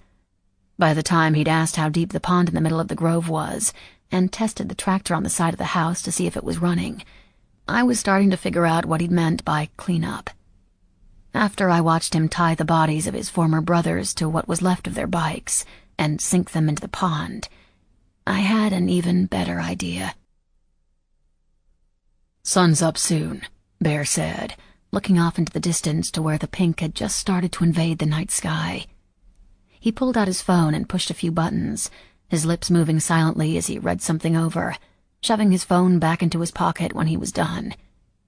He hopped down from the tractor and came around to my side, about to help me down. I rolled my eyes. I'd been jumping on and off that tractor since I was in diapers. Bear stalked toward me. Backlit by the rising sun, he was dirty, sweaty, and muddy to all hell, but he was surrounded with a halo of light like he was an angel from hell. "Bethany messaged me. She's arranged for you to be questioned by the sheriff at her office in Coral Pines. He wanted to do it tomorrow, but she managed to push him off for another 48 hours, because she wants to meet with you first and go over some things." "What kind of things?" I asked. "Your story," Bear said. "She wants to make sure you say the right things, and that you know how to answer his questions." "What right thing?" I asked, following him around to the side of the house where he unraveled the hose. "I killed my mom after she killed my dad. That's all there is to it." He let out a frustrated sigh and held up the end of the hose with the nozzle, searching for the spigot. I stomped over to where the hose bib was hidden by a thorny bush and turned on the water. "When are you going to learn to stop questioning me and fucking listen? Your story," he said, closing the distance between us, "will be whatever Bethany tells you it is." "When are you going to learn that I don't like being told what to do?" I crossed my arms over my chest, and Bear adjusted the nozzle, testing the spray in the grass. His eyes burned with anger, a warning not to continue to argue with him. Fine, I won't argue. But that didn't mean I was agreeing with him either. "You said the sheriff isn't in office until the afternoon," he said. "Yeah, not until 2 or 3, I said. "Buck might be around, but that's it for Jessup. Just the two of them. Good. My bike's not in the worst shape, but I need a couple of parts. We can make a quick run at first light and head back to Logan's Beach. My stomach chose that moment to let out an embarrassingly loud growl. How long had it been since I'd eaten? Then I remembered not since lunch with Grace and Ray. And we have to get you some food, Bear added. My cheeks reddened. Wait, you want me to come back with you? Why? You ask too many questions, Bear growled. Unbuckling his jeans, he gave me no warning before pushing them down to the grass and stepping out of them. He turned the hose on himself, rinsing off the events of the night. I turned around because I wasn't sure what else to do or where else to look. I asked because I want to know, I said with a huff. The image of Bear's naked ass burned into my mind. My nipples hardened and something inside of me clenched. I didn't need to go back to Logan's Beach with him. I needed to check myself into a mental facility for teenagers who can't keep their hormones in check. Why did you come after me? Why did you want to make sure the MC didn't kill me? And because I couldn't resist, and because my mouth was running away with me.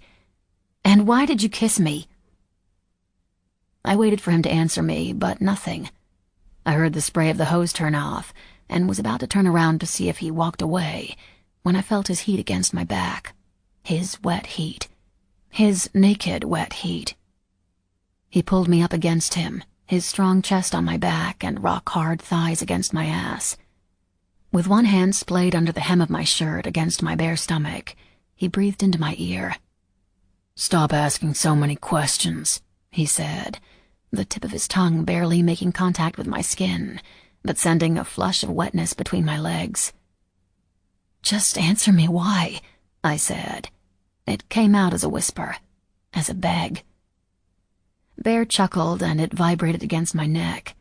I leaned into him, my lower back coming into contact with his growing erection. Do you really want to know? He asked, tracing the underside of my breast with his calloused thumb. Do you really want to know why I kissed you?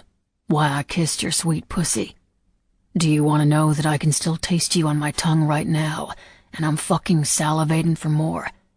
Do you want to know that you were tied around my tongue, and I imagined the entire time that it was my cock you were squeezing with your virgin cunt? He asked, rocking against me. Yes, I begged. Yes, I want to know. Because I fucking wanted to, he said, and my stomach damn near flipped out of my body. He punctuated his words by nipping at my neck, before pushing me forward and turning the hose on me. The cold stream dousing the fire of lust that had started to build in my belly. Son of a bitch, I screamed, running toward the spray of the water, intent on killing him and adding to the bodies at the bottom of the pond. He tossed me the hose and I caught it by the neck. Clean up. You could have just said that, I spat. Now where would the fun be in that? He bent down and picked up his jeans off the ground, shrugging them back on. I covered my eyes with my hands, but couldn't help peeking through my fingers to catch another glimpse of his round and tight ass. I'm sorry. I wasn't aware this was fun, Bear said. You can take your hand down now and stop pretending you weren't looking. I wasn't looking, I lied. Bear chuckled to himself, disappearing back up the steps to the house as I finished hosing off, wishing that the water was colder. Much, much colder. Chapter 21. Thia. I can go into town by myself, I said, climbing up into the driver's seat of my dad's old Ford. Bear had grabbed me some dry clothes from the house, but couldn't find the keys. After a few minutes of pulling wires out from under the steering wheel, he managed to get it to start by twisting some wires together. Just tell me what you need and I'll get it. I went to close the creaky door, but Bear held out his hand and caught it. I'm not letting you go alone, Bear said. We got time before the MC figures out that Tank and Cash are not of this world anymore. Tank's phone was busted, but I sent a few texts from Cash's to Chop before they went for their late-night swim. Bought us some time. Okay, so we have time. That means it's safe. You don't have to come with me, I argued, again trying to pull the door shut, and again he stopped me. You afraid to be seen with me or something? Afraid what the townsfolk are gonna think? he teased. No, it's not that. So you think the big bad biker is gonna scare the natives, Bear said, stepping up into the truck. I had no choice but to scoot over to the passenger side to avoid being crushed underneath him. The truth was that I couldn't seem to think around him. A few minutes to myself might be able to clear some of the bear-induced haze that had been following me around, but there was no way in hell I was about to tell him that. So I came up with something that was still true, although a little less important on my scale of reasons for not taking him into town with me. I threw my hands into the air, letting my frustration show. I think you don't seem to own a shirt, and MMA at the Stop and Go is going to take one look at you and have heart attack number 3. The corner of Bear's mouth turned upward in a crooked smirk that made little lines appear at the corner of his eyes. He slowly leaned over me, closer and closer. I leaned away, plastering myself against the seat like I was trying to force myself to be one with it. You think I'm hot, T? His cool breath fluttered against my neck. You jealous? Afraid I'm gonna make some little old lady's panties just as wet as I make yours? What are you doing? I asked breathlessly when he reached across my lap. I drive kind of wild, Bear said, pulling the old lap belt across my waist and clicking it into the rusted buckle. I breathed a sigh of relief and disappointment when he sat back up straight and started up the truck. He lifted up off the seat and pulled out something that had been hanging from the back of one of his pockets. A shirt. He pulled it over his head, more like a tight black tank top. If anything, it did more to enhance the defined muscles of his chest and the ones on his stomach that trailed down to the V that pointed down into his low-slung jeans. See? You were wrong. I do own a shirt, Bear said with a wink. With one long arm across the back of the bench seat, his fingers brushed my shoulder as he turned the truck around and headed down the driveway. Like that helps, I muttered. I didn't catch that, Bear said, although I had a feeling he had. I'm perfectly capable of driving, I said. I'm sure you are, but you're with me right now, and as long as you're with me, I drive. I turned my head toward the window and rolled my eyes. I watched the orange grove pass us by as we made our way down the road and past the spot where Bear had raked over the dirt to erase any and all traces of the crash from the night before. Oranges were stacked high under the trees. The sickening sweet smell that had been permeating the air for weeks before the night that changed everything had turned into something that smelled like takeout left in a refrigerator for a week too long. Why does it smell like something died out here? Bear asked. I shot him an obvious look. Maybe because something did, I replied sarcastically. Not what I meant, T. You know it. I mean, why are the oranges rotting? When Sunlandio pulled their contract, it became pointless. Why? Bear asked, looking genuinely concerned. He lit a cigarette using the old push-in lighter on the dash. He rolled down the window and leaned out with his elbow on the ledge, his hair blowing in the breeze. I shrugged and tried not to launch into the evils of the Sunlandio Corporation. Short story is that they discovered it was cheaper to import from Mexico. But why let the oranges rot? Harvesting costs a lot of money, I explained. And when you don't have buyers lined up, it becomes as much of a waste as the oranges to attempt to harvest. Chain supermarkets and big juice companies already have their own contracts or their own groves, or, like Sunlandio, they've switched over to importing. It's cheaper to let them rot, which sucks because it's such a waste. Can't even donate them because that still means that someone has to pick and deliver them. "You've been doing this all on your own?" Bear asked, taking a drag of his cigarette. I told him what had happened with the grove before, but being face-to-face with thousands of rotting oranges made the situation even more real, even more disturbing. Most of it. Dad had his hands full with Mom. I did what I could. Farms all across America are in the same boat, whether it's oranges or another crop. Letting it all rot right off the trees because they can't afford to pick them. People are starving all around the country, and I'm sitting in the middle of tons and tons of dead fruit. I shook my head. "How the fuck old are you again?" Bear asked suddenly. When he'd asked me previously, I'd said 17, but that was before Mr. Coleman so kindly reminded me that I'd missed my birthday. 18, I said for the first time. Bear raised his eyebrows like the math didn't compute. I had a birthday, recently. Very recently. I can't believe you've been doing all this shit on your own. Bear ashed his cigarette out the window. Where I come from, most 18-year-olds can't string 2 sentences together, especially the girls that hung around the club. And you're out here running a fucking orange grove. I laughed. You make it sound like an accomplishment, when in reality I haven't accomplished anything. Just the opposite. Maybe if I knew more, did more, I could have saved it. I sighed. There isn't anything impressive about that. How have you been living? Your family? I got a job at the Stop and Go a few nights a week. The Stop and Go? Bear asked. Yeah, the very place that started it all, I sang, staring out the window as we passed row after row of my failure. I also used to drive over to Corbin to clean motel rooms on the weekends, I said. After I paid the Grove's expenses, it was enough for us to get by. Sometimes.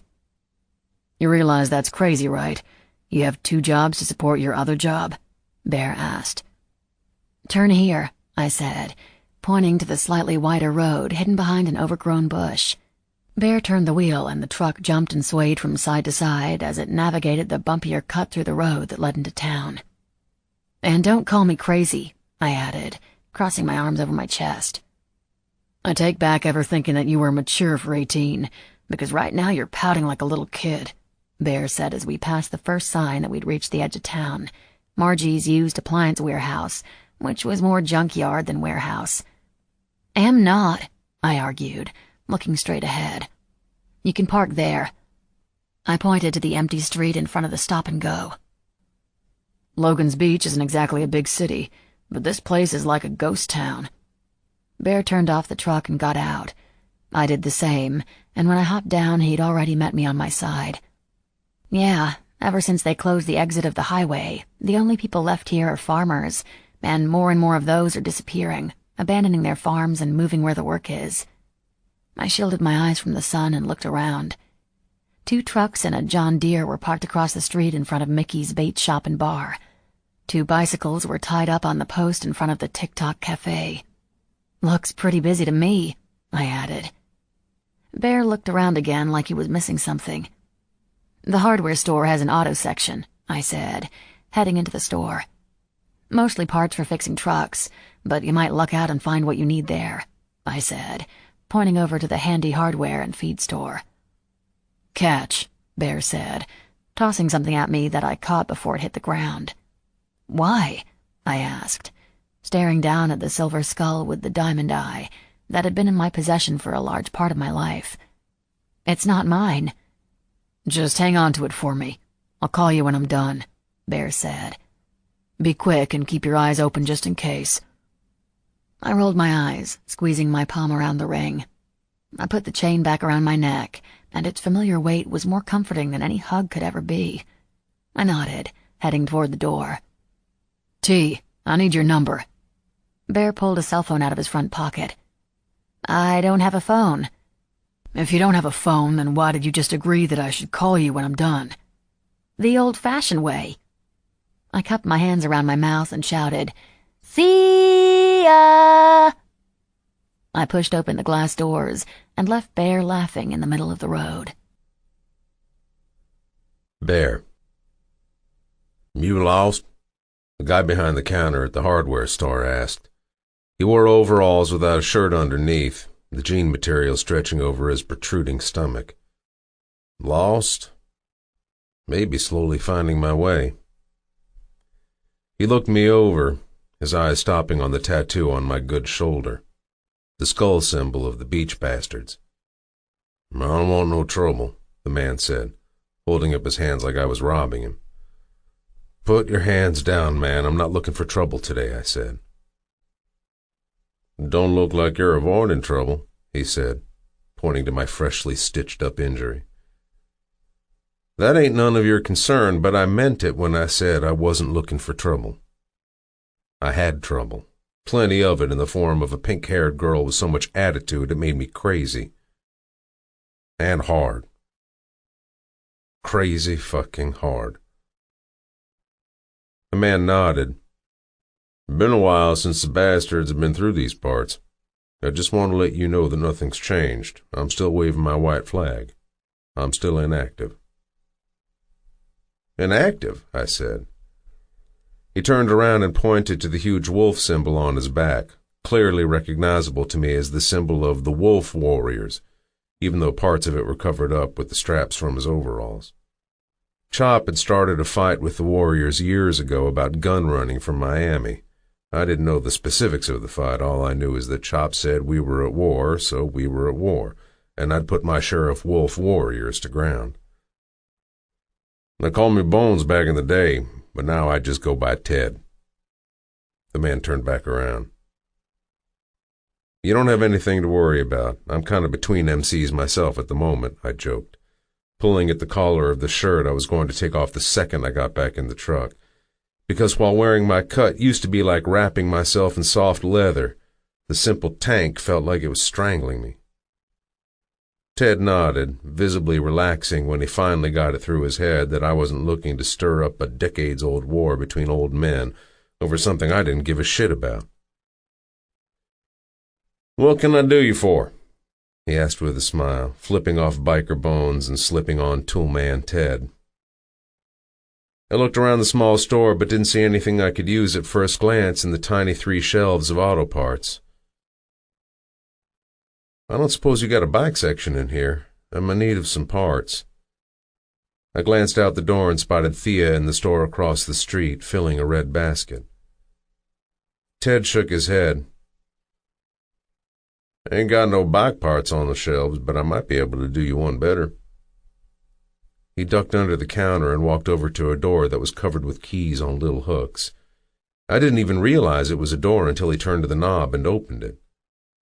Ted stepped aside and waved me over. I almost fell over after seeing what was on the other side. It was a graveyard. A bike graveyard. "The missus don't want me to have nothing to do with bikes since I left the Warriors, so she made me move all this from the house. She thinks I threw it all away." Hundreds of feet of bikes in different stages of rust and rot. Parts hung from the ceiling and off the walls. A small footpath had been cleared on the floor, but other than that, it was pieces and parts stacked on top of one another. "I'm not a soldier anymore, but I never lost my love of the machine that made me want to ride in the first place," Ted said, slapping me on the back. Rival MC or not, Ted, the guy from the hardware store that dressed like he was applying for one of those big fat redneck shows, was probably the only person on the earth who understood what I was going through. "This room makes my fucking dick hard, Ted," I said with a straight face. Ted laughed and walked back over to the counter. "Sort through and find what you need. We'll sort out price when I see what you come out with." It only took me 15 minutes to find what I needed in Ted's bike junkyard. I paid him and said my goodbyes. I dumped the parts in the bed of the truck and wiped my greasy palms off on my jeans. I looked around for Thia, but didn't spot her through the glass doors of the store. I took one step in that direction when a shrill scream pierced the air. I reached inside the cab of the truck and grabbed my guns, running top speed toward the scream. Toward Thia. Chapter 22. Thia. "Get your hands off me, Buck," I shouted. I thrashed wildly, kicking and punching him anywhere I thought I could do damage on his freakishly giant frame. My little arms and legs were no match for the Sasquatch who'd hoisted me across his shoulders like a sack of dry cement, but I thought maybe, at the very least, I could get him to stop and listen to me. "Let me down," I ordered again. No such luck. Despite my best efforts, Buck still managed to make progress into the little room I was trying my hardest not to let him put me in. "No!" I protested, reaching out to grab onto the doorframe with every ounce of fight I had in me. I held on so tightly I felt as if my fingertips were going to pop off and go bouncing around the room like the shiny metal balls in a pinball game. With one last guttural growl, Buck took one more step into the room, and my fingers slipped from the doorframe. Before I could even be upset about losing my grip, he'd already removed me from his shoulders and tossed me into the tiny metal cell, slamming the door shut. I landed on my side on the cold concrete, but didn't stay there long, springing up from the floor. I held onto the bars as Buck hastily turned the ancient-looking key in the lock. The metal of the key made a high-pitched shriek as it scraped against the metal of the bars, making my jaw ache and my ears feel like they were about to bleed. "I got an appointment with the sheriff for my questioning. You can't hold me in here." "Don't you think I know that? I'm the deputy, for Christ's sake. We will come back around to what happened with your parents, but this ain't about that. This is about a certain Mr. Coleman," Buck said, resting his hands on his gun belt. Shit. "You and I both know I was well within my legal rights. And besides, it's not like I really hurt him," I argued. "How many times do I have to tell you to call me Deputy Douglas when I'm clocked in? Oh, and there is something you may not have thought about. Newsflash. This time we aren't 10 years old, and you didn't get caught spray painting the Griffin's new John Deere pink. You shot a guy, Thia. What do you expect me to do? Look the other way while he's up at Dr. Sanderson's getting his leg put back together?" Buck plopped himself down in front of my cell on a wooden crate, labeled with the Blue Mountain green bean logo. Dust from the crate puffed into the air and billowed around him. He waved it away, focusing his attention on his new prisoner, me. The back room of the stop-and-go doubled as the sheriff's station. Shelves lined every available inch of wall space. Several lines of discolored paint marked the place on one of the walls, where a few rows of shelving had been removed to make room for the old wooden school desk, where Buck and Sheriff Donaldson were supposed to write their reports. As a past employee of the stop-and-go, I knew for a fact that the box of Alphabetto soup on the shelf above the desk contained an old black-and-white TV that saw a lot more action than any paperwork ever had. It's not like anything ever happened in Jessup anyway. The cell itself had a retractable cot that hung down on a chain and was only large enough for 2 small people, or 1 large one. If I hadn't stocked shelves for MMA, I would have gone through life not knowing that our little blip of a town had any sort of sheriff's station at all, or the cell I found myself locked inside. "I shot him, but only in the leg," I shouted, stomping my foot like a toddler. "He barely even screamed." Buck rolled his eyes and removed his wide-brimmed sheriff's hat, revealing his receding hairline that made him look 20 years older than his 19 years, and a red mark around his forehead from where the hat had been squeezing his head too tightly. He wiped the sweat off his face with a handkerchief. "Either your head is getting bigger than it already is, Bucky, or that hat has shrunk. Either way, it needs a coming to Jesus, or at least a resizing before the brains you might have left in there get squeezed out through your ears." "Deputy Douglas," Buck corrected again, this time slower, enunciating all the syllables in dramatic fashion. He sighed. "You sound real sorry about all this," he said sarcastically. I wasn't. Not one bit. The only thing I would change about what happened would be next time I'd take into account the slight wind from the impending storm, something I usually considered when shooting cans off the fence post, but had oddly forgotten when my target became the living, breathing humankind. "The only thing I'm sorry about was that my aim was off," I huffed. I was being a brat, but I didn't care. I'd been adulting since I was 14. As far as I was concerned, being locked in a cell by someone who I used to share bath times with was a perfectly good occasion to cash in some of my unused bratty time. "Thia, you've won every shooting competition over 3 counties since we were kids. You nailed him square in the thigh. I'd call that pretty dead on," Buck said, leaning forward and pinching the bridge of his nose. It wasn't the first headache I'd caused him over the years. "I wasn't aiming for his leg. I was aiming for his balls," I shouted, crossing my arms over my chest and leaning back against the bars. I blew out a breath of frustration. "You can't just go around shooting people," Buck said, like I was a child that needed to be scolded and taught a lesson. That's not necessarily true, I thought, my mind wandering to the pond in the middle of the grove that now held more than algae and old fishing lures. I hated being talked down to. It had been a long time since Buck and I were real friends, and a lifetime ago since he knew what I was going through, or anything about my life that gave him any sort of authority to judge me or talk down to me like I was a kid. I flashed Buck my best fake Southern smile. "You know as well as I do that county law states I can shoot anyone on my property for whatever damn reason I want. That law is the one and only good thing about living in this backwards town. So let me out." "I'm pretty sure the law doesn't say that," Buck said, putting his hat back on his head and standing up. "I know it's not those exact words, but you know what I mean. Don't act like you don't know what I'm talking about. Everyone around here knows that one. In the eyes of whatever hillbillies wrote that law, and whatever other hillbillies kept it on the books, I didn't do anything wrong." Instead of unlocking the cell, Buck turned and headed for the door. "Where are you going?" I asked in a panic. "You can't keep me in here." Buck shook his head. "I may not be taking you to see the judge in the morning, because as much as I hate to admit it, the law is the law, and you're right, I can't arrest you." "Okay, so unlock this cell," I said, reaching for Buck through the bars, putting on my very best pouty save-me face. "But I am going to hold you until your appointment to see the sheriff. Make sure you don't go anywhere until we get what happened up at your parents' house squared away." Buck sighed. "Why didn't you call me? I could have helped. I could have done something, but instead you ran away. Where did you go?" "I just went away. I went to—" As I tried to come up with something, I absent-mindedly ran my hand over Bear's ring.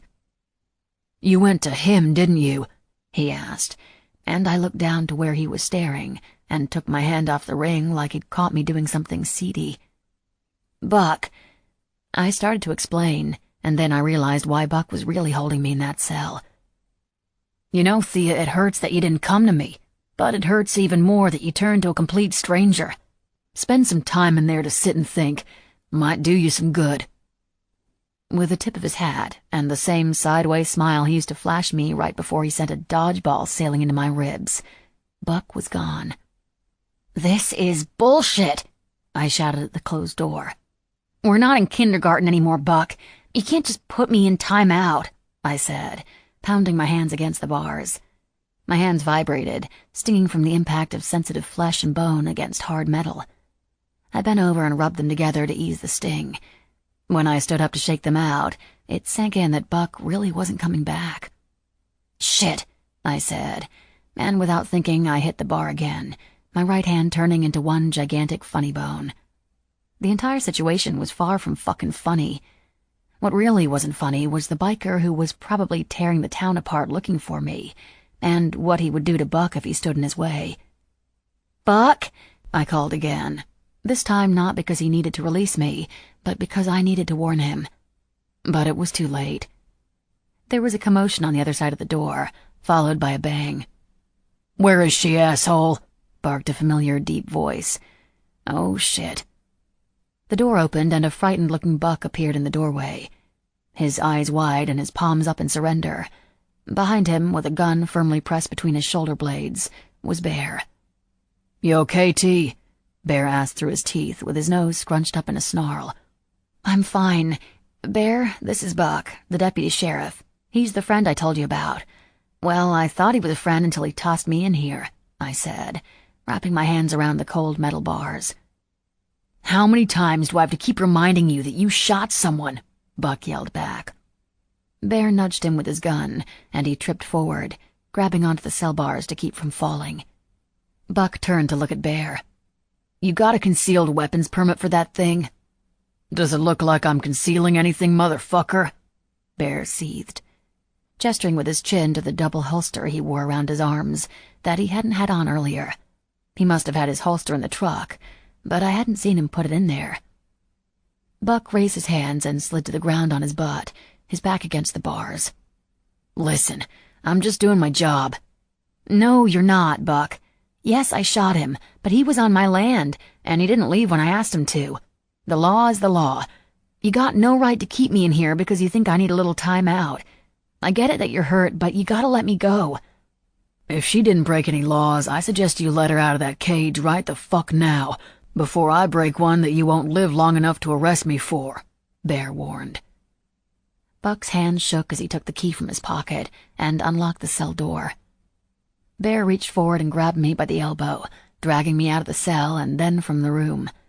Leaving Buck on the floor inside the room, he slammed the door and locked it from the outside. Bear's steps were long, and it took 3 of mine just to keep up with him. His grip tightened around my arm as he dragged me toward the truck. I was about to ask him what's wrong, but something told me I didn't want to know the answer. He opened the passenger door and didn't wait for me to climb in. Grabbing onto my waist, he tossed me into the cab and slammed the door. "You were screaming," Bear said through his teeth, getting in on the driver's side and starting up the truck. "Yeah, because Buck was being a dick," I said. "He's just hurt and trying to prove a point." "I should go back and kill that motherfucker right now for laying his hands on you," Bear said, rubbing the back of his neck with one hand, while the other was white-knuckling the steering wheel. He spun us out onto the road, and within seconds we were clear of town. He wasn't going to hurt me, I assured him. I was growing worried over the fact that he wouldn't look at me. I grew more worried when he turned completely silent. The rattling of rocks bouncing off the undercarriage sounded like bullets in the quiet. "You got history with that guy? He your boyfriend or something?" Bear asked. "Buck? No. He used to be my friend, my only friend. Now he's just an asshole who works for the sheriff." His jaw was set in a hard line. A muscle by his temple jumped and his throat was tight with tension. Bear suddenly pulled over to the side of the road and put the truck in park. He lunged at me. My back still smashed up against the passenger door. He set his hands above my head on the window and glared down at me. "He laid his hands on you. You screamed. He didn't stop. I would kill him without blinking. I almost did." Bear's eyes darkened, gleaming with intensity. "If he ever touches you again, I'm going to do just that, you got me? Fully expect me to break his fucking wrists, or end his fucking life. But I get to choose which, not you. Is that understood?" I nodded, not because I agreed with him, but because I knew he meant every word. "Good girl. This shit between us, I got no clue what it is, but it's something. That's why I gave you my ring back. You know it too, and that's why you didn't hesitate to put it back on." At the mention of it, I felt for the skull ring beneath my shirt. "But T, I'm dead serious when I tell you that if you need someone shot, it's me who does the fucking shooting." He ran his nose along the line of my jaw. "Is that fucking clear?" he asked, pulling away, cupping my jaw in his hand, searching my eyes for the answer. "Yes," I whispered, lost in what it was that I was agreeing to, because my thoughts were mostly on the fact that Bear was only inches away from my face, from my lips, which was where his eyes went when my tongue darted out to wet them. "Good. Now fucking kiss me," Bear said, crushing his lips to mine. Chapter 23. Thia. Bear's lips on mine wasn't just something amazing. It was an event. It was downright magical. Which is why it needed to stop. All of it needed to stop. I pulled back, but he didn't move, hovering over me, breathing hard. His lips glistened from our kiss. His hair fell into his face. His muscles bulged as he braced himself on the window above my head. His sapphire blue eyes mirroring the raw lust I knew he had to see in my own. Because it was so overwhelming, I felt like it was about to bust out of my own skin. "You can't do this again. I won't let you. If you plan on kissing me and walking away, just so you can prove some sort of point about how much of a joke I am, then stop now because I won't be toyed with." Bear growled. "Is that what you think happened when I left you by the fire pit? That I was playing some fucking game?" "Yes." "The only game I was playing was good guy, which I admit is extremely hard to play, and I don't fully understand all the rules." "Good guy? You walked away because you were playing the role of the good guy? What does that even mean?" "It means that I walked away because you were battered and bruised, and me kissing you, tasting you, was a mistake." "Oh." "Not in the way you think, T. It was a mistake because I was seconds away from bending you over the fire pit and ramming my cock into your tight little perfect pussy. I walked away because it was the right thing to do, which is new for me. I thought I was supposed to feel good about making the right decision, but I didn't. I regretted not taking you. I fucking ached that night." I reached up and pushed his hair out of his face that had fallen into his eyes, and he leaned into the palm of my hand. "I'm still fucking aching." "Don't lie to me." "And you don't get to say shit. You don't know what the fuck you're talking about. Because let me tell you something, T. If I didn't give a shit about you, I would have stayed after that kiss, after I tasted you. I would have fucked your virgin pussy until you couldn't walk straight, see straight, fucking think straight. I would have made you see God if I thought such shit existed. But I did care. I do care. So I left you the fuck alone and walked away. So what now? I asked, overwhelmed by his confession. I'm done leaving you alone. Bear tangled his hands in the back of my hair and tugged my lips down onto his. I want you. Still fucking want you more than I've ever wanted anything. Been a dead man walking with a price on my head, and I'm walking around with a fucking heart on all day thinking about being inside of you. That first night when I saw you in that bed, hanging onto my ring like you were drowning, and it was your life preserver, I just knew. Knew what? I asked as Bear dipped down to run his lips across mine. That you were mine. And looking back, even to that day when we first met, you were mine then. Not in the way my cock wants to claim you now, but in a way that made me care. And I don't care about a lot of people, T. But that first day, I cared about you. So no, I'm not going to just kiss you and leave. He lifted the back of his tank top over his head and tossed it to the floor. Because I'm not stopping at kissing. I'm not stopping until you're mine in every fucking way. I'll try not to hurt you, but this is happening right fucking now. I'm warning you that I want you so much, my version of gentle still might be really fucking hard. Bear's lips again met mine, and his tongue danced with my own. My heart hammered in my chest, and I was so wet between my legs, my inner thighs slid against one another as I tried to find some sort of friction, which was going to be impossible, given Bear's large frame and the tiny cab of the truck. Or so I thought. Bear sat up and pulled me onto his lap, so that I was straddling him, his enormous erection prodded against the very spot I needed him most. I threw my head back and moaned, not caring what I sounded like. I ground against him. "Fuck," he growled, and I did it again, loving the reaction I could coax from him. I vaguely heard the door opening, and then suddenly I was airborne. Bear's hands were on my ass as he carried me to the bed of the truck and pulled down the tailgate. He pushed me down onto my back, the cold metal biting into my bare skin. He rocked into me, pushing his hardness against my core, creating a wave of tightening in my lower belly. "I'm not going to promise you shit I know I can't give you," Bear said, his hand snaking up my shirt and splaying out over my stomach. "So you need to tell me to stop, right now, before it's too damn late and I can't hold back. This is your last chance to get away, little girl," Bear warned, speaking into and around my mouth as our kiss turned into a frantic possession of each other's lips. Bear. I was selfish. I was an asshole. I needed to fuck her more than I needed to breathe. I waited for her to tell me no, to tell me to go the fuck to hell, to tell me she realized that letting me inside her was a big mistake and would only bring heartache and pain. The stupid bitch did none of those things. "Yes," she moaned, closing her eyes and arching her back into me, pushing her tits into my chest, and my inner monster came alive, wanting more than to just fuck her. I wanted to possess her, own her, claim her. I leaned down close to her ear and whispered, "You stupid, stupid girl."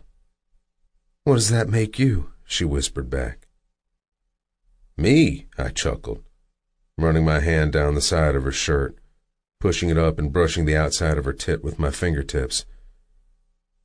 "I'm the guy who's about to fuck the stupid, stupid girl." Thia. He was right.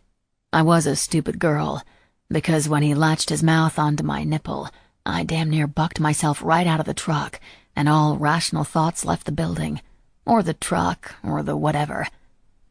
"You ever been touched like this?" Bear asked, hooking his fingers inside of my panties.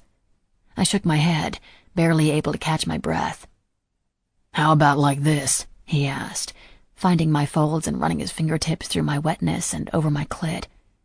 I was on fire.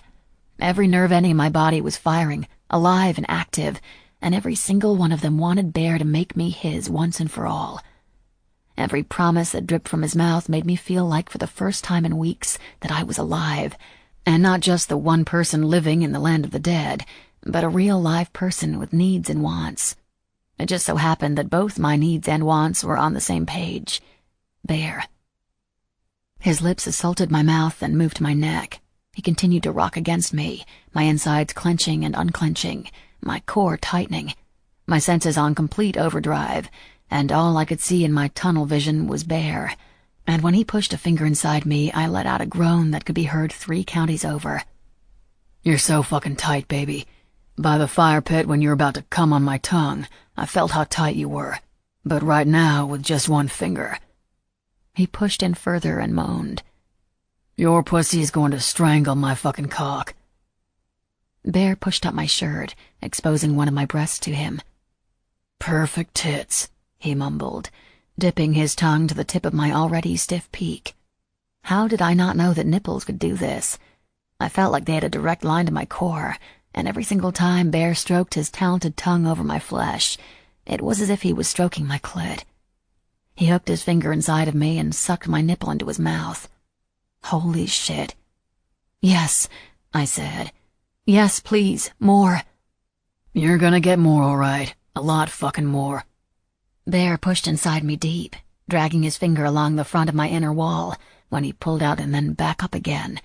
Faster and faster, until I was shamelessly riding his hand. The in and the out was a sweet torture. He sucked on my nipple as his hand worked me until the clenching in my lower stomach turned almost painful. He grabbed the back of my neck and kissed me like he was fucking me, not just with his fingers, but his tongue. We were at war, a war of passion and lust, and anger and hate, and every feeling I'd had towards the confusing man since I was 10 years old.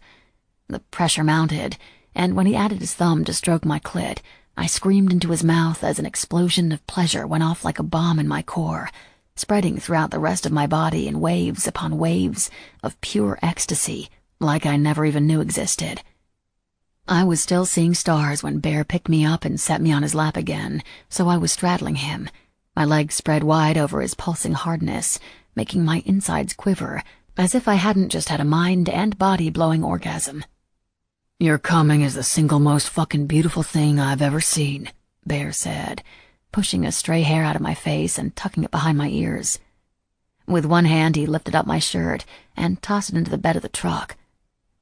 I need to get these off you right fucking now. I need you, baby. I need to be inside of you, Bear said, his voice strained and raspy. Shivers danced up my spine. He pulled down on the waistband of my shorts with one hand, and I lifted my hips so he could remove them and my panties in one pull. We were face to face, skin to skin. He knew all my secrets. He knew exactly who I was, and every time I wanted to run and hide from him, he hadn't let me. I was fully exposed to Bear inside and out, and although I'd never been naked around anyone since I was a kid, I felt more comfortable in that truck bed with Bear than I had fully clothed with anyone else in my entire life.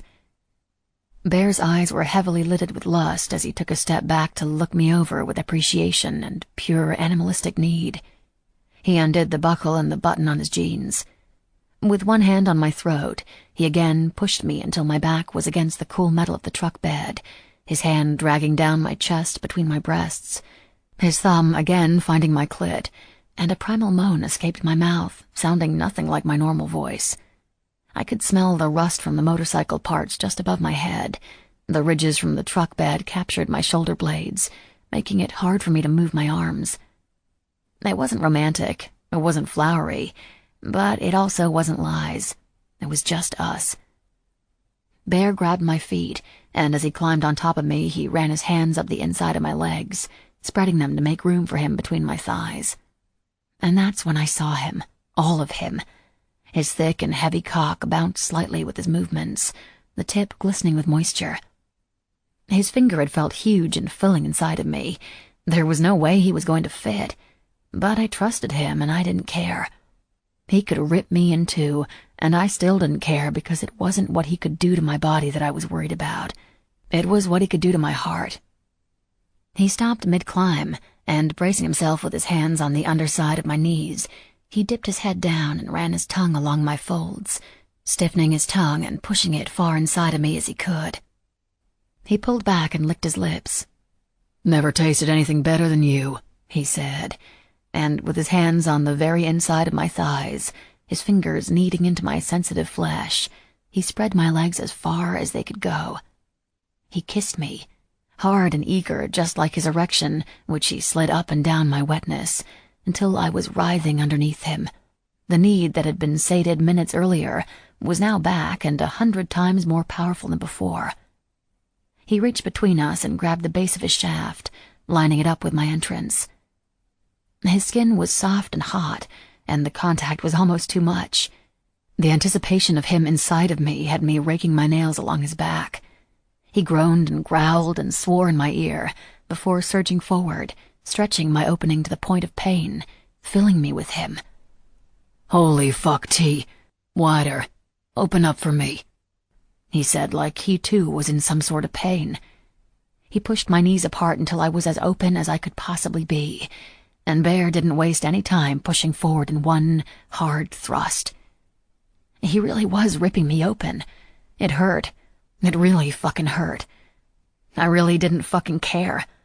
I couldn't be any more full, body and heart, both happy, both at peace, both in pain. "Fuck, I knew it would be fucking amazing, baby, but Jesus Christ, your virgin pussy really is strangling me." Bear groaned, the cords of his neck tense and tight as he pushed until he was as far inside of me as our bodies would allow. "Never doubt that this has always belonged to me. You have always belonged to me," he said, staring into my eyes, which were watering from the pain, and something else that was bubbling up from deep inside of me. Fear. Relief. Love? I couldn't think on that one long, because Bear started to move, pulling out of me and pushing back in, burying himself to the hilt all over again. The feeling of physical pain was still there, but morphed into a kind of pleasurable pain. Each time he thrust into me, he went all the way in, making me gasp. When he pulled out, he dragged his cock along every sensitive bundle of nerves inside of me, making me moan. Harder and harder, faster and faster, he thrust in and pulled out, until my vision blurred and my insides clenched around him in rhythm with his movements. I was lost in the white, hot pleasure. I was lost in the moment. I was lost in Bear. I knew right then and there that there would be no coming back from it. "I feel you tightening around me, T. I know you're close. Been thinking about making you coming around my cock since that first night back in the apartment." He thrust inside me, hard. Reaching between us, he used the pad of his thumb to rub light but furious circles around my clit. I was almost there, almost over the edge. "You are so fucking beautiful," Bear said, coming down over me and pressing his lips to mine. That's when I lost it. That's when I came. His thumb, his cock, his lips. Him. I came until I thought my insides were going to flip onto the outside. I came until it hurt so bad I thought I was going to pass out. I came, and the waves of pleasure only increased with each pulse of my release. He kissed me and fucked me and claimed me until there was only one truth between us, which Bear pointed out when he said, "Never doubt that this pussy has always belonged to me. You have always belonged to me." He kissed me again, then ordered, "Wrap your arms around me." I did what he said and wrapped my arms around his neck. He put his hands on the back of my thighs, lifting me slightly off the bed of the truck, angling me so he could thrust even deeper. Faster and faster he pushed in and out, until we were a clattering of lips and teeth, and until he tipped his head back and opened his mouth, releasing a guttural roar that made me think I was going to come all over again.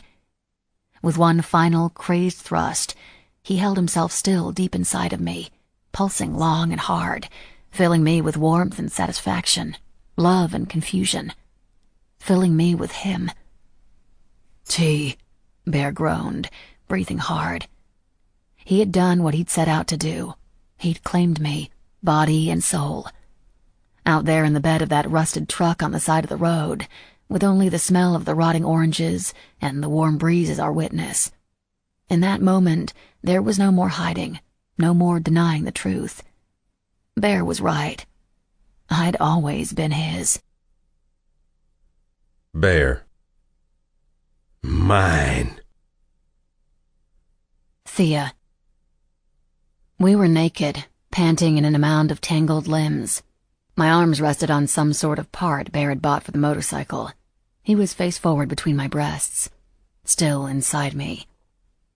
He lifted his face and looked up at me. He held up his ring, which had fallen off to the side. I still can't believe you kept it all these years. Never took it off, I said. Then I wished I hadn't said it, realizing how pathetic it made me sound. I mean... You never took it off? Bear asked, his eyes so bright blue they rivaled the color of the cloudless sky. No, I answered honestly. Told my parents that I found it, not like they really cared where I got it. They had enough other stuff to worry about. Buck is the only person who knew the truth behind it. I think that's why he was all pissed off back there, mad I ran to you instead of him for help. And tell me something.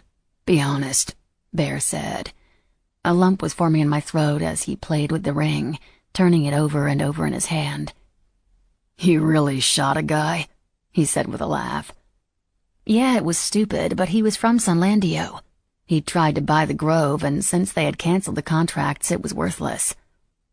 It was a fucking setup. Basically.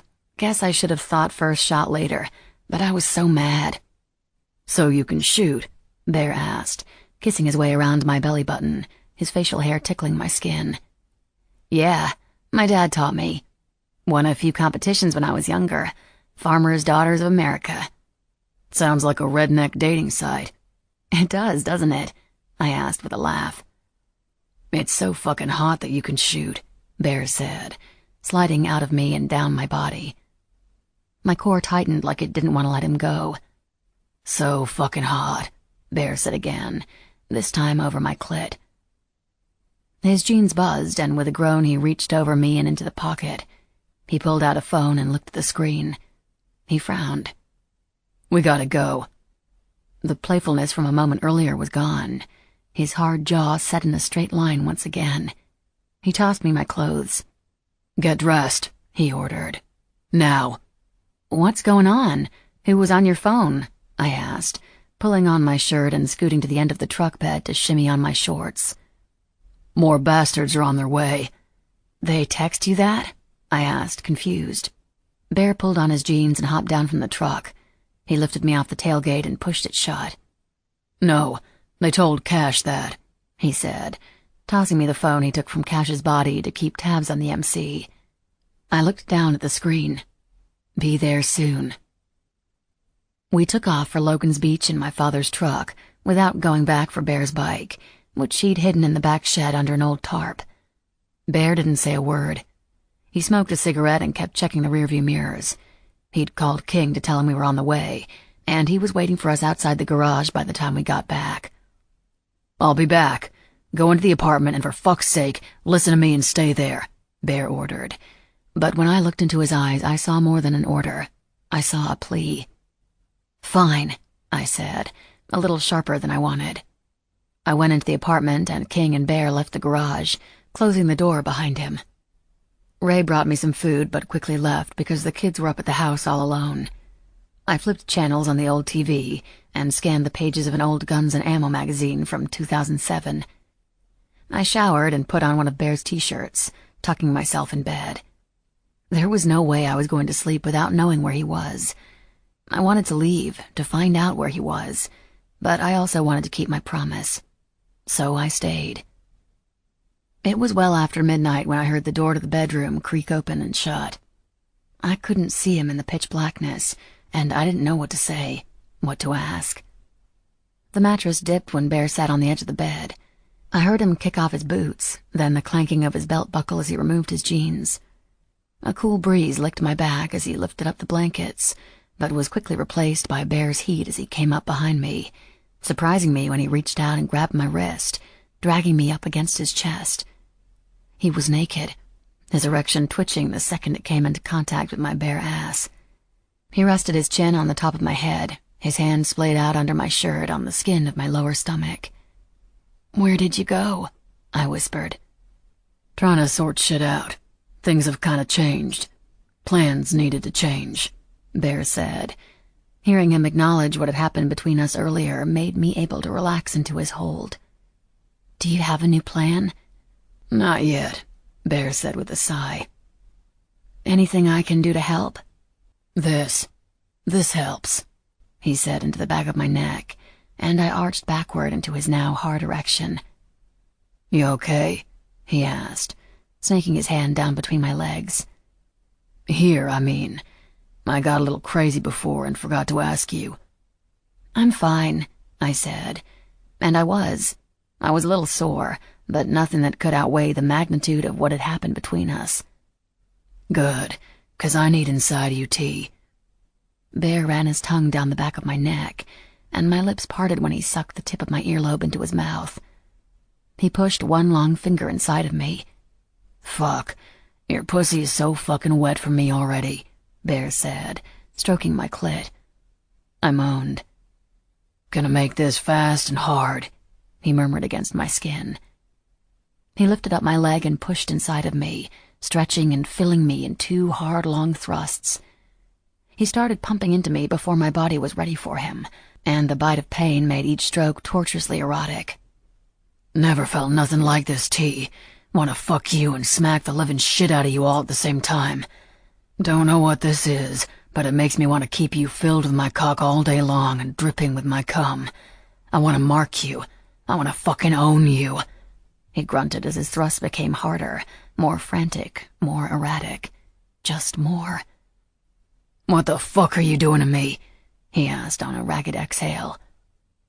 Sparks played behind my eyes, and Bear must have sensed I was close, because he reached over and circled my clit with 2 fingers until I came undone around him.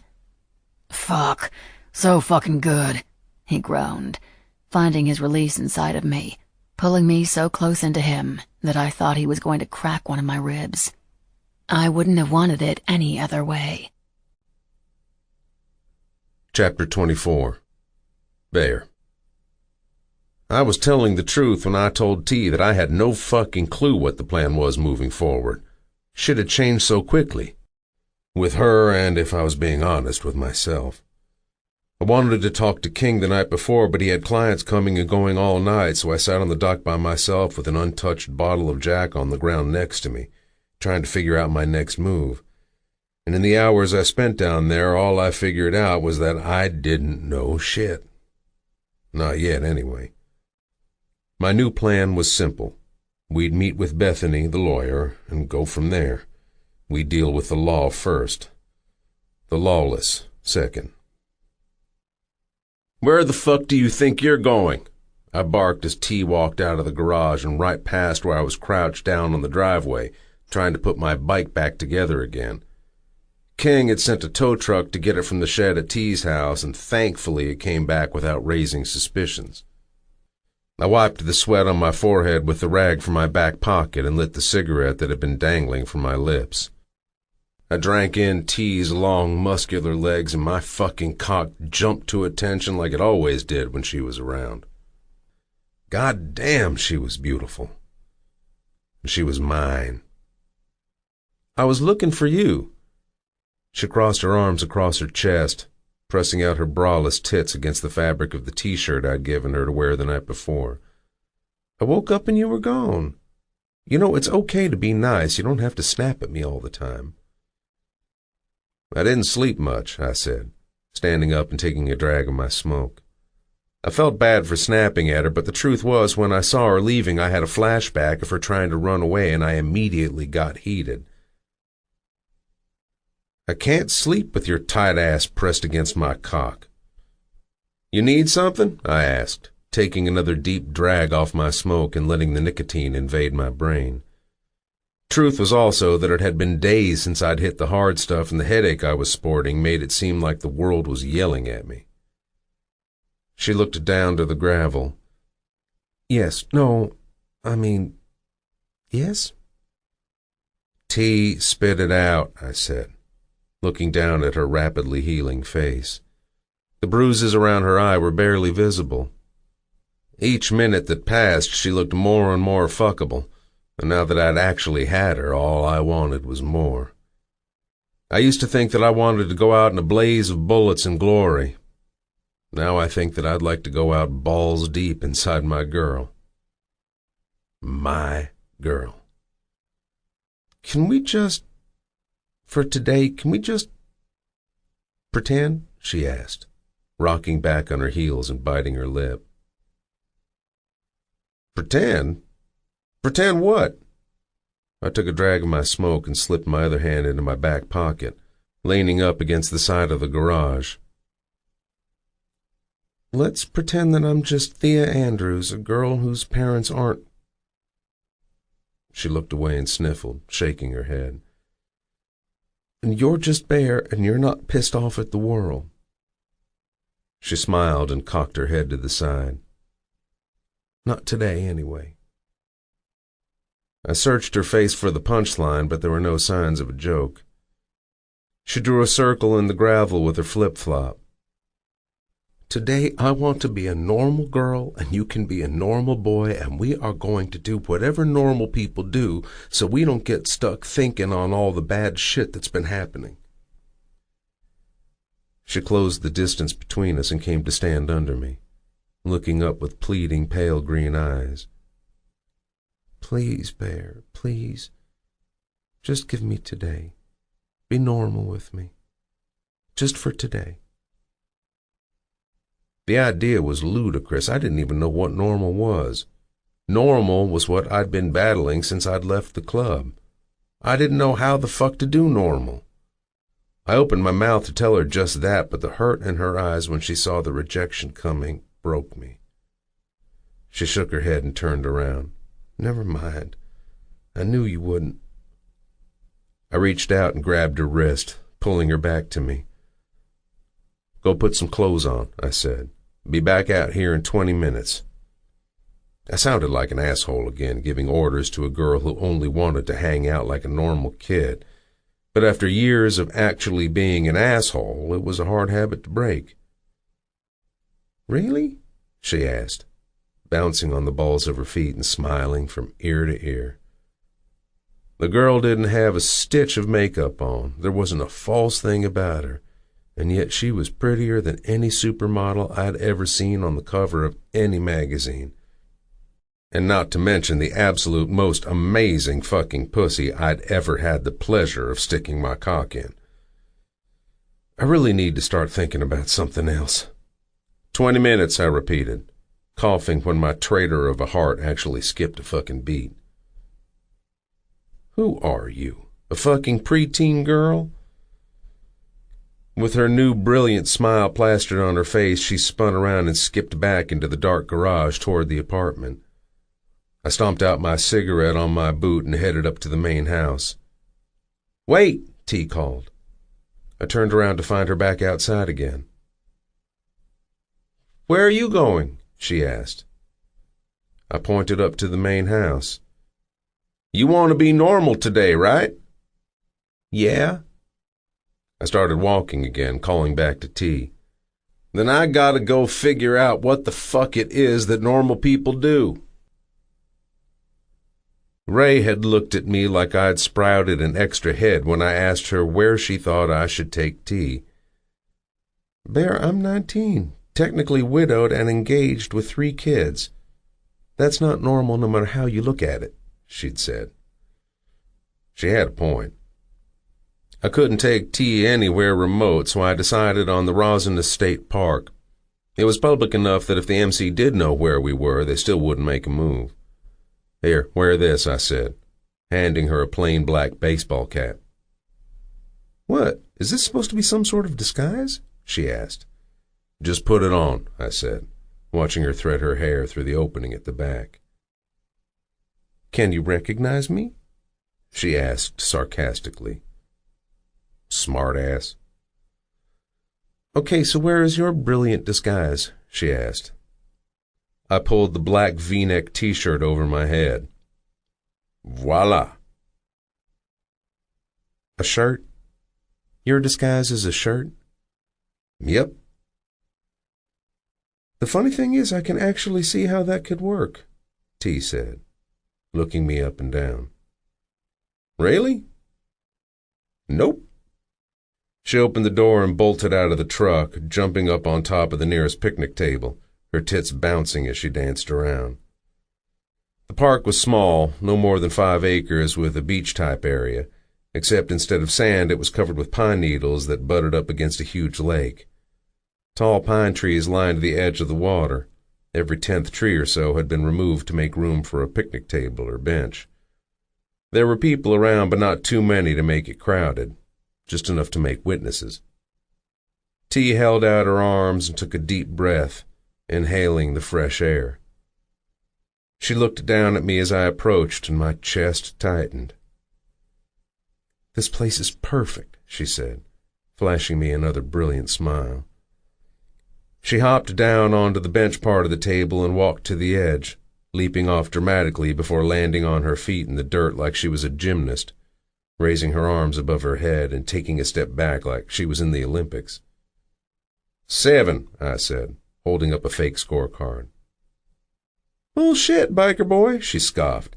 "That was at least an 11. 7, please." She jumped back up onto another bench and pointed her index finger in the air.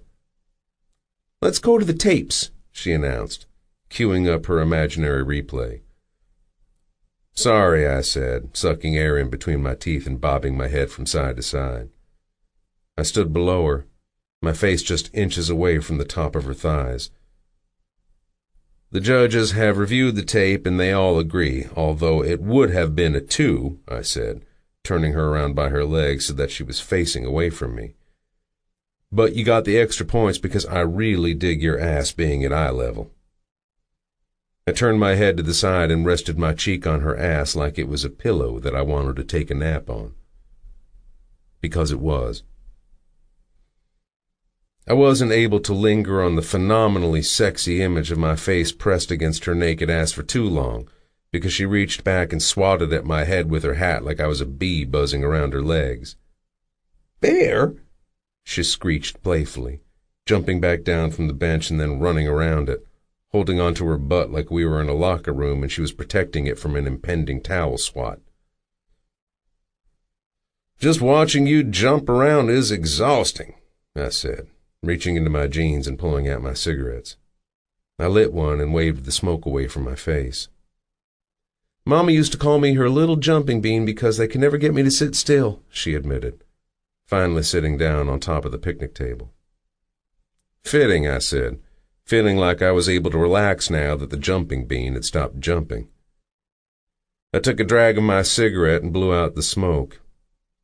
It had taken me forever to figure out where to take T, so long now that the sun had just started to set into the horizon.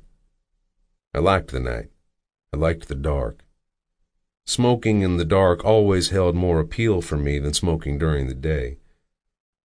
Maybe it had something to do with being able to see the smoke against the dark background of the night sky, or maybe it was being able to see the glowing ember from the end of the cigarette, or the bright yellow flame when I fired up my lighter. Smoking was familiar to me. It felt good. It also reminded me of home. I'd be shit at making one of those anti-smoking public service announcements. T leaned back on the table, closing her eyes like she was soaking up rays that had long disappeared with the setting of the sun. "I feel like you know so much about me," she said, although I didn't think that was true. I don't think I'd tapped into even half of what made Thia Andrews tick. "But I don't know that much about you." "You know more than anyone else," I said, and that really was true, but for the exception of King and maybe Grace. In the short time I'd spent with her, she learned more about me than the men back at the club, men who were supposed to be my brothers, most of whom I'd known since the day I was born. I leaned back on my elbows, the same way T had, soaking in the same imaginary rays. An eerie sense of calm washed over me. I wanted to burn the feeling into my memory because I knew it wouldn't last. After the meeting with Bethany tomorrow, plans needed to be made. Decisions needed to be made. Quickly. My phone rang. "It's Bethany," I told T, holding the phone up to my ear. "Yeah," I answered. "We have a problem," Bethany said. I looked over to T, who thankfully hadn't heard her. I stood up and walked away casually. "Go ahead," I said as calmly as I could muster. "She's no longer wanted for questioning," Bethany snapped. "That's great," I said, looking back over to T, who smiled. "No, she's no longer wanted for questioning because there is a warrant out for her arrest." Fuck. They finished analyzing the gun and they called in some fancy CSI from Atlanta. There was only 3 sets of prints in that entire house and only 2 sets of prints on both guns, the mother's and Thia's. And since the mom is dead, how do we proceed from here? She turns herself in. I try to call in as many favors as possible, and in the meantime I'll put together a self-defense strategy in case it moves to trial. Is there an alternative? I asked, wandering around looking at the trees like I was actually interested in the same fucking pine trees that had been growing in that park since before I was born. "I have another idea," Bethany said, "but you may not like it. In fact, you're not going to like it at all." I didn't have to like it. T was dead if she got locked up. Might as well drive her over to the MC and dump her off at the gate. Wasn't going to happen. "Shoot," I said. "How attached are you to this girl?" "What?" I asked. "I need to know if this is a fling or a fuck, or if you knocked her up, or I need to know if this is the real deal. Trust me, it's important." I looked over to Thia and didn't have to search long for the answer. She had picked up a dandelion and was waving it in the wind, spitting them out when the breeze blew the little white petals directly into her mouth. "Real deal." I let Bethany say her piece, then hung up the phone and walked back over to T. I promised her a normal day, and I was going to give it to her no matter what. We still had today. Not tomorrow. But we had today. "What did the lawyer lady say?" T asked as I came to sit beside her. "Just making sure we would be on time tomorrow. She's kind of a stickler for details," I said, which was the truth. I just didn't add the part about the cops that would be there waiting with a warrant. I thought about running. Taking T on the back of my bike and heading out of state as fast as my bike could take us. The alternative Bethany offered wasn't much of an alternative at all. The choice I had to make was an easy one. It would also be an ending to something that hadn't yet had a chance to begin. I guess that's a good thing for a lawyer to be. "Guess so," I said.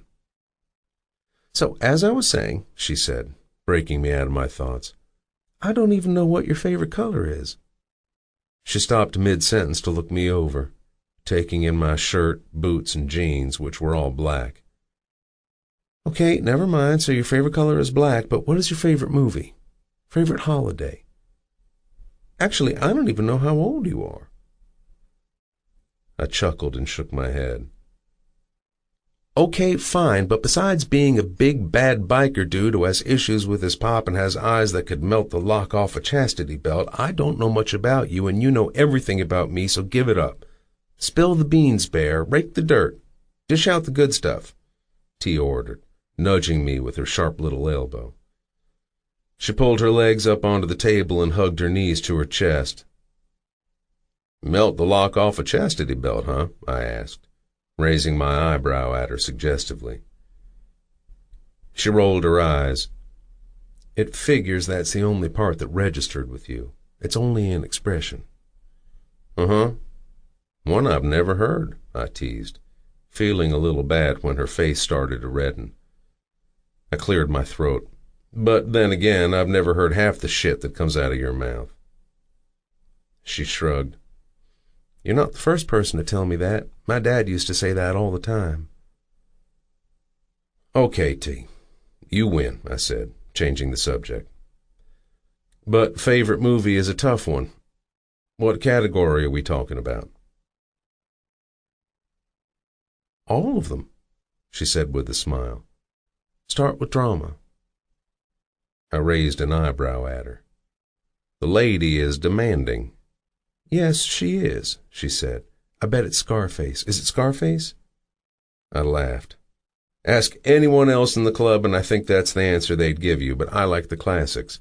Watched a lot of old westerns growing up. I don't have one particular favorite, but anything with Clint Eastwood, and the older, the better. Westerns?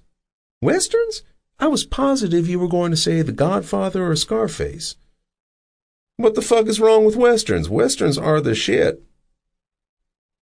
Oh, yeah? Tell me, why are westerns the shit? T said, air quoting around the shit. Because back in the Old West, the men were real men. They took charge of the situation. They handled their business by earning respect and gunning down anyone who stood in their way. Cowboys were the first guys to have the balls to be lawless and say fuck all to society. I held my cigarette between my lips and pulled up my shirt, pointing to one of the tattoos on my rib cage. This was one of my very first tattoos. Thia gasped. Clint Eastwood? You have a Clint Eastwood tattoo? She covered her mouth with her hand. I mean, I've seen you without your shirt on, and I knew that was a portrait, but I didn't realize it was actually Clint Eastwood. I pulled my shirt back down and took a drag of my cigarette. Laugh all you want, T. C.E. was Chuck Norris before there was a Chuck Norris. Oh, my God, please don't tell me you have a Chuck Norris tattoo, she said, grabbing her stomach and continuing to laugh at my expense. I loved that sound. I would remember that sound. What's wrong with a Chuck Norris tattoo? I deadpanned. Oh, I didn't mean, he's... I burst out laughing as she tried to backtrack. I could have let her struggle a little while longer. She looked adorable when she was all flustered, but I was having trouble keeping a straight face. I'm just fucking with you, I finally said. She let out a sigh of relief. Oh, thank God. I didn't know how I was going to get out of that one. Okay, so now you know my favorite, so what's yours? Same category. Thea smiled so big and brightly I thought her mouth was about to swallow her face. I have two. And?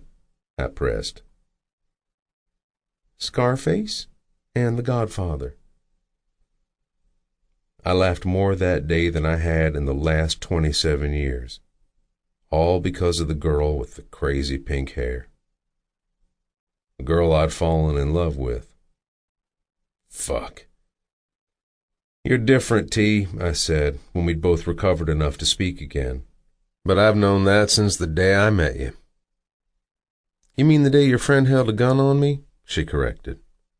Yes, I mean the day the little kid version of you almost took out a biker 7 times your size, I said. Well, serves him right. He shouldn't have been trying to rob a kid, she argued. Technically, he was trying to rob a store, not a kid, I countered. She shot me a look that said, oh, please. So you're saying that if it was MMA at the counter, it would have somehow ended things better? Because I can tell you right now, it wouldn't have been a lick better for Skid or Scud or Scuzz or whatever his name was, because MMA is a shoot first, don't care about asking questions kind of old lady. Just ask her first husband. She scratched her chin and wrinkled her nose. Or her fourth. The way Thea talked with her hands reminded me of a character you would find in a comic book. One with really, really nice tits. See what I mean? I pointed out. I've never heard anyone say the kind of shit you say. You're just different. Different. She said the word slowly like she was examining it, turning it over on her tongue. She twirled a strand of her hair around in her fingers. Isn't different just a nicer word for batshit crazy? She asked, her face serious. She looked down at her feet. I reached over and lifted up her chin so she could look at me, so she could see me. No, I said different, and that's exactly what I meant. In my world, that's a good thing. No, that's a fucking great thing. You ain't like other girls. Certainly nothing like the BBBs.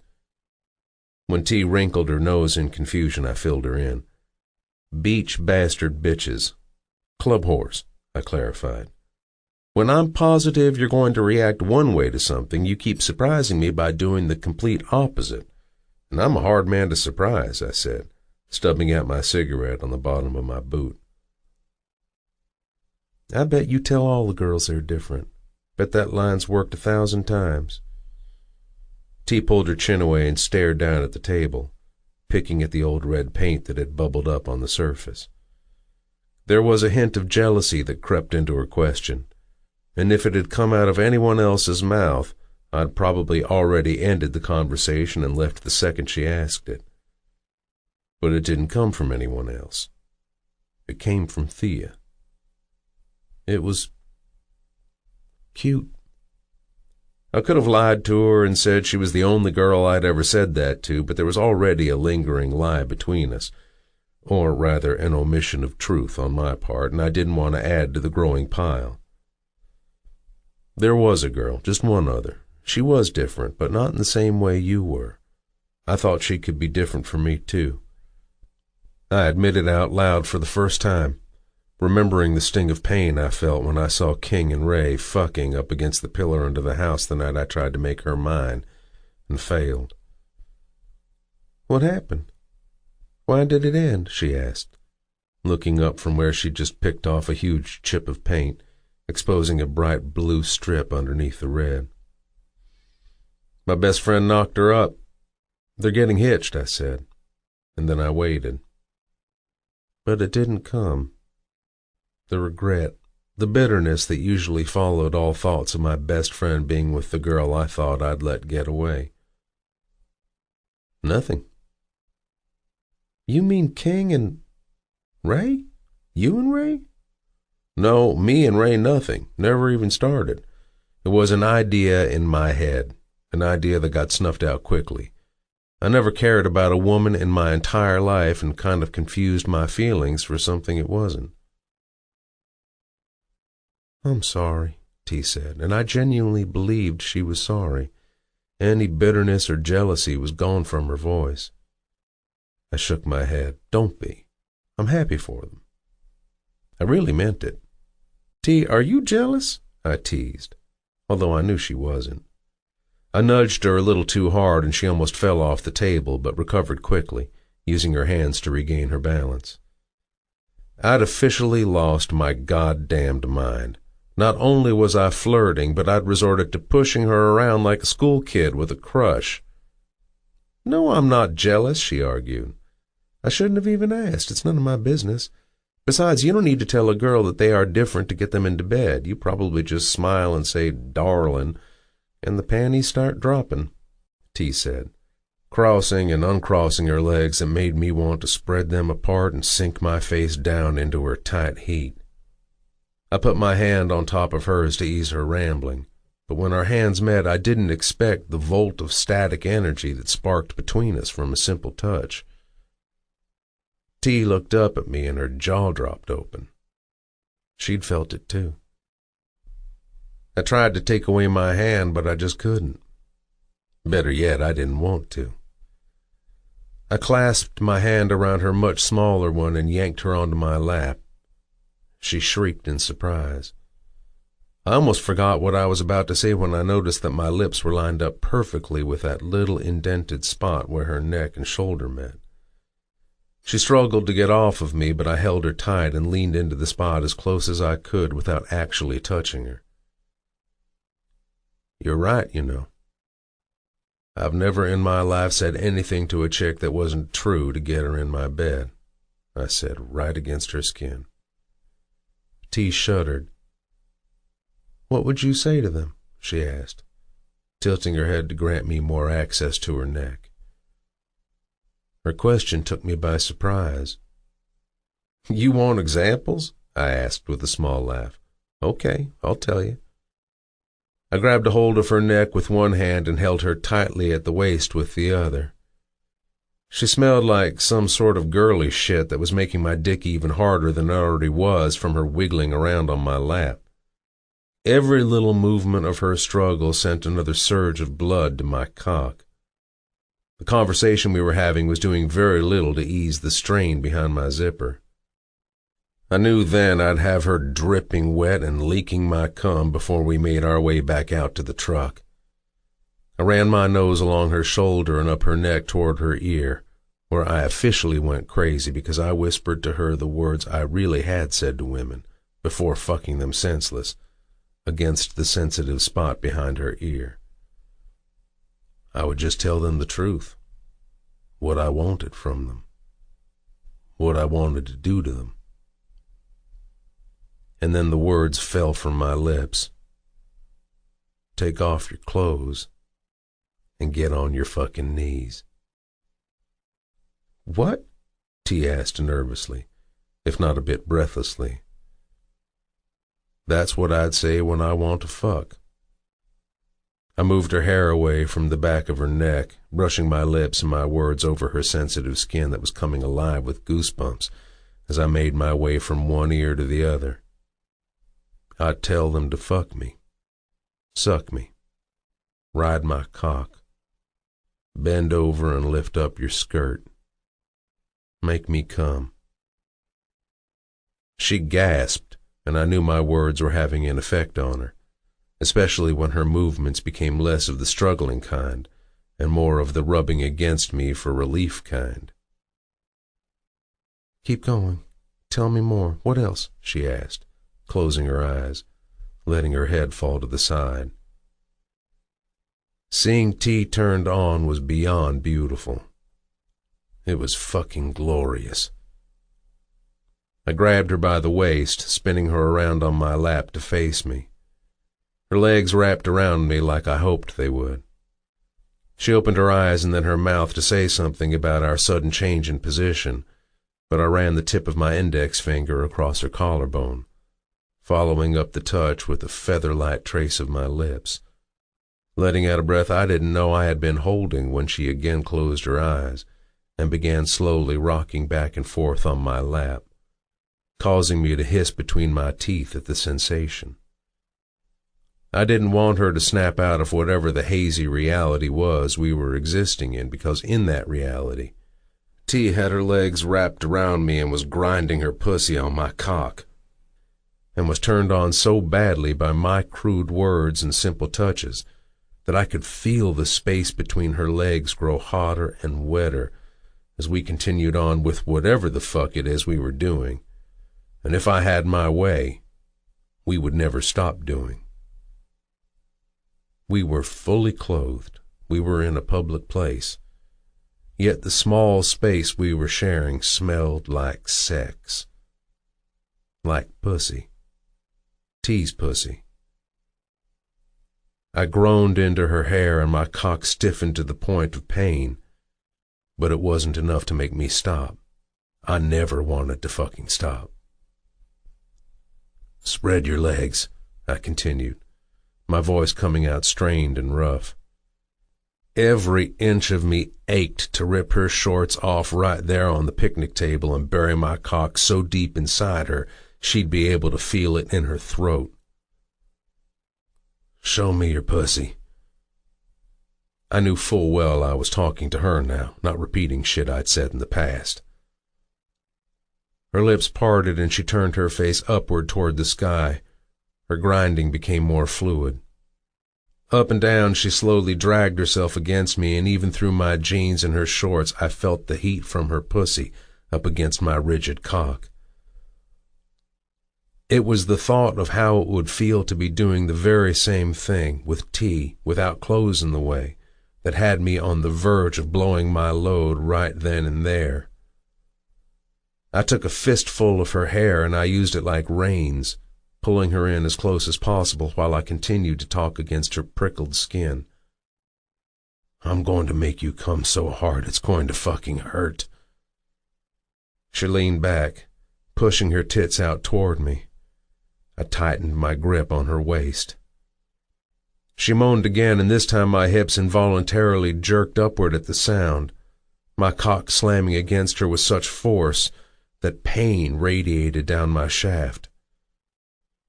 It was completely worth it, because the sound that came out of T's mouth was downright animalistic.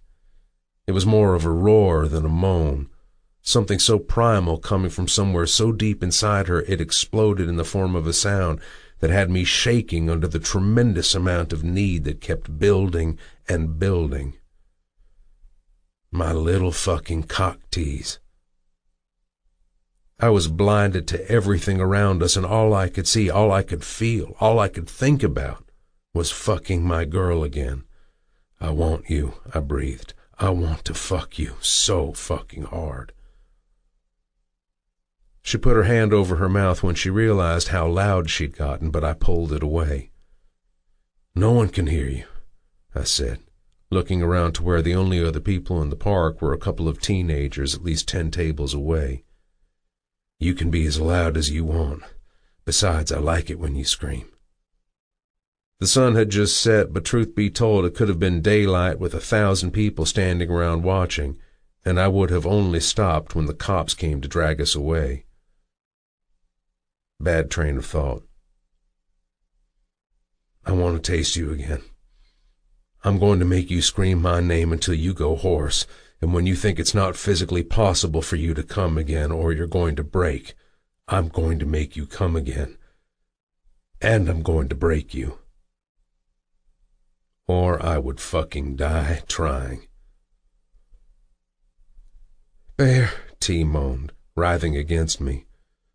I was going to come if she didn't stop, but when I opened my mouth to tell her to stop, nothing came out. I was so swept away in how she felt against my cock, it took me a few seconds to register the rustling of the nearby brush. I saw the barrels of their guns before I saw who was holding them. I growled against her ear. For 10 times over, baby. Chapter 25. Bear. I knew the moment Thia registered we weren't alone because her legs tensed around my waist. I turned around to face the threat and reached behind me, pushing her knees back together, keeping as much of her hidden behind me that I could. Stay quiet, I ordered. I reached in the waistband of my pants for my gun, but I'd barely brushed the handle when the first gunman emerged from the bushes wearing a bastard's cut. I don't fucking think so, Bear, Mono said, with a big fat grin on his big fat face. Hands off the fucking gun or I start firing now, and chances are if I do that, that pretty little thing behind you is going to be just as full of bullet holes as you're going to be. He came to a stop about 10 feet in front of us. I released my gun and grabbed my lighter instead. Just grabbing my smokes, man, I said, lighting another cigarette. You can tell Harris to come out of the fucking bushes, I said, pointing to the brush. I know the Irish twins never travel alone, and besides, I can see the motherfucker's shining bald-ass head from here.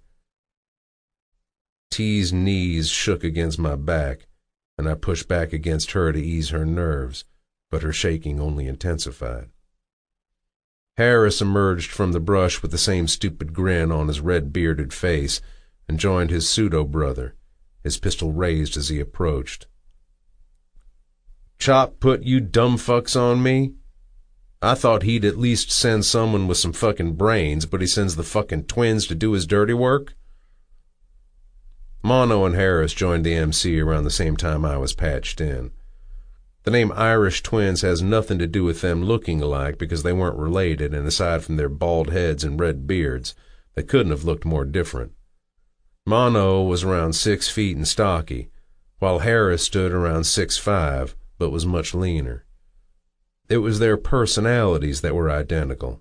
From the ear-bleeding music they were always blasting from their rooms at the club, to the dark and bitter beer that they chugged for breakfast.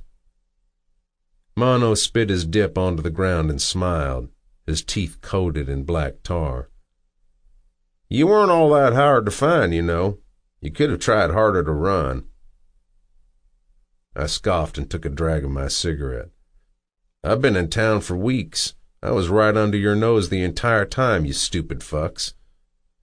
Harris chimed in. Easier to take you out when King isn't up your ass, although I'd love to take that pussy out as civilian collateral damage. Only a handful of places you could go. Even had eyes on that fucking old lady you liked so much. Grace. Surprised you two fucking morons even found me, I said. You two can't find your fucking cocks half the time. There is no way you tracked me on your own. Mono sneered and came forward until we were almost chest to chest. There were 2 trackers the MC used, and I hoped to God that it was Gus, because if it was Rage, there was no way I'd survive the next few minutes. Rage never missed a target. Never. You're about to die, motherfucker, he spat. If you shut your fucking mouth and take your death like a man, then maybe we won't kill the pretty little thing behind you when we're done playing with her. You won't fucking touch her, I warned. Step to the side or you'll die watching Mono face fuck her before we put a knife in her throat, Harris said, moving to the side of the picnic table to get a look at Thia. He licked his lips and sucked on his upper teeth. No, I growled. But then I felt a tug in the back waistband of my pants. No, you stupid fucking girl, don't. This is all my fault. T was going to die all because I lied to her when she was a kid, because I had to keep her in my life when she crashed her way into it. It was because of me that we were both going to die. Mono and Harris didn't seem to notice what T was up to, and she didn't seem to get my telepathic message, so when I felt a final tug, freeing my gun, I knew it was now or never. We would survive because we had to survive. Because T had to survive. No matter fucking what. I'm moving, I said, taking one wide sidestep toward Harris, obstructing his view of T. T fired. I lunged for Harris, and luckily I'd already had my hand on his gun and was wrestling for it when it went off while aimed at the sky. I fell on top of him, and the second I was able to get the gun from his hand, I turned it on him, putting a bullet into his temple. I turned back around and expected to see Mono laid out, but he wasn't on the ground. He was standing up. Blood was pumping out of his shoulder. His good arm was wrapped around Thia, his knife at her throat. "What the fuck did you just do?" Mono roared. His knife bit into her skin and trickles of blood spilled down her neck. "Let her go or I'll blow your fucking head off," I warned, turning my gun on him. It was a bluff and he knew it. I didn't have a clear shot. There was no way I could shoot him without risking hitting T as well. Mono laughed low and evil. "I don't fucking care."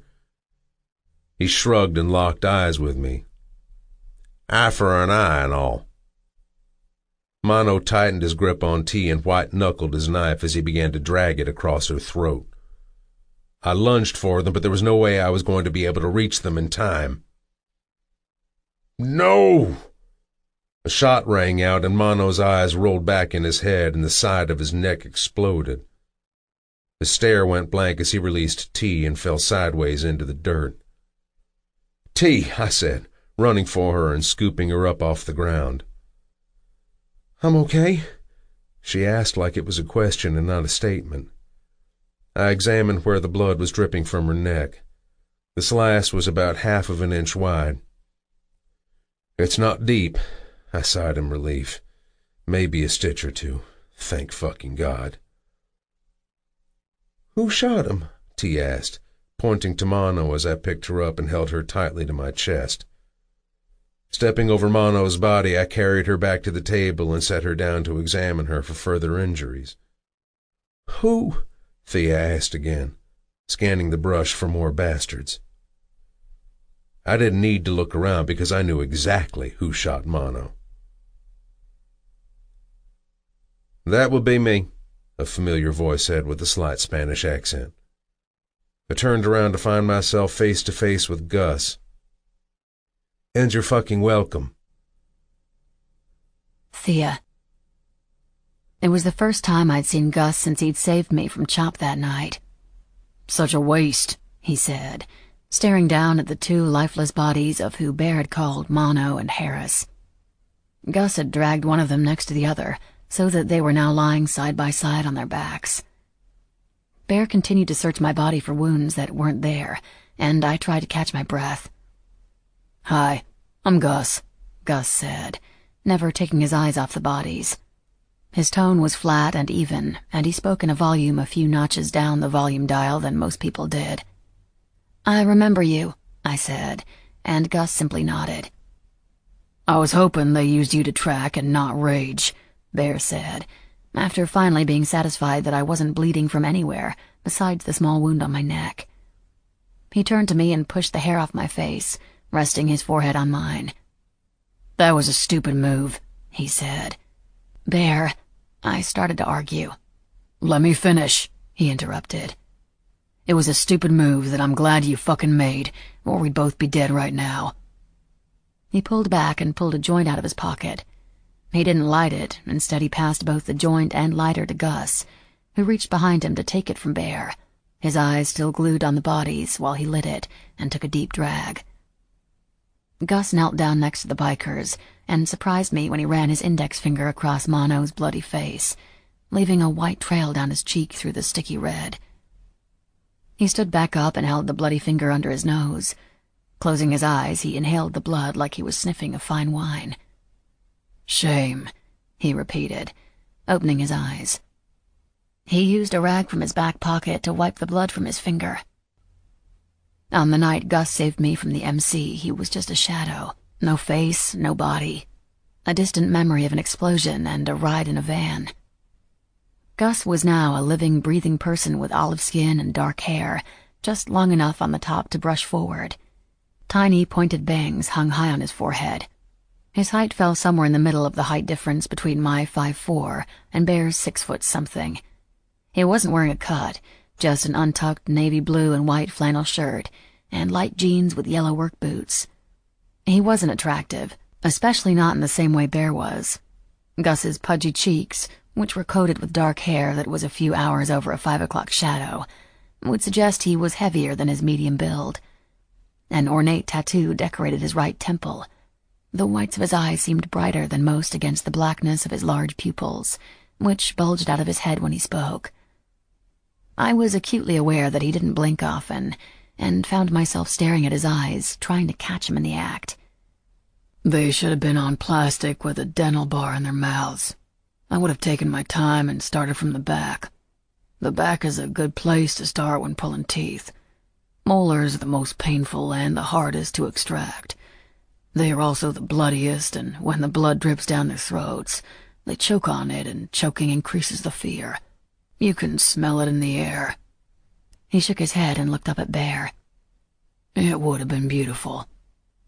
"I'm sure it would have been, man," Bear said, leaning back against the table, obviously used to Gus's oddities. "You owe me," Gus said, coming to stand in front of us. "2," he added, holding up 2 fingers, his voice never rising or falling with his words. 2, Bear agreed. "With the shitstorm I have coming my way, I don't think that will be a problem." Gus turned to me and I held out my hand. We were never properly introduced. "I'm Thia," I said, clearing my throat to remove any remnant of nervousness from my voice. Gus looked down at my hand and jumped back like I was holding out a spider. Bear put his hand on my forearm and gently pushed it down. "Gus doesn't shake hands," Bear said, as Gus shook his head frantically from side to side, his fists curled up into balls under his chin as he cowered away from me. "You're afraid of me? I just saw you kill a guy, then rub your finger in his blood," I pointed out. Gus unfolded his arms from himself when he saw I was no longer holding out my offending hand, and stood up, smoothing down his already smooth shirt. "Blood is clean. Blood is beautiful. Blood is life, and watching that life drain out and fade away is a gift I like to give myself as often as possible. Hands are dirty. So dirty. Like motel rooms," he rambled, gagging when he mentioned motel rooms, turning his mouth into the crook of his elbow. He took a deep breath, fixing within himself whatever it was I had broken by trying to shake his hand. "Did you know that most motel rooms are covered in feces and semen?" Gus asked out of nowhere. "Then I'm not talking about the bed. Depending on the age of the motel, and the number of available rooms and the amount of parking spaces, At one time or another, every single surface had been covered by either semen or feces or both. "Well, hello to you too, Gus," Bear said with a laugh. "It's true," Gus said, turning to Bear. "And it's not funny. Now you owe me 3. Gus took another drag of the joint and passed it back to Bear, who held it between his lips and inhaled until the red ember on the tip dripped with ash. He spoke as he exhaled. "I know it's not funny, man. What's also not funny is that if it wasn't for T grabbing my gun and you showing up, that we'd be a couple of corpses stacked on your pile right now." "I keep my promises," Gus said. "You saved my life." "Never doubted you, brother, but you didn't have to take off your cut for me. I would never have asked you that," Bear said, gesturing to Gus's cut-free attire. "I didn't take it off for you. I took it off for me." "Why?" I chimed in. "Because I found out who the mole is." "What mole?" I asked. "The one who fed intel to Isaac and then to Eli. The one who tried to have me killed twice, but still can't seem to get the fucking job done," Bear informed me. "But it doesn't matter now, because Chop wants to kill me himself." 3 times, Gus corrected. "What?" Bear asked, his brows creasing with confusion. 3 times, Gus said. "The first time was when he let Isaac into the club, when he knew what Isaac's plans were. The second time was when he told Eli where you were. The third time was today, right now." Bear sat there silently and took another drag of the joint, rubbing his temples with his thumb. "Fuck!" he roared, standing up on top of the table.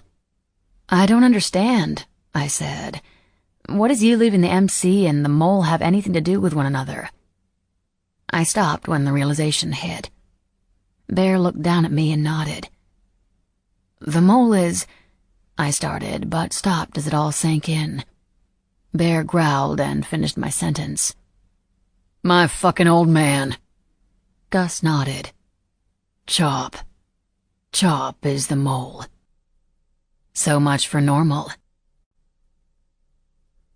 Chapter 26. Bear. "So your old man was gunning for you long before you threw down your cut? Why?" King asked, lighting a joint and passing it to me. "That doesn't make any fucking sense." "I know. There has got to be more to it. My old man's a son of a bitch, but he's not fucking stupid. The problem is now that we can't get any more intel. Gus laid down his cut. He's out, which means I don't have anyone left on the inside."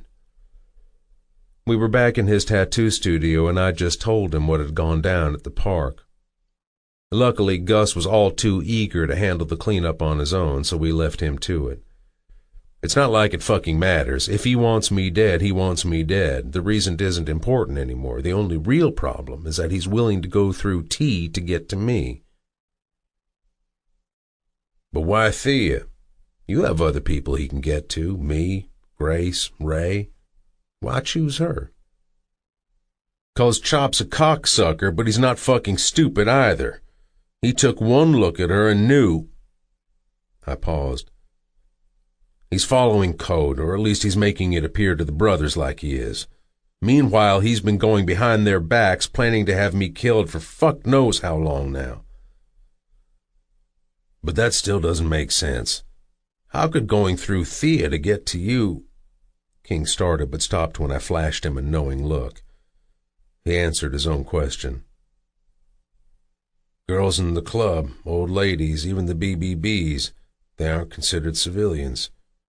She's fair game as far as he's concerned because he thought you'd claimed her." I leaned my head against the wall. "I have claimed her." "Oh, shit."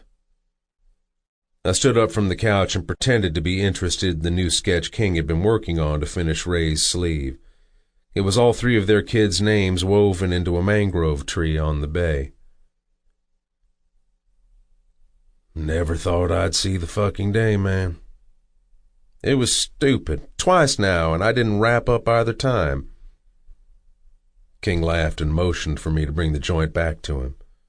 I shoved it into his hand. "What's so fucking funny?" Let me ask you something, man. Of all the girls you've ever fucked, how many times you forget to wrap it up with? None. Not a single fucking one, I admitted. It's funny 'cause that's how you know. Never thought about it with Ray. Never crossed my mind, and honestly, if it had, I didn't give a fuck about the consequences.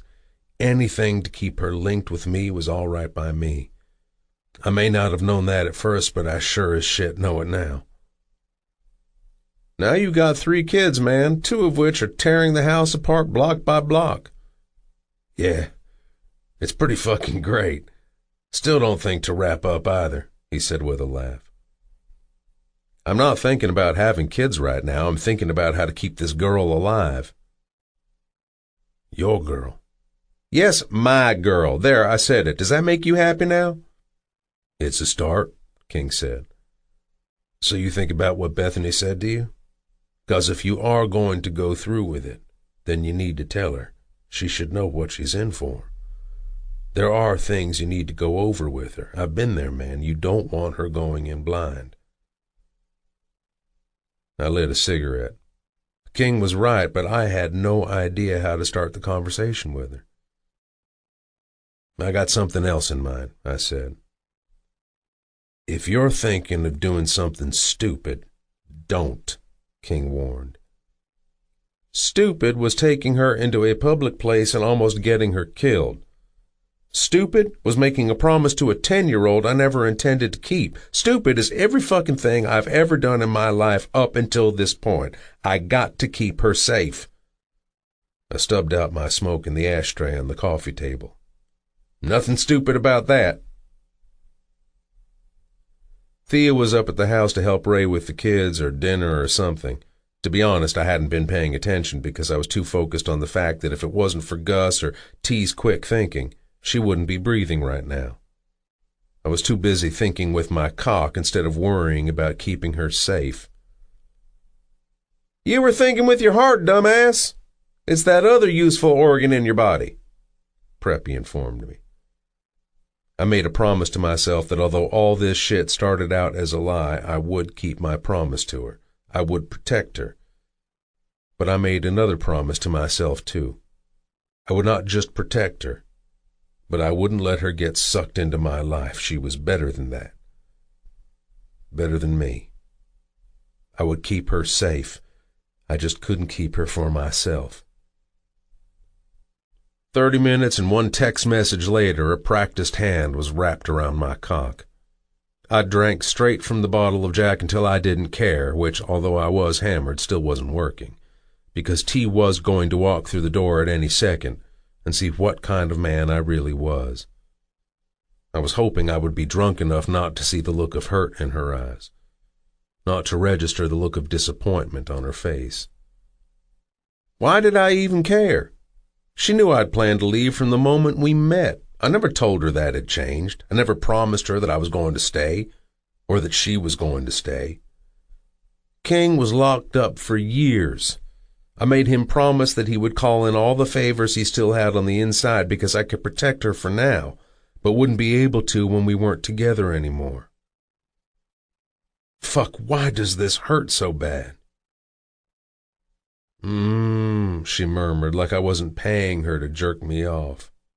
I wasn't even hard. Every time I started to wake from whatever self-induced coma I'd put myself in, my newly conscious state always brought a wave of disappointment with it. It's not that I wanted to die, I just wanted to live in a state of oblivion. Was that too much to ask? Oblivion didn't have thoughts of being a biker without a home.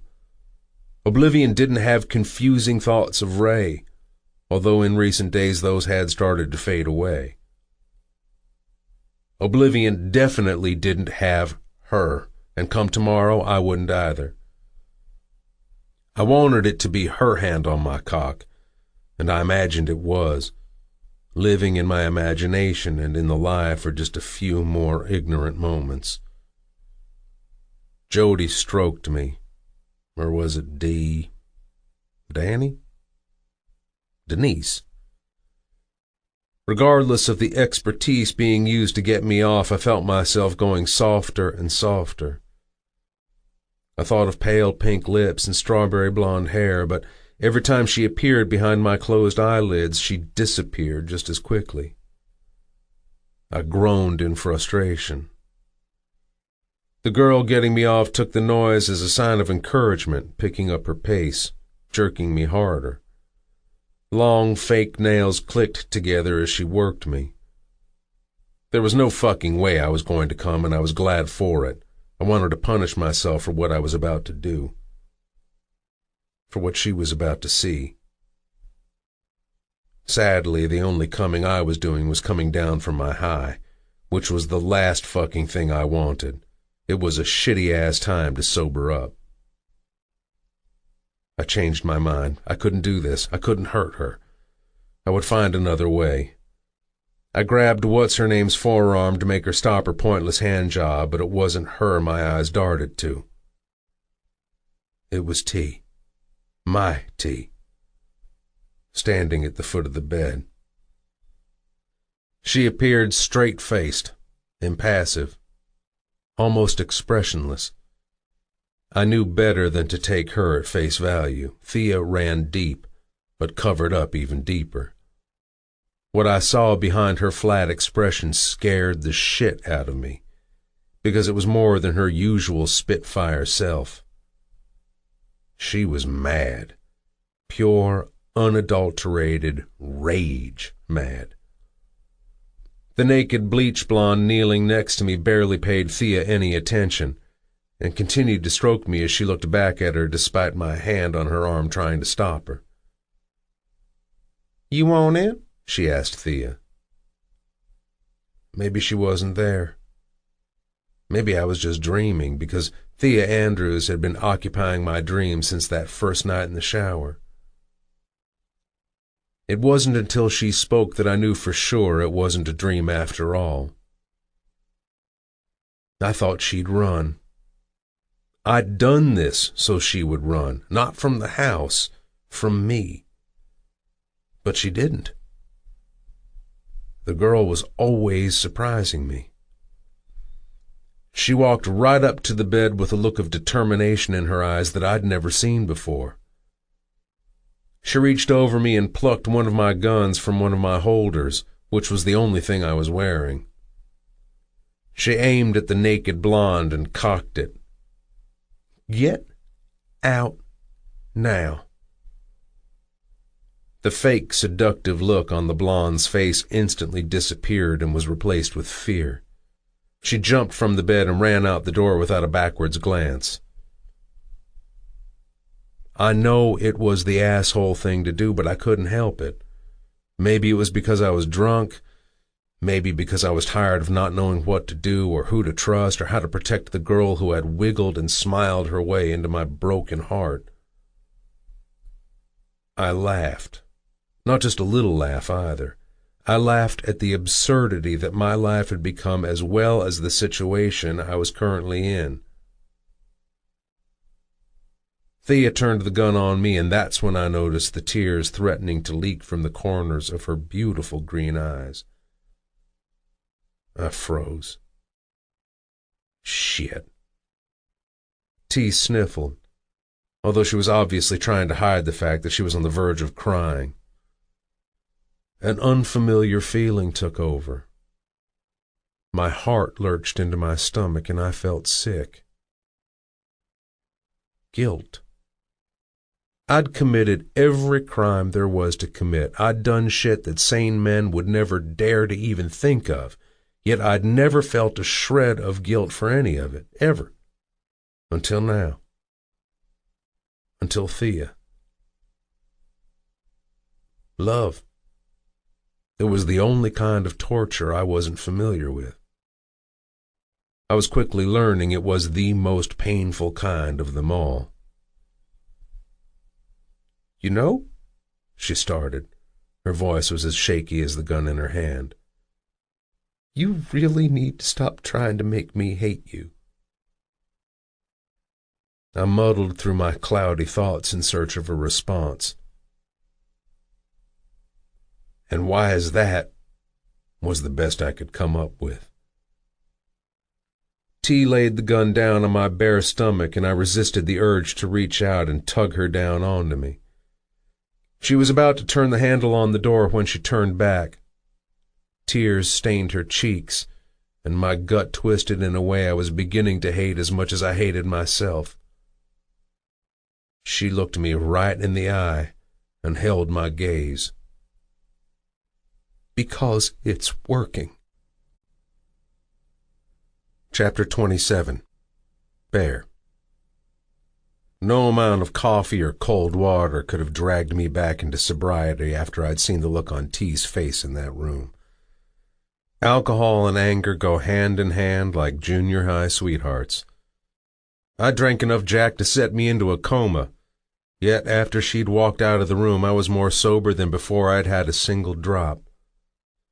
I pulled on my jeans and ran after her. Thia wasn't in the living room. She wasn't in the garage either. I was worried she'd left completely and started thinking of where the fuck she would go or who was out there waiting to hurt her when I spotted her on the dock.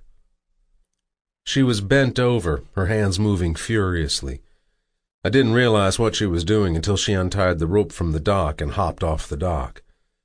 By the time I got down to the dock, she had already pushed off and was too far away from me to reach out and pull her back.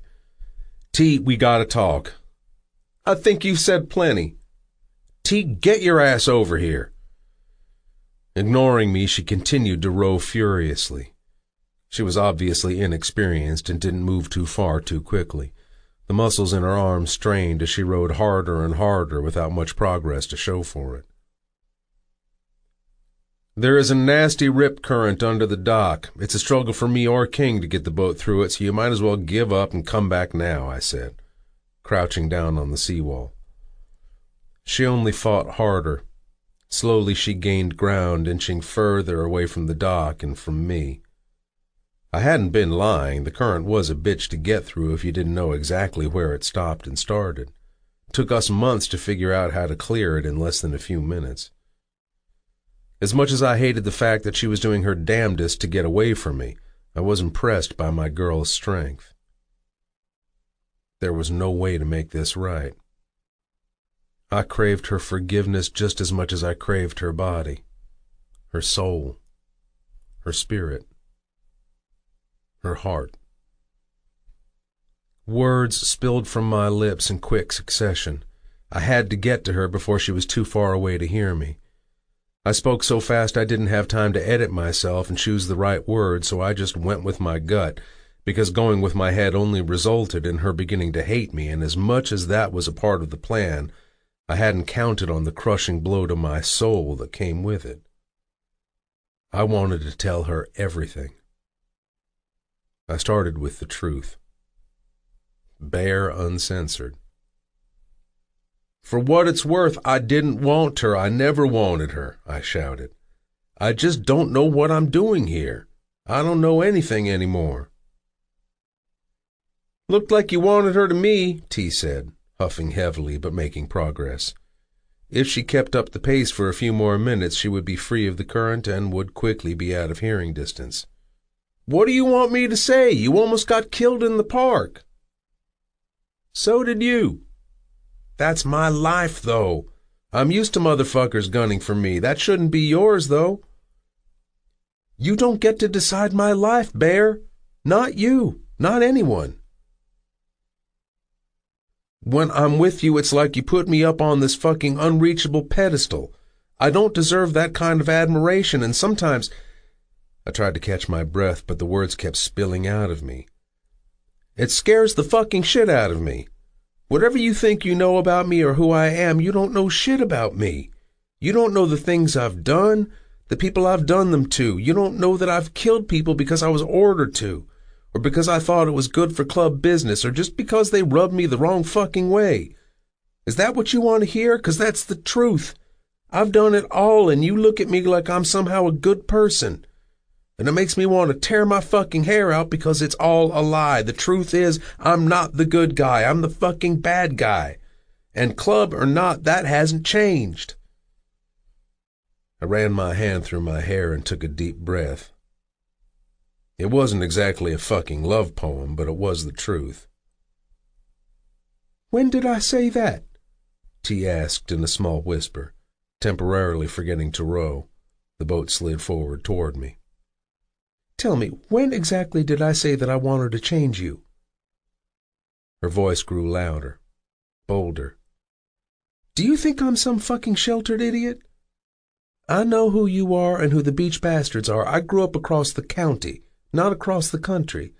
What I want to know is why you somehow think that affects anything. I don't have you on a pedestal. I've got no rose-colored glasses when it comes to who you are. Actually, I might be one of the few people in the world who knows the real you. I wanted you because of who you are, not regardless of who you are. You weren't on a pedestal, you were in my heart." Were in my heart. Until I just fucking shattered it. T floated back toward me, and I battled with my original plan to push her away again. But the closer she got, the more determined I was to fix what I had broken. Tomorrow was coming no matter what happened tonight. I knelt down to pull her in, but when she saw my outstretched arm, she shook her head. Rowing with even more vigor than before, water splashing into the boat in her furious attempt to get as far away from me as possible. Fuck this. She just said she wanted me because of who I am, and that was a good thing, because I was about to show her exactly who I was. Already barefoot and wearing only my jeans, I pushed them off my hips and stepped out of them. From T's position, I knew she couldn't see me in the shadows. I tossed my jeans out onto the dock and into the light. It was a warning. I was coming for her. I was completely naked and I didn't give a fuck. The slightly salty air tasted like fucking freedom. The musty smell of decay of the nearby wetlands stung my nose, but I wanted more. More was the plan. More was in a rowboat in the middle of the big bay, and I couldn't help but think how little she looked. How innocent. How vulnerable. My cock hardened. "What are you doing?" T called out, the fear in her voice doing nothing to placate my raging hard-on. "Suddenly I feel like a fucking swim," I said wickedly, stretching my arms over my head.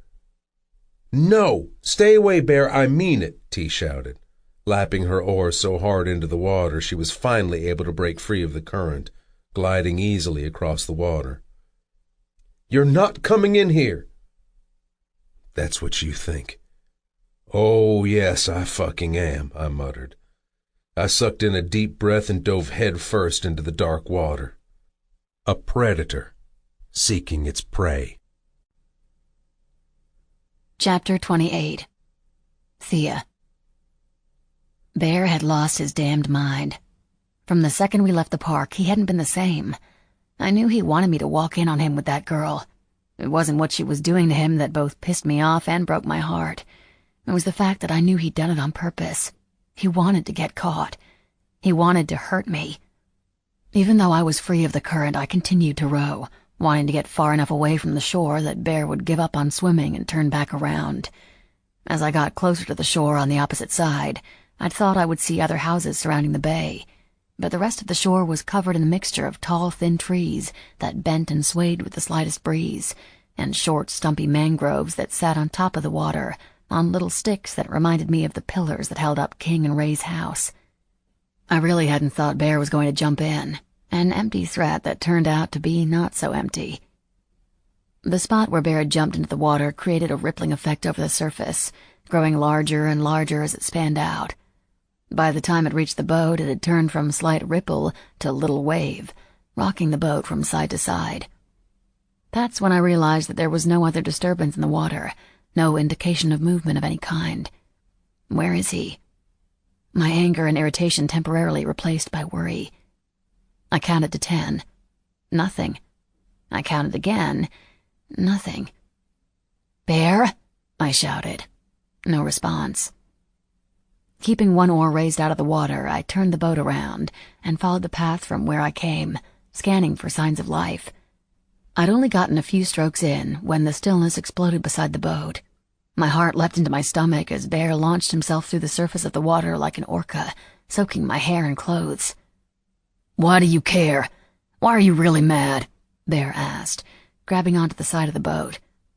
"Tell me, T, and be fucking honest with me, because we both know you can't lie for shit. Why do you care if I fuck and snort and drink myself into an early fucking grave?" Fire danced in his eyes. Water dripped into his face and mouth. "Tell me," he challenged. "Right fucking now, 'cause I need to know." He lifted a leg over the side of the boat. I held onto the sides to prevent myself from going in, as it tipped more sideways than I thought a boat could, letting in a few inches of water. Bear lifted his other leg into the boat, and it righted itself again as he climbed in. With limited space, he sat behind me on the little bench seat, my back to his chest. His knees splayed out on the side of my hips. I turned sideways to glare at him. Bear was running a hand over his head, wringing out the excess water. He was also naked. Completely and utterly, devastatingly and beautifully naked. I wanted to hate him, and I was pretty sure I did, but that didn't mean that his mere presence didn't affect me. Under the light of the moon, his tattoos and smooth skin looked as if they were shining, glowing with the same iridescent light reflecting off the water. His chest and arms flexed from the strain of his swim. His ab muscles rose and fell as he tried to catch his breath, and I found myself following them where they turned into a V, pointing down to his... I averted my gaze to the trees. "You win, Bear. Whatever you were trying to argue, it's fine. I agree. You win. Just go." "Bullshit," he said. "I don't win. I fucked up, T. If this is winning, I hate to find out what losing feels like, so please, tell me what it is you think I won." It was exactly what I wanted to hear. It was exactly bullshit. "You wanted to push me away," I remind him. "You wanted to hurt me. Mission accomplished. Now get out of my boat." "First off, this is my boat. I built it with King and Preppy when they first bought the place, so if anyone is getting out, it's you. Second, I tried to push you away, I admit it, even convinced myself that I wanted to do it. I thought it would be better if you hated me. I thought you would be better if you hated me." His eyes met mine. "And part of me still thinks that's true, but nothing about the look on your face felt like I was doing the right thing.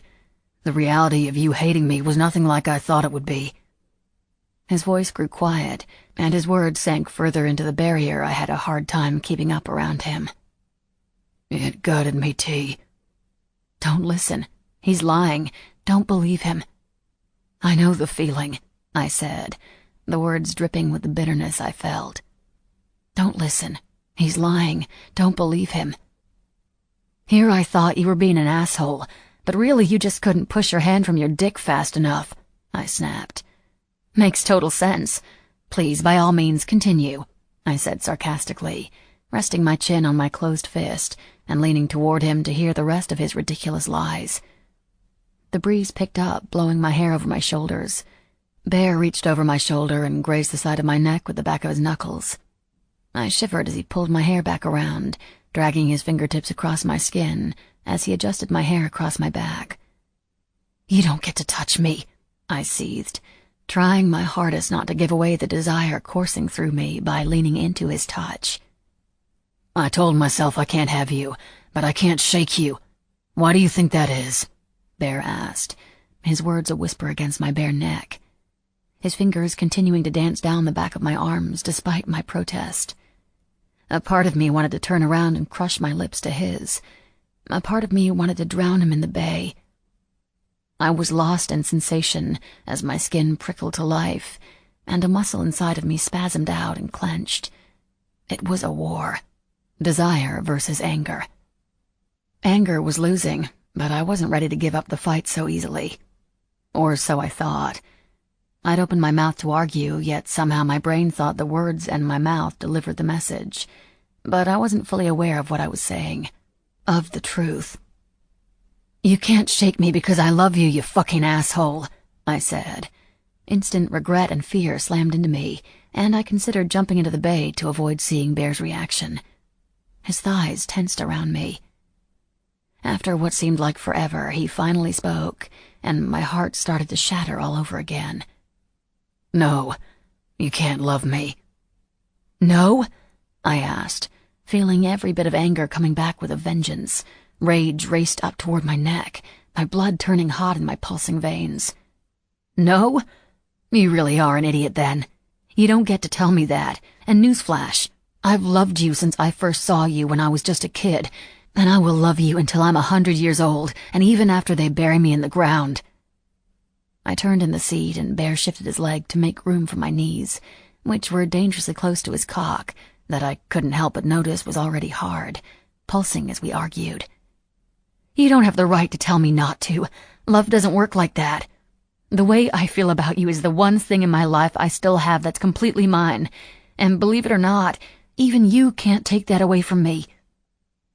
I grabbed the oars and tried to row back to shore, but Bear locked his thighs around me so that I couldn't turn back around.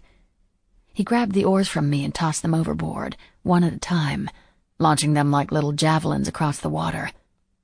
What the fuck? We aren't going anywhere, Bear said, looking down into my eyes. Where there was irritation before was now only confusion, pain. That's when I realized it. He told me that I couldn't love him, not because he didn't want my love, but because he didn't think he was worthy. Fuck this. I grabbed his face in my hands and forced him closer to me. You came into my life when I had nothing left, I told him, putting everything I had out there for him to take in. I thought I'd feel weak telling him the truth, but I didn't. If anything, I felt stronger with each new confession, finding strength in the truth. You've been everything to me. I leaned forward and planted a small, soft kiss on the corner of his mouth. His lips parted and his gaze dropped to my lips as I pulled back. You just have to remember how to be something to yourself. I can't, Bear said, so quietly I wasn't sure if he really spoke. I can't, he repeated. His shoulders fell and his gaze dropped to the floor of the boat. Why? Tell me why, I demanded, standing up off my seat. Bear was now eye level with my chest.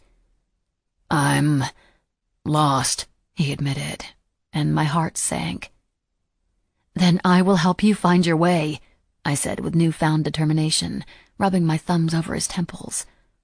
Bear leaned into my touch and closed his eyes, but it didn't last long. Suddenly he pulled away. It's not that easy. I'm a biker without a club. I feel like I'm nothing because I don't know who I am anymore. His brutal honesty should have had me skipping around in elation, finally cracking the hard shell that was Bear.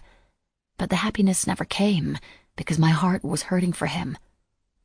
Hurt quickly turned to anger. What do you want? I asked. It came out a little harsher than I intended. He shook his head and remained silent. Answer me, damn it! His eyes locked onto mine, and I saw the second he fixed that shell back in place. I want what every man wants, T. A bottle of Jack and my fucking dick sucked. You up for it, baby girl? Ready to wrap those beautiful lips ears around my cock? Or should I bring that other chick back to get the job done? Or maybe you want to join us. It's the least you can do to make up for the earlier interruption. Bear's eyes glinted with a hint of evil, but I saw right past his eyes to the pain lurking beneath the surface, beneath the facade he was so good at clinging to when he didn't want to show his true feelings. I slapped him across the face, hard. His hands dug harshly into my hips and he jerked me toward him. The boat rocked violently. Careful, he warned. You can try and distract me by making me angry, but you can't. It's not going to work. Not this time. So tell me, Bear. I repeated my question. What do you want? I was angry that the beautiful man in front of me couldn't see what I saw in him. What I want isn't important, Bear said.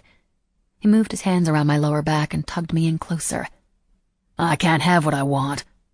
Why not? Because what I want is not fucking possible, he said.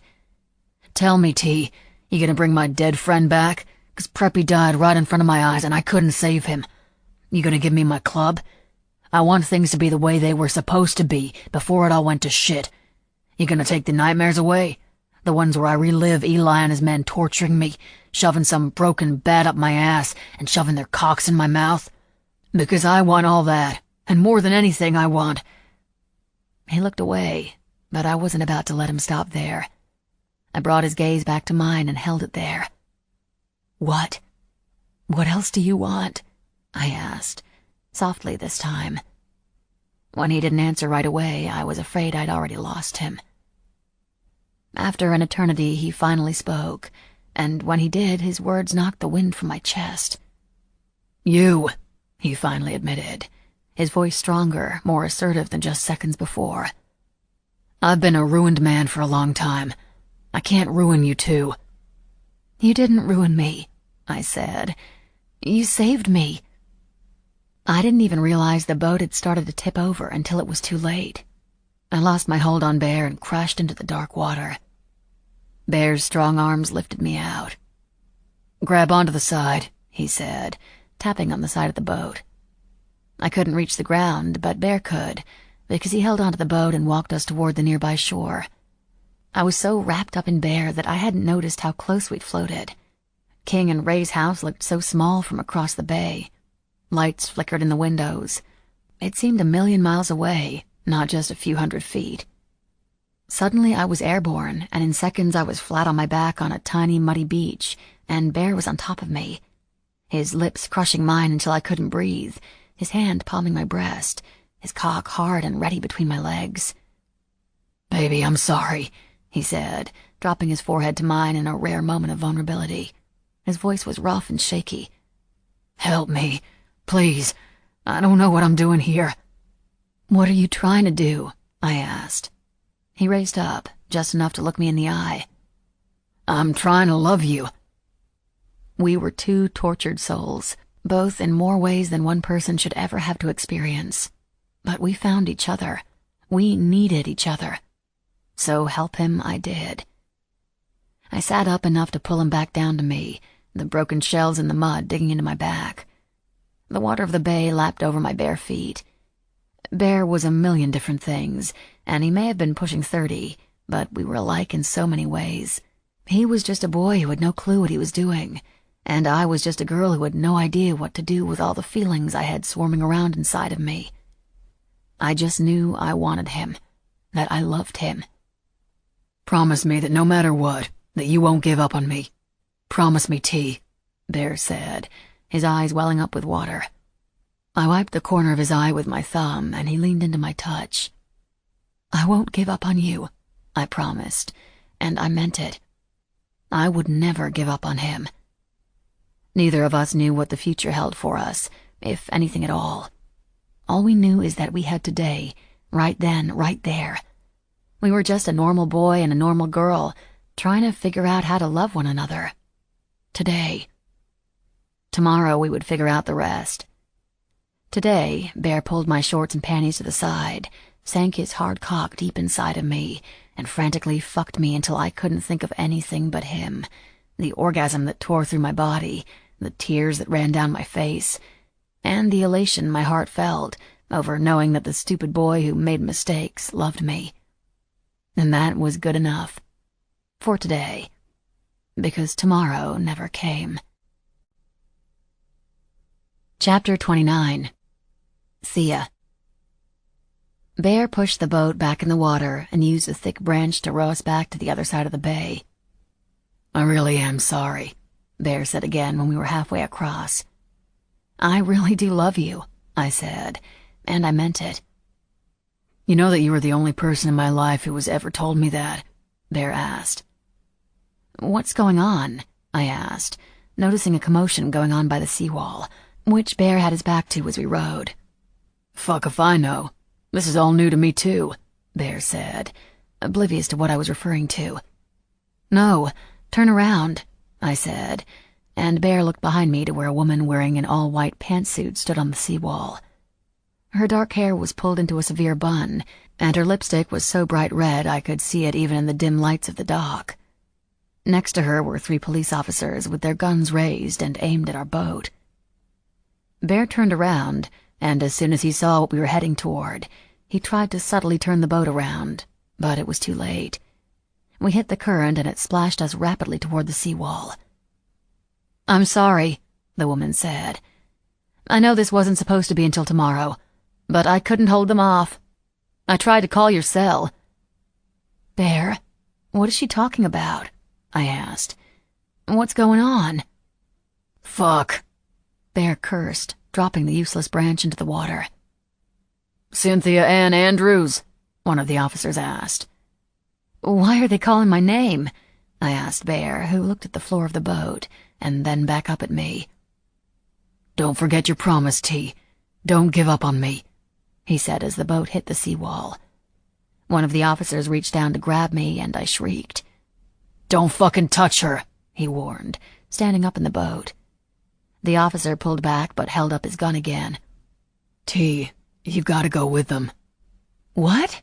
I asked, my heart pounding rapidly against my chest. Ray and King had come out of the house and were standing several feet behind the woman and the cops, watching the scene unfold. Thia, I'm Bethany, your attorney, and he's right. You have to come with me. I thought it was just a meeting. I thought it was tomorrow, I asked as the understanding of what was happening sunk in. I'm sorry, she said, and I believed her. Bear bent down to lift me onto the seawall, and I shrugged him off. I was going to prison, and Bear knew. That's why he tried to push me away.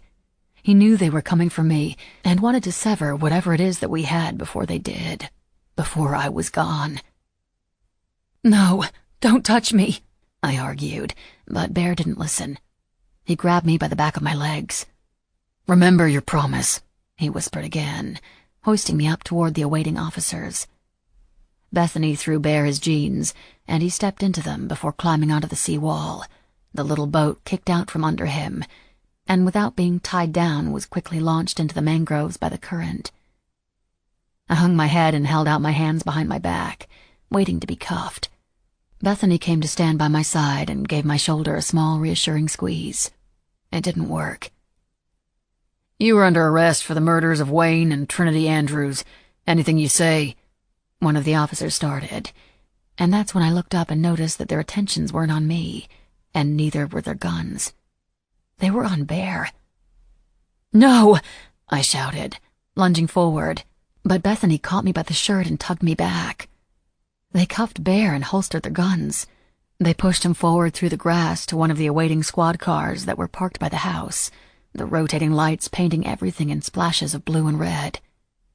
King, I shouted, but he looked at me in a warning that said to keep my mouth shut. I broke free from Bethany's grip and ran forward. Bear hopped to the right, dodging the officers long enough to spin back around to me. I launched myself up at him, wrapping my arms around his neck and my legs around his waist, and I kissed him furiously, until one of the officers pried me away, our lips the last of our connection to be severed.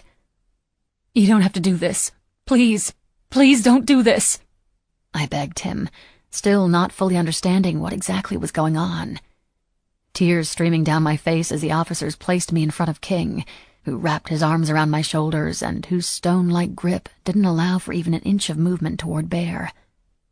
Ray came to stand next to me, and Bethany next to her. The officers forcefully pushed Bear forward, smashing the side of his face against the police cruiser where they patted him down. Before throwing him into the back of the car, he looked back at me.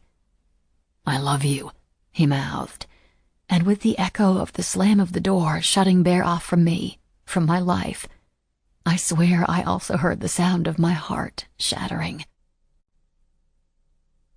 Chapter 30. Bear. I rained down punches on Cora's face until it was a mangled mess of skin and blood, and my orange jumpsuit was splattered with red. Serves the motherfucker right for coming at me with a fucking shank. As soon as I knew Cora was in county, I knew he'd be coming for me. Too bad they sent a pussy to do a man's job. 2 weeks I had been waiting and watching until he finally made his move, but I was ready. Judging from the wreckage that used to be his face, I can honestly say that he wasn't. "McAdams, you have a visitor," snapped the guard. Cor moaned, and I delivered one last punch to the side of his jaw, knocking him out cold. I stood up as the guard slid open my cell.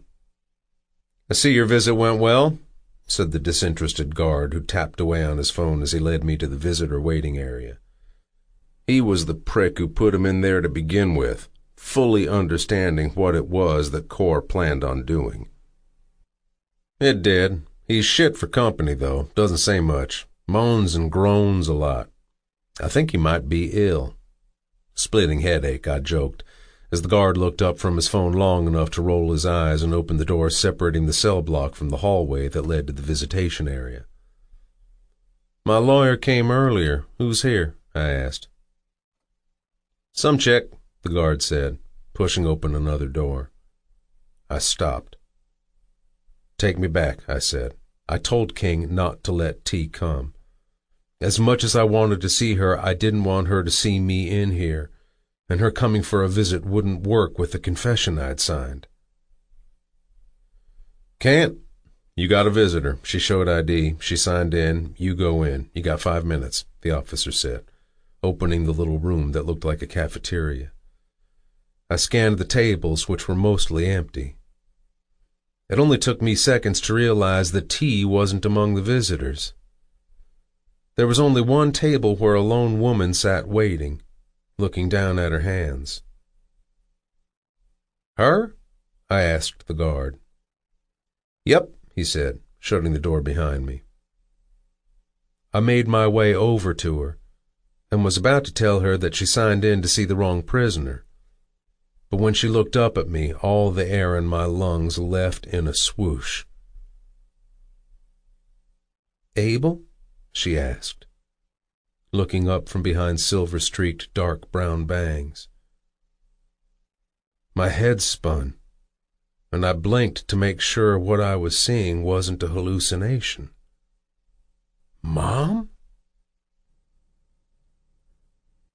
This concludes Lawless by T.M. Frazier. Narrated by Rob Shapiro and Molly Glenmore. Copyright 2015 by T.M. Frazier. This unabridged audiobook is published by arrangement with T.M. Frazier, care of the Rebecca Friedman Literary Agency, and was produced in the year 2016 by Tantor Media, Incorporated, a division of Recorded Books, which holds the copyright thereto. Please visit tantor.com for more information on our growing library of unabridged audiobooks and to take advantage of special offers. Audible hopes you have enjoyed this program.